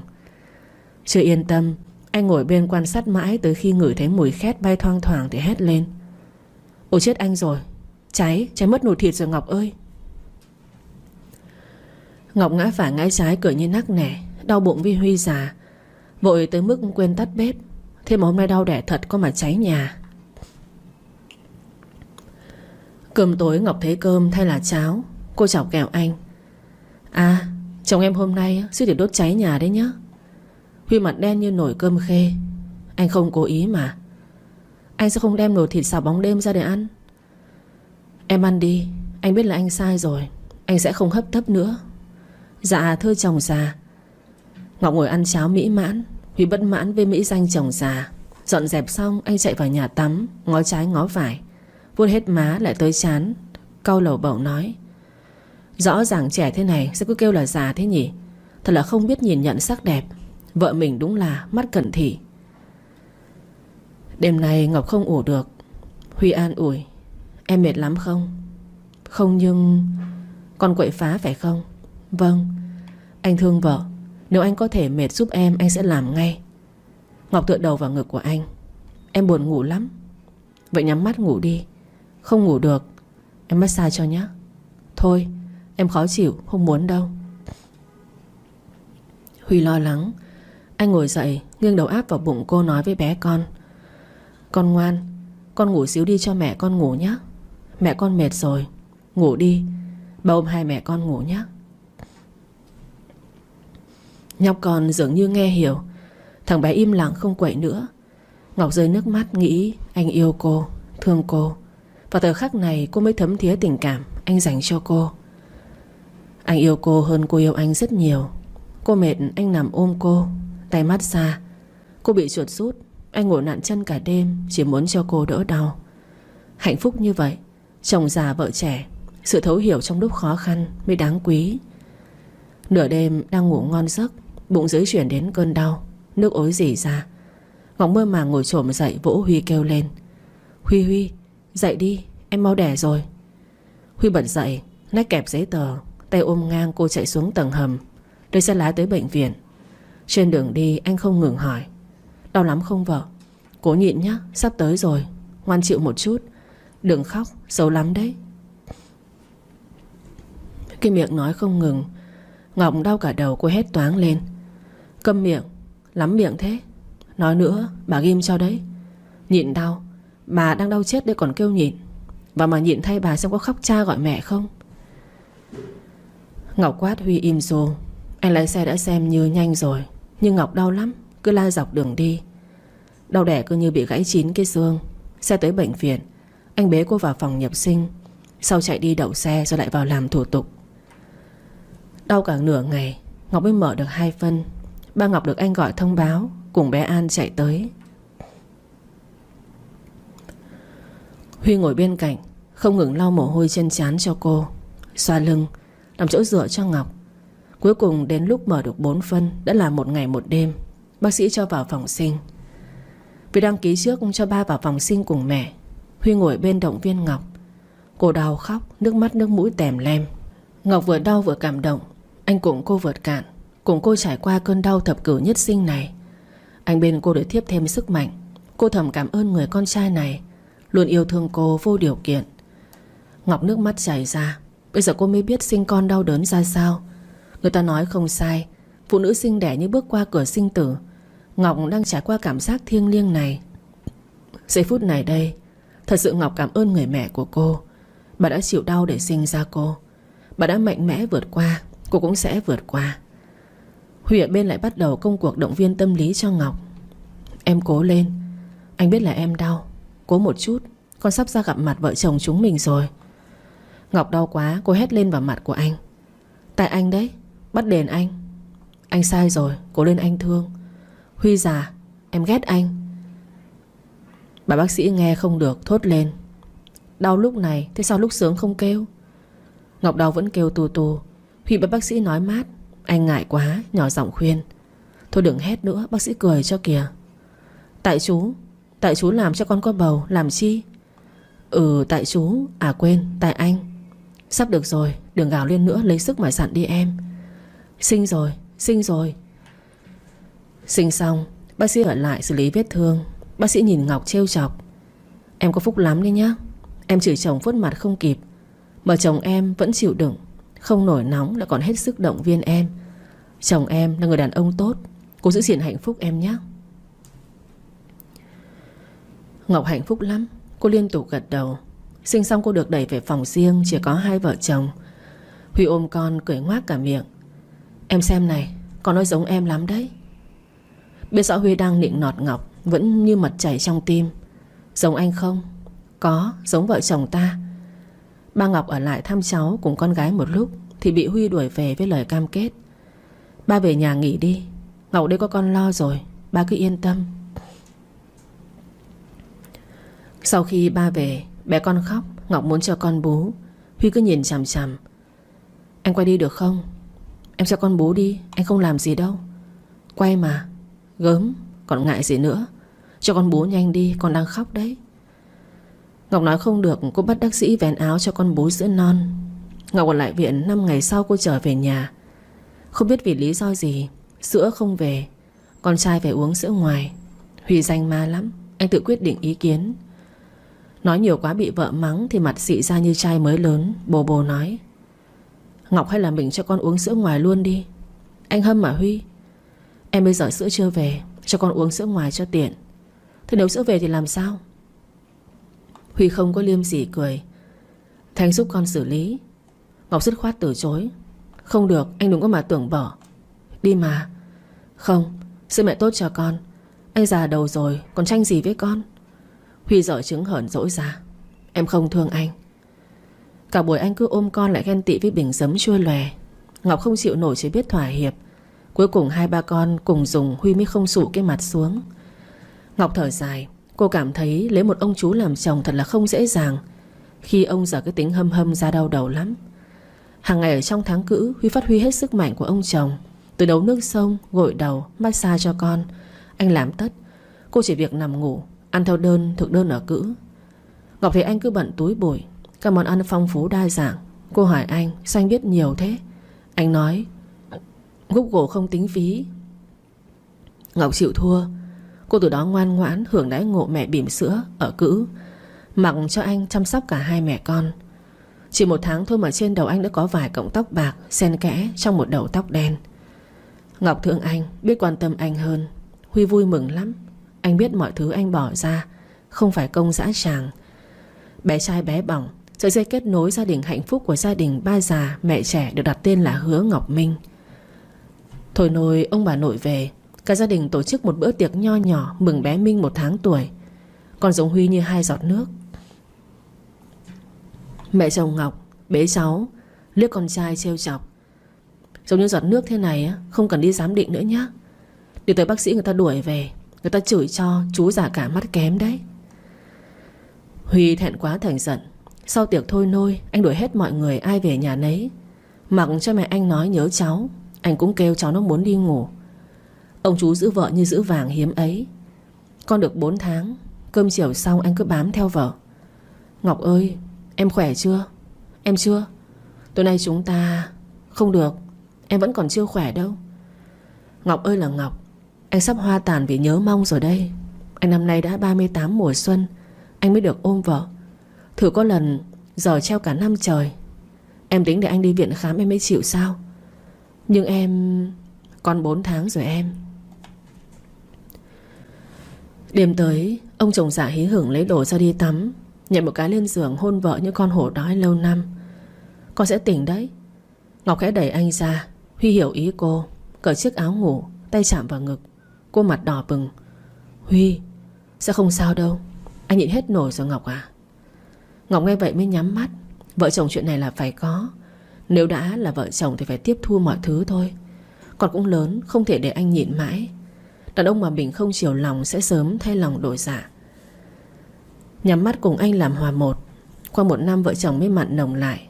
Ngọc hiểu được chuyện này đối với cặp vợ chồng rất quan trọng, chiếm đến 90% trong cuộc sống gia đình.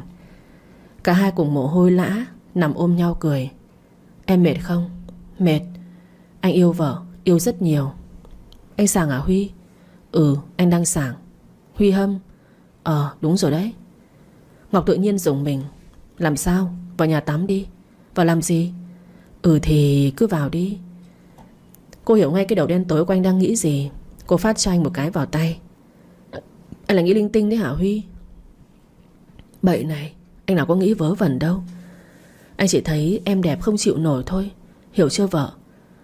Ngọc khóe miệng run run: Thôi cha, Ngọc không chịu nổi Huy đâu. Huy không cho Ngọc trả lời nữa, cúi xuống hôn sau bế cô thẳng vào nhà tắm. Thế là hiệp 2 lại xảy ra. Sáng sớm con chưa dậy, Ngọc xoay người tỉnh giấc, nghe tiếng nước ở trong phòng tắm tí tách. Cô biết chồng cô đang tắm. Huy từ nhà tắm đi ra, Ngọc há hốc mồm hét toáng lên: Huy, anh cái gì? Sao anh không mặc đồ, cứ như người rừng thế? Mặc làm gì? Mặc vào lại cởi ra mất công. Người rừng cũng được, miễn là em thích. Vợ, mình lần nữa nhé. Không, con tỉnh dậy đấy. Không sao. Chăn trùm lại. 10 tiếng sau tiếng thở dốc ồ ồ nam nhân truyền ra. Mới sáng sớm ta bị đưa lên thớt làm thịt. Sắc mặt của Ngọc không thể nào đẹp nổi. Huy bé con tủm tỉm cười, cái mặt đáng ghét. Tưởng cha già rồi, ai ngờ cha thuộc dạng, càng già càng dẻo dai. Huy quan tâm hỏi: vợ còn mệt không? Không. Hết mệt rồi à? Chưa. Vậy tỉnh dậy cho con bú xong ngủ tiếp. Ngọc ai oán ngồi dậy vén áo cho con uống sữa. Huy mắt sáng như đèn ô tô nhìn chằm chằm. Anh làm cái gì thì đi làm đi. Anh không phải làm gì. Vậy thì... Huy khinh khỉnh nói. Lại đỏ mặt. Bà cô ơi, anh thấy hết rồi, không cần mặt đỏ nữa đâu. Tập cho quen đi. Cơm chiều xong, hai vợ chồng ngồi xem tivi. Ngọc vừa ăn vừa bình phẩm nội dung của phim. Huy, anh thấy nam chính đẹp không? Huy liếc nhìn nam chính, anh trả lời. Bình thường, không đẹp bằng anh. Ngọc ngừng ăn, cô nuốt nước miếng hỏi lại. Huy ơi, anh tự luyến quá đi Huy à? Giờ vậy mới biết sao? Ngọc chết lặng, cô hỏi cái khác. Nội dung phim này cũng hay anh nhỉ? Cũng tạm tạm. Không hay bằng chuyện tình chú già tên Huy cùng vợ trẻ tên Ngọc. Chú ngáo à? Anh đang ngáo đây nè. Huy, em thấy anh nên uống thuốc đấy. Tốt, tối anh sẽ uống. Ngọc nghi nghi hỏi lại. Anh uống thuốc thì đi mua đi, sao còn ngồi đây nữa? Đi làm gì? Không đi thì thuốc ở đâu uống? Huy tỉnh bơ chỉ Ngọc nói. Em là liều thuốc tốt nhất, anh không cần đi. Em thì liên quan gì đến thuốc? Huy nhìn sâu vào mắt của cô, mỉm cười tính kế. Tối đến con trai ngủ say. Huy lấy cớ bị bệnh cần thuốc gấp, lại kéo cả người uể oải cô vợ nhỏ nói chuyện tình cảm. Đêm nay tình cảm mãnh liệt. Tình yêu như con sông trải dài, kết nối từ giường tới nhà khách, lại qua nhà tắm rồi lại về giường. Kết quả không mấy bất ngờ. Sáng ngày hôm sau, cô vợ nhỏ gào cả cái nhà lên, chửi tên chồng lưu manh. Tên chồng trời đánh còn đứng bếp đeo tạp dề cười nhe cả răng. Em cứ chửi đi, anh tình nguyện nghe. Ngọc điên quá chỉ mặt anh. Tôi biến ra sofa ngủ cho bà nhé. Xin lỗi, anh không ngủ sofa. Từ nay bà cấm động vào cọng lông của bà. Lời cấm không có tác dụng. Huy, anh giỏi lắm, anh cho em chờ. Anh không giỏi mà hốt em về làm vợ được đấy. Đồ vô sỉ. Vợ muốn chửi thì cứ chửi đi, anh không tự ái đâu. Anh biết vợ chửi là vợ yêu. Thời gian thấm thoát trôi nhanh. Bé Minh đã 2 tuổi. Sinh nhật con ông bà nội lại về nước. Lần này tổ chức to hơn. Quan trọng là ông bà lần này muốn đưa cháu nội qua bên kia ở cùng vài tháng. Cậu có ngỡ rằng Huy không cho đi. Ai biết ông chú thấy ba mẹ hỏi muốn cho cháu trai đi chơi, anh gật đầu nhanh hơn trúng số. Bé Minh khi chưa đầy tuổi còn có vài nét giống với mẹ. Bây giờ hai gia đình Ngọc chính thức gia nhập hội các mẹ bỉm đẻ thuê. Bé con cùng Hứa Huy không khác một nét nào. Cái cau mày cũng sao in lại. Huy bé con ai gặp cũng khoe khoang, về nhà luôn nịnh vợ. Ngọc ơi, anh yêu vợ. Anh nguyện làm ô xin cả đời cho em. Điều kiện không được ngắm trai. Anh mà thấy thằng nào lén lút với vợ anh á, anh cho nó nếm thử cảnh có mà chỉ để làm cảnh đấy. Anh không điên. Vợ muốn gì anh chiều. Anh không gái gú, không bia rượu. Ở nhà phục vụ vợ con thôi. Tôi đến sắm vai thằng xe ôm đưa mẹ con em đi chơi. Ảo tưởng quá đấy. Vợ thấy anh có đảm đang không? Không, chẳng ngon gì cả. Vụng thối vụng nát. Xì. Người ta lên giường xuống bếp được hết lại còn kêu vụng. Ấy thế Ngọc làm được những gì? Ngọc chỉ biết ăn. Huy tủm tỉm hỏi tiếp. Vợ ơi, thế anh nấu ăn thế nào? Ngọc liếc bàn đồ ăn, các miếng thịt xào ăn sau sắc lắc đầu. Chẳng ngon gì hết. Huy bật cười. Không ngon. Vợ cứ đùa dai. Vậy hỏi làm chi? Vợ ơi. Ngọc ơi. Gì? Vợ sắp lăn nhanh hơn đi rồi đấy. Ngọc buông đũa trợn mắt nhìn. Ý anh là em giống heo? Huy cười gượng. Không có nha, anh không có nói đâu. Vợ tự nói đấy vợ. Ngọc thở phì phì, giơ chân dẫm lên chân anh nghiến lợi nói. Anh dạo này ăn gan gì mà to thế? Dám cãi lời vợ hả? Ui da, vợ dẫm nhẹ thôi đau chồng. Anh ăn cơm ăn thịt, chứ nào có ăn cái gì đâu mà gan to. Vợ cứ nói oan cho anh. Ngọc chừng anh cảnh cáo. Cứ liệu hồn, không bà cho móc dây điện đấy. Vợ chồng cứ đùa nhau kiểu vậy. Gia đình không lúc nào là không có tiếng cười. Cuộc sống như vậy cũng vui lắm. Nếu giờ vợ chồng mà im lặng một ngày không nói chuyện, nó cứ thiếu thiếu kiểu gì, giống ăn cơm mà quên chan canh vậy đấy. Sáng hôm nay là ngày đầu tiên Minh Nhí không ở Việt Nam. Ngọc ngủ tới tận trưa với lý do rất củ chuối là đêm qua cô bị con sói đuôi to hành cho ngất ngay tại trên giường, nên ngủ không biết chăng sao là gì. Hậu quả là mẹ trẻ con quên mất con trai đã theo ông bà nội đi nước ngoài chơi. Tìm khắp nhà không thấy bóng dáng của con. Ngọc vội vàng tìm điện thoại gọi cho Huy. Anh vừa đi xuống lầu dưới mua đồ về, trông thấy vợ đầu tóc bùi xù, áo xộc xệch đang cầm điện thoại bấm gọi điện. Huy hiếu kỳ hỏi: Ngọc, em làm cái gì mà cứ như là đi vừa từ bụi chuối ra thế? Ngọc nghe giọng của Huy, cô tắt máy đi tới hấp tấp nói: Con đâu rồi? Sao anh đi một mình? Huy giống như người bị bắt gian, anh lắp bắp trả lời: Em hỏi con á, anh chưa tỉnh ngủ à? Em hỏi con trai anh đưa đi đâu rồi? Huy bừng tỉnh cười to: Ngọc ơi, em mới là người nên tỉnh ngủ nha. Con theo ông bà đi từ tối qua rồi, bây giờ còn hỏi. Em làm cho anh cười đau bụng mất. Ngọc quẫn bách cúi đầu đi về phòng nhỏ giọng: Em quên. Anh làm cái gì mà cười như chưa được cười bao giờ thế? Ghét thật. Tôi đi ngủ, Huy đưa cho cô 2 vé máy bay đi Hàn, tặng cho vợ. Ngày gì mà tặng quà? Tặng quà tân hôn. Ngọc ngồi phắt dậy sờ trán của Huy. Anh ấm đầu đấy à? Anh đang rất bình thường. Sao lại tặng quà tân hôn? Hâm nóng tình cảm, em chẳng thú vị gì cả. Ngọc nhún vai nói: Lấy nhau mấy năm rồi bây giờ anh mới nói tân hôn. Em không tưởng anh phát sốt mới lạ đấy. Thì bù đắp khi cưới còn thiếu. Thôi cha, anh cứ nói luôn là đi hâm nóng tình cảm cho dễ nghe. Huy cam chịu cách vợ nói, ôm cô nằm xuống. Thôi ngủ sớm đi, sáng mai mình đi chơi. Sáng sớm, hai vợ chồng kéo vali đi Hàn Quốc. Hành trình du lịch vòng quanh thế giới do Huy lên lịch tặng vợ bắt đầu. Xuống sân bay, Huy đưa vợ tới một khách sạn 5 sao. Đã đặt phòng từ trước tại Seoul. Ngày đầu tiên hai vợ chồng dắt nhau đi tham quan cùng dạo phố. Ngày thứ hai đi thưởng thức món ăn. Ngày thứ ba đi đảo Nam Mi. Mấy ngày sau, Huy đưa Ngọc đi những địa điểm nổi tiếng tại Hàn Quốc. Nửa tháng sau chuyến bay tới Nhật, sau đó Trung Quốc, Áo, Hoa Kỳ. Địa điểm cuối cùng kết thúc là Phần Lan. Mấy tháng vi vu, Ngọc chỉ biết cười mãn nguyện. Cảm giác vừa hạnh phúc lại vừa ngọt ngào. Lần đầu biết yêu lại được chồng yêu chiều. Cô không còn nhớ tới thời thơ ấu cơ cực nữa. Tất cả được thay thế bằng tháng ngày hạnh phúc bên gia đình nhỏ, cùng với anh chồng già. Đêm trước ngày bay về Việt Nam, Huy đưa vợ đi ăn về.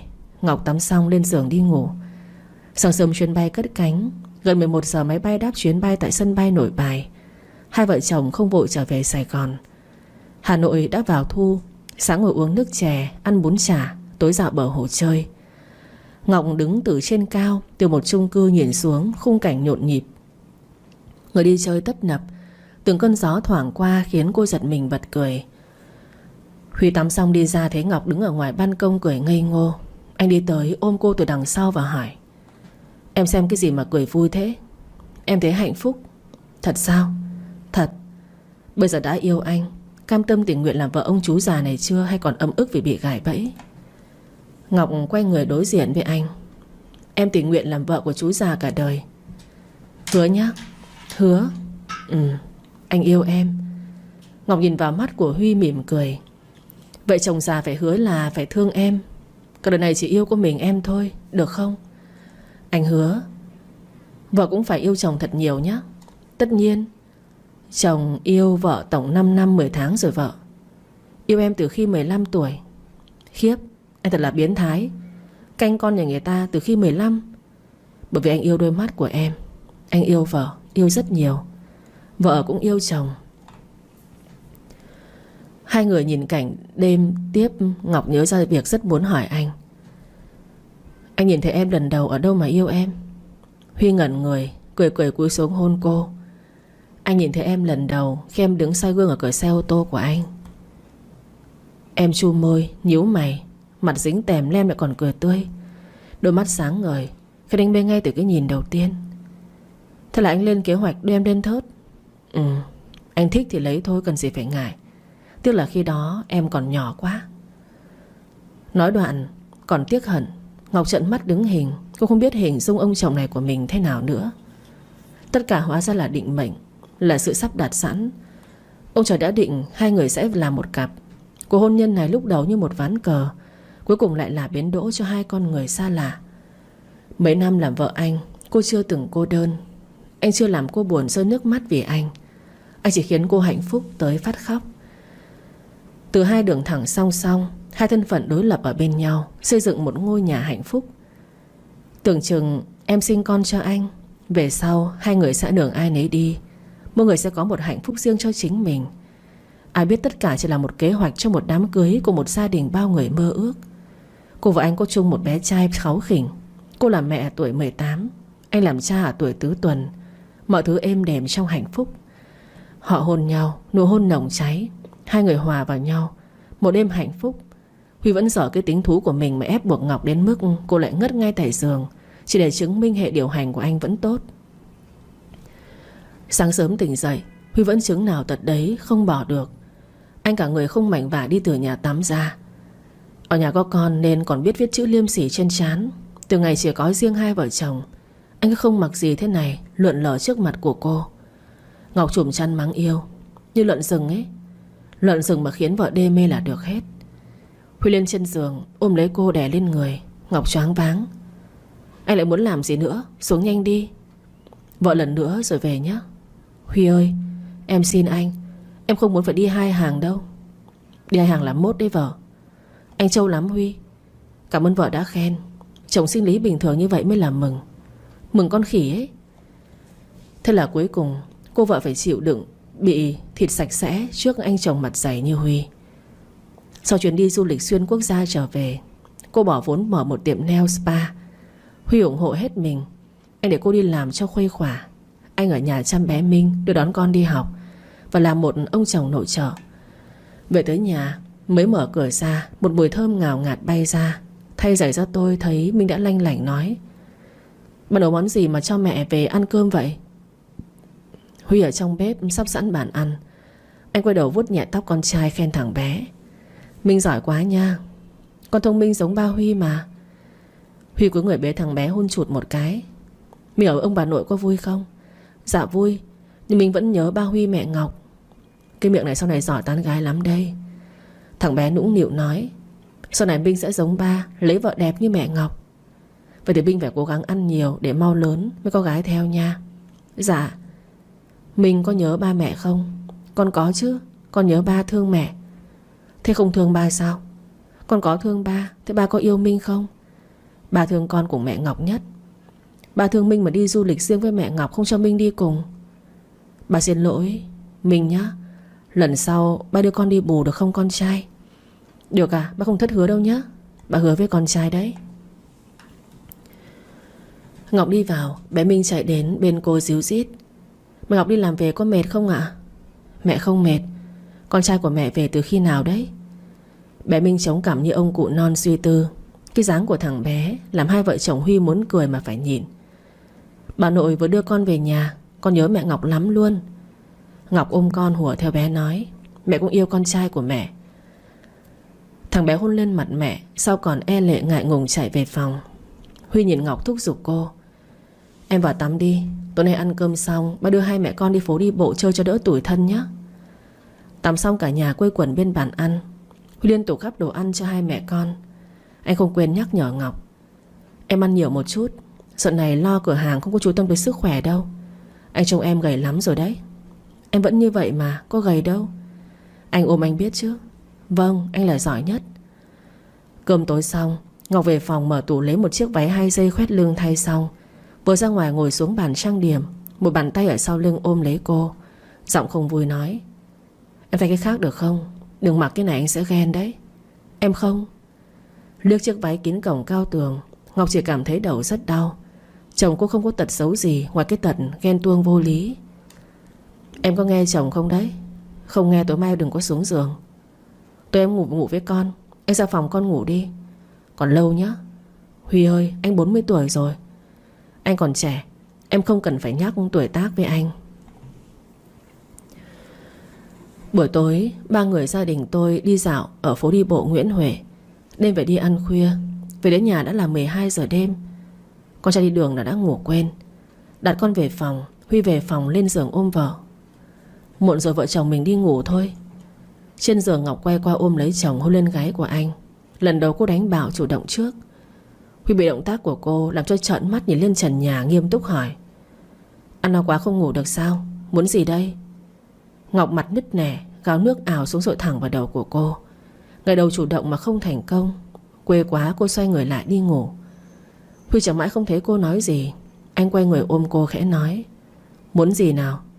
Ngọc giận dỗi hừ lạnh: Biết còn hỏi. Anh đúng là già mà còn lẩm cẩm.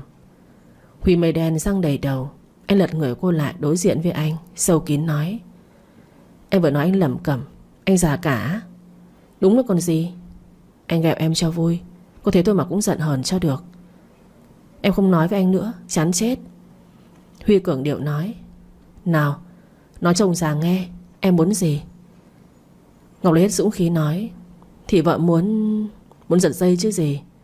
Thì nhát như cọp ấy. Ngọc bực mình, cô cắn lên vành tai của anh. Huy cố tình kêu to: Ui ui, cọp mẹ nó cắn. Ngọc tức đến mở phì phò. Cô đá cho anh một cái nghĩ mà tức. Mình đã bật đèn sáng choang như vậy mà ông còn giả vờ ngu si. Đường cùng Ngọc hùng hổ nói: Mày tính bị lỗi rồi. Mày tính lỗi á? Ừ, vậy thì phải sửa thôi. Ngủ đi nhá, mai anh đem đi sửa. Huy, người ta muốn mày tính không hư, không cần sửa đâu. Huy bừng tỉnh cười ha hả: Ôi trời, vậy thì cứ nói là chồng ơi chơi xếp hình là xong. Như vậy là có phải anh hiểu ngay. Đúng là em cứ chơi chữ với chồng. Ngọc tức thiếu nước muốn xỉ khói. Huy ở bên vừa nói tay hoạt động. Nhoáng cái Ngọc lại lên thớt trải qua một đêm say tình. Ngày tháng bình yên trôi qua lâu. Vợ chồng cô vô cớ giận dỗi. Huy sẽ xuống nước nhường nhịn vợ trước. Nói chung anh là người đứng tuổi, anh không lựa chọn cãi nhau với cô. Mỗi đêm qua đi, anh sẽ nằm bên cô nói lời ngọt ngào đến tan chảy: Vợ ơi. Dạ, anh yêu vợ. Anh lại phê sữa hả Huy? No, anh đang nghiêm túc đấy. Xàm xí. Ngọc ơi, anh nghiện em rồi. Nhàm có Huy à? Tim anh cứ rung động thế này, anh phải làm sao đây vợ? Thèm sữa thì dậy mà pha mà uống đi Huy. Anh làm cho em nổi cái da gà rồi đây này. Khi nhàm quá Ngọc không tiếp tục được câu chuyện, anh sẽ bĩu môi bỏ qua cho vợ mà đi chơi với con. Bé Minh 7 tuổi, anh 44, em 25. Hai người vẫn hạnh phúc như thuở ban đầu. Anh vẫn là anh giúp việc, đầu bếp chính của gia đình. Ngọc ngày càng đẹp, cô biết chiều anh. Cô là người chủ động nhiều hơn.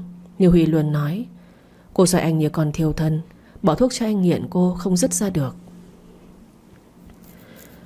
Nói đến Tiên, cô ta chưa bao giờ không thôi cầu dẫn Huy. Lúc anh chuyển nhượng ghế chủ tịch hội đồng cho Hứa Quân, Tiên từng ngăn cản anh.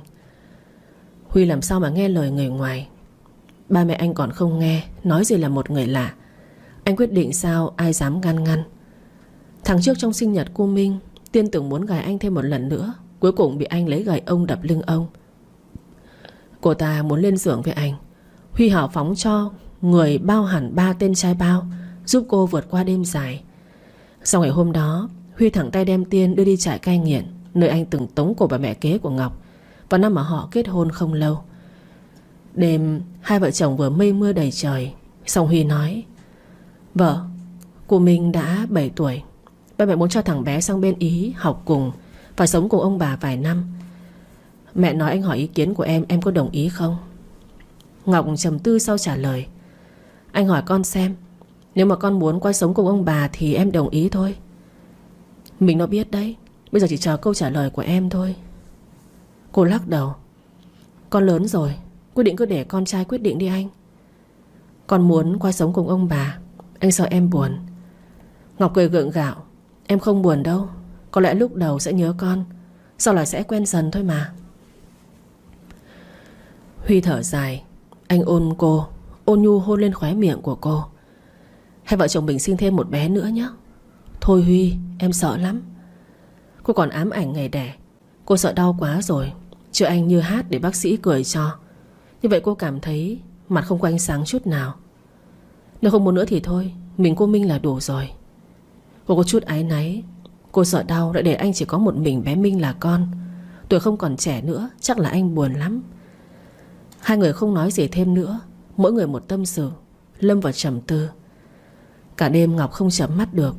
Cô suy nghĩ tới việc nên sinh hay không sinh con nữa. 7 năm qua sống trong tình yêu anh cho cô.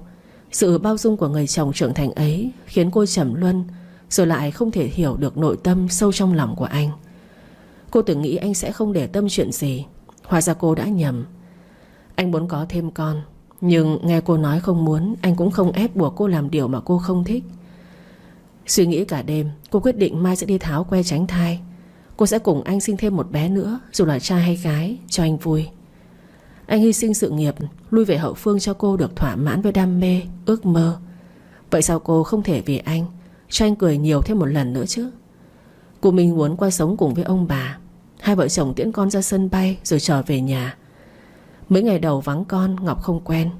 Cô Minh đi được 2 tháng, Ngọc sức khỏe trở về bình thường. Vợ chồng gắn kết khăng khít.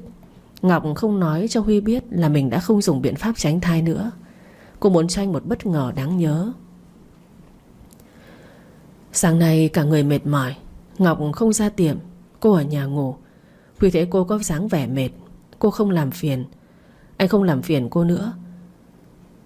Cơm trưa xong, Ngọc đã nôn hết, nằm ở trên giường không muốn dậy. Mà tới tối cô mới nhớ ra là mấy tháng hai vợ chồng sinh hoạt không an toàn. Lười cũng phải đứng dậy đi xuống hiệu thuốc, mua que thử về test. 2 vạch. Nhìn que test 2 vạch đỏ chót, Ngọc vui mừng đến run rẩy. Cơm tối cô ăn qua loa xong đi tắm về phòng ngủ. Huy thấy quái lạ, không biết ở chỗ nào. Anh tắm ra xong sấy tóc, bỗng nhiên Ngọc ôm chầm lấy anh từ sau lưng, tay cầm que hướng trước mặt của anh. Chúc mừng sinh nhật ba cô Minh. Hôm nay đúng là ngày sinh nhật anh chồng già. Cô không chuẩn bị hoa hòe lộng lẫy, chỉ là một cây tét đủ cho anh hạnh phúc đón tuổi mới. Huy cầm cây tét dụi mắt vài lần. Anh quay người hỏi cô tới tấp: Ngọc, là thật sao? Em có thai à? Ngọc đỏ ửng mặt gật đầu. Anh ôm cô lên xoay một vòng hét to: Em được làm ba một lần nữa rồi, em được lên trước rồi. Cúi đầu hôn cô. Anh vẫn mơ hồ trong sự vui mừng. Cảm ơn vợ, món quà sinh nhật đặc biệt quá. Cảm ơn vợ nhiều. Ngày sau đấy Ngọc không đi làm được nữa, mọi việc ở tiệm giao cho em gái tới quản lý. Còn anh lại công cuộc người đàn ông chăm vợ bầu. Lần mang thai này cô không mệt như lần đầu. Khi đi sinh cô không đau như lần đầu. Cô cũng không chửi anh như hát hay như chữa lần trước. Tóm lại mọi thứ đều cải thiện trong lần sinh nở này. Chỉ duy nhất tình cảm của anh không phai nhạt mà còn tăng thêm. Thành viên thứ 4 của gia đình là một bé gái. Huy đặt tên con là Hứa Ngọc Linh, thân mật ở nhà gọi là bé Bông. Thời gian thấm thoát trôi qua. Mấy ngày nào bé Bông vừa sinh mà nay con đã 5 tuổi. Anh trai Minh 12 tuổi theo ông bà nội về nước, ở lại căn biệt thự khi xưa Ngọc lần đầu gặp anh. Còn Hoa khi đi vẫn là cô bé, nay trở về đã có gia đình nhỏ hạnh phúc không kém Ngọc. Em gái Ngọc, con bé An lấy chồng sau bởi vì muốn báo hiếu ông Dương. Con bé cùng chồng ở lại ngôi nhà sống chung với ba của Ngọc. Vợ chồng Ngọc thường xuyên đi du lịch hâm nóng hạnh phúc gia đình. Ngọc ơi. Dạ. Hôm nay sao ngoan thế? Ngọc mặt đen như đít nồi, lấy gối ném chết ông chú già mặt cả trớn cả mình. Gọi gì nói mau. Thì anh muốn... Nói gì? Anh muốn nói... thì 2 ngày rồi chúng mình chơi lăn giường em à. Chú cút đi. 10 phút sau chỉ còn lại tiếng a. 1 tiếng sau ông chú mặt sáng láng tung tăng đi xuống lầu, để lại một chàng chửi rủa phía sau lưng. Hờ Huy tên chết tiệt kia, già mà không đứng đắn. Từ bây giờ bà cấm không được bước chân tới cửa. Bà trông thấy là đánh cho què chân. Bà thề từ nay cấm động vào cọng lông chân của bà. Tên chết tiệt này làm bà đau hết cả lưng. Em cứ chửi đi. Yên tâm, anh một lòng chỉ có em, sẽ không động tới lông chân của em. Anh chỉ động cọng lông mày thôi. Một hôm Ngọc cố ý thử chiếc váy vừa mua. Cô muốn mặc cho dịp sinh nhật sắp tới của bé Bông. Huy đứng kè kè bên cạnh, cái nào cũng không ưng mà lắc đầu. Cái này hở quá, không hợp. Cái này mặc đứng tuổi, giả dặn đổi cái khác đi. Cái này hoa hòe loè loẹt không hợp với em đâu. Chọn chiếc ít hoa lại, sẽ đẹp đấy. Cô thử tới chiếc thứ 12, nhìn trước gương nói: Đẹp thế mà anh còn chê là sao? Trễ ngực lắm, em lấy cái khác đi. Đây là cái thứ 12 rồi đấy chồng. Huy nhìn thuận tay lấy chiếc váy trắng dài kín cổng cao tường nói: Đây, em mặc cái này cho dịp sinh nhật của con sẽ phù hợp hơn. Ngày mùng 1 tháng 4 Ngọc lấy điện thoại nhắn tin cho anh chồng già nhà mình đang đi chơi gôn. Huy ơi, em thấy mệt quá. Em bị sao vậy? có mệt lắm không? Cần anh về nhà không? Không cần. Thế em uống thuốc chưa? Em nghĩ là có nữa rồi. Có cuộc gọi đến ngay lập tức. Không bất ngờ Ngọc bắt máy. Alo, em nghe. Thật à vợ? Thật gì? Có ý. Có gì? Em không nhớ. Không giỡn nha vợ. Không vui đâu. Ngọc cười mỉa trong điện thoại. Ai giỡn với anh? Em đang mệt mỏi chán ăn đây này. Thật sự sao? Vâng. Đầu dây bên kia im lặng một lúc. Có tiếng truyền thở dài đến. Thôi để tối anh về mua que cho em. Vâng. Vậy chơi tiếp đi nhé. Em đi ngủ đây. Vợ ngủ ngon. Tắt máy, Ngọc nằm ôm bụng cười. Cô nào biết anh chồng nhà mình hiện giờ không còn tâm trạng để mà chơi gôn nữa. Hai ông bạn chí cốt ngồi mắng anh cũng mặc kệ. Đầu anh hiện giờ mãn nhãn toàn bộ đều là tin cô có thai. Hứa Huy đã 50 tuổi. Anh không còn nét trẻ như xưa, nhưng lại càng đẹp theo nét đàn ông lịch lãm. Tối về anh mua que thử đưa cho Ngọc. Cô cười ngặt nghẽo trêu anh. Chồng ơi, hôm nay cả tháng 4 mà. Thế mà chồng cũng tin à? Chồng cuối cùng cũng bị em lừa rồi. Huy tối sầm mặt xuống, vác Ngọc thẳng lên lầu, mặc cho cô la hét cỡ nào. Ném cô vợ nhỏ xuống giường. Anh nằm áp lên, hận đến ngứa răng nói. Em giỏi lắm, dám lừa anh chuyện này. Hôm nay may anh phải cho em biết hậu quả của việc chơi với lửa sẽ bén hay lụi nhé. Nói xong anh cúi đầu hôn cô. Nhịp thở dồn dập, tiếng xin tha vang vẳng. Nằm trên giường đắm trong cháy ngọt, Ngọc giật mình nhớ tới việc quan trọng. Cô kêu anh. Huy, anh quên đeo bao à? Ngọc to mắt không tin hỏi lại. Anh quên thật đó? Không phải quên mà là anh không dùng tới. Huy nhấn mạnh lời nói. Ngọc méo mặt. Không đùa đâu chồng. Anh có phải trẻ con đâu mà đùa chứ. Em không muốn lên bàn đẻ thêm lần nữa đâu. Em có muốn hay không thì không có liên quan tới anh. Anh Huy, anh khốn lắm. Huy lật người lại khinh khỉnh nói. Anh khốn nạn á? Ngọc giọng run run cười làm hòa. À, em đỡ lời ấy mà. Anh rất thật thà. Huy cố gắng gật đầu suy xét. Đúng rồi, anh thật thà và tin người lắm. Nên em nói có thai. Nếu là chưa có, anh nên cố gắng để cho nó đúng cái nguyện vọng của vợ ha. Ngọc xua tay. Thôi thôi, không cần kháng nghị. Lời nói không có hiệu lực. Ngoan ngoãn thực hiện nghĩa vụ mau. 3 tháng sau, lần nữa nhìn thấy hai vạch. Ngọc hùng hổ cầm que ném lên giường. Huy già, anh xem đi. Anh lại hại em nữa rồi. Có thì đẻ, có sao đâu. Huy kéo Ngọc ngồi lên giường. Anh cười như được mùa. Cảm ơn em nhé, cho anh mà làm ba thêm một lần nữa. Lần cuối nha. Nhất trí. Anh yêu em. Tình yêu đẹp luôn có hai từ duyên phận gắn liền. Cuối cùng Ngọc gặp được định mệnh của đời mình là Huy.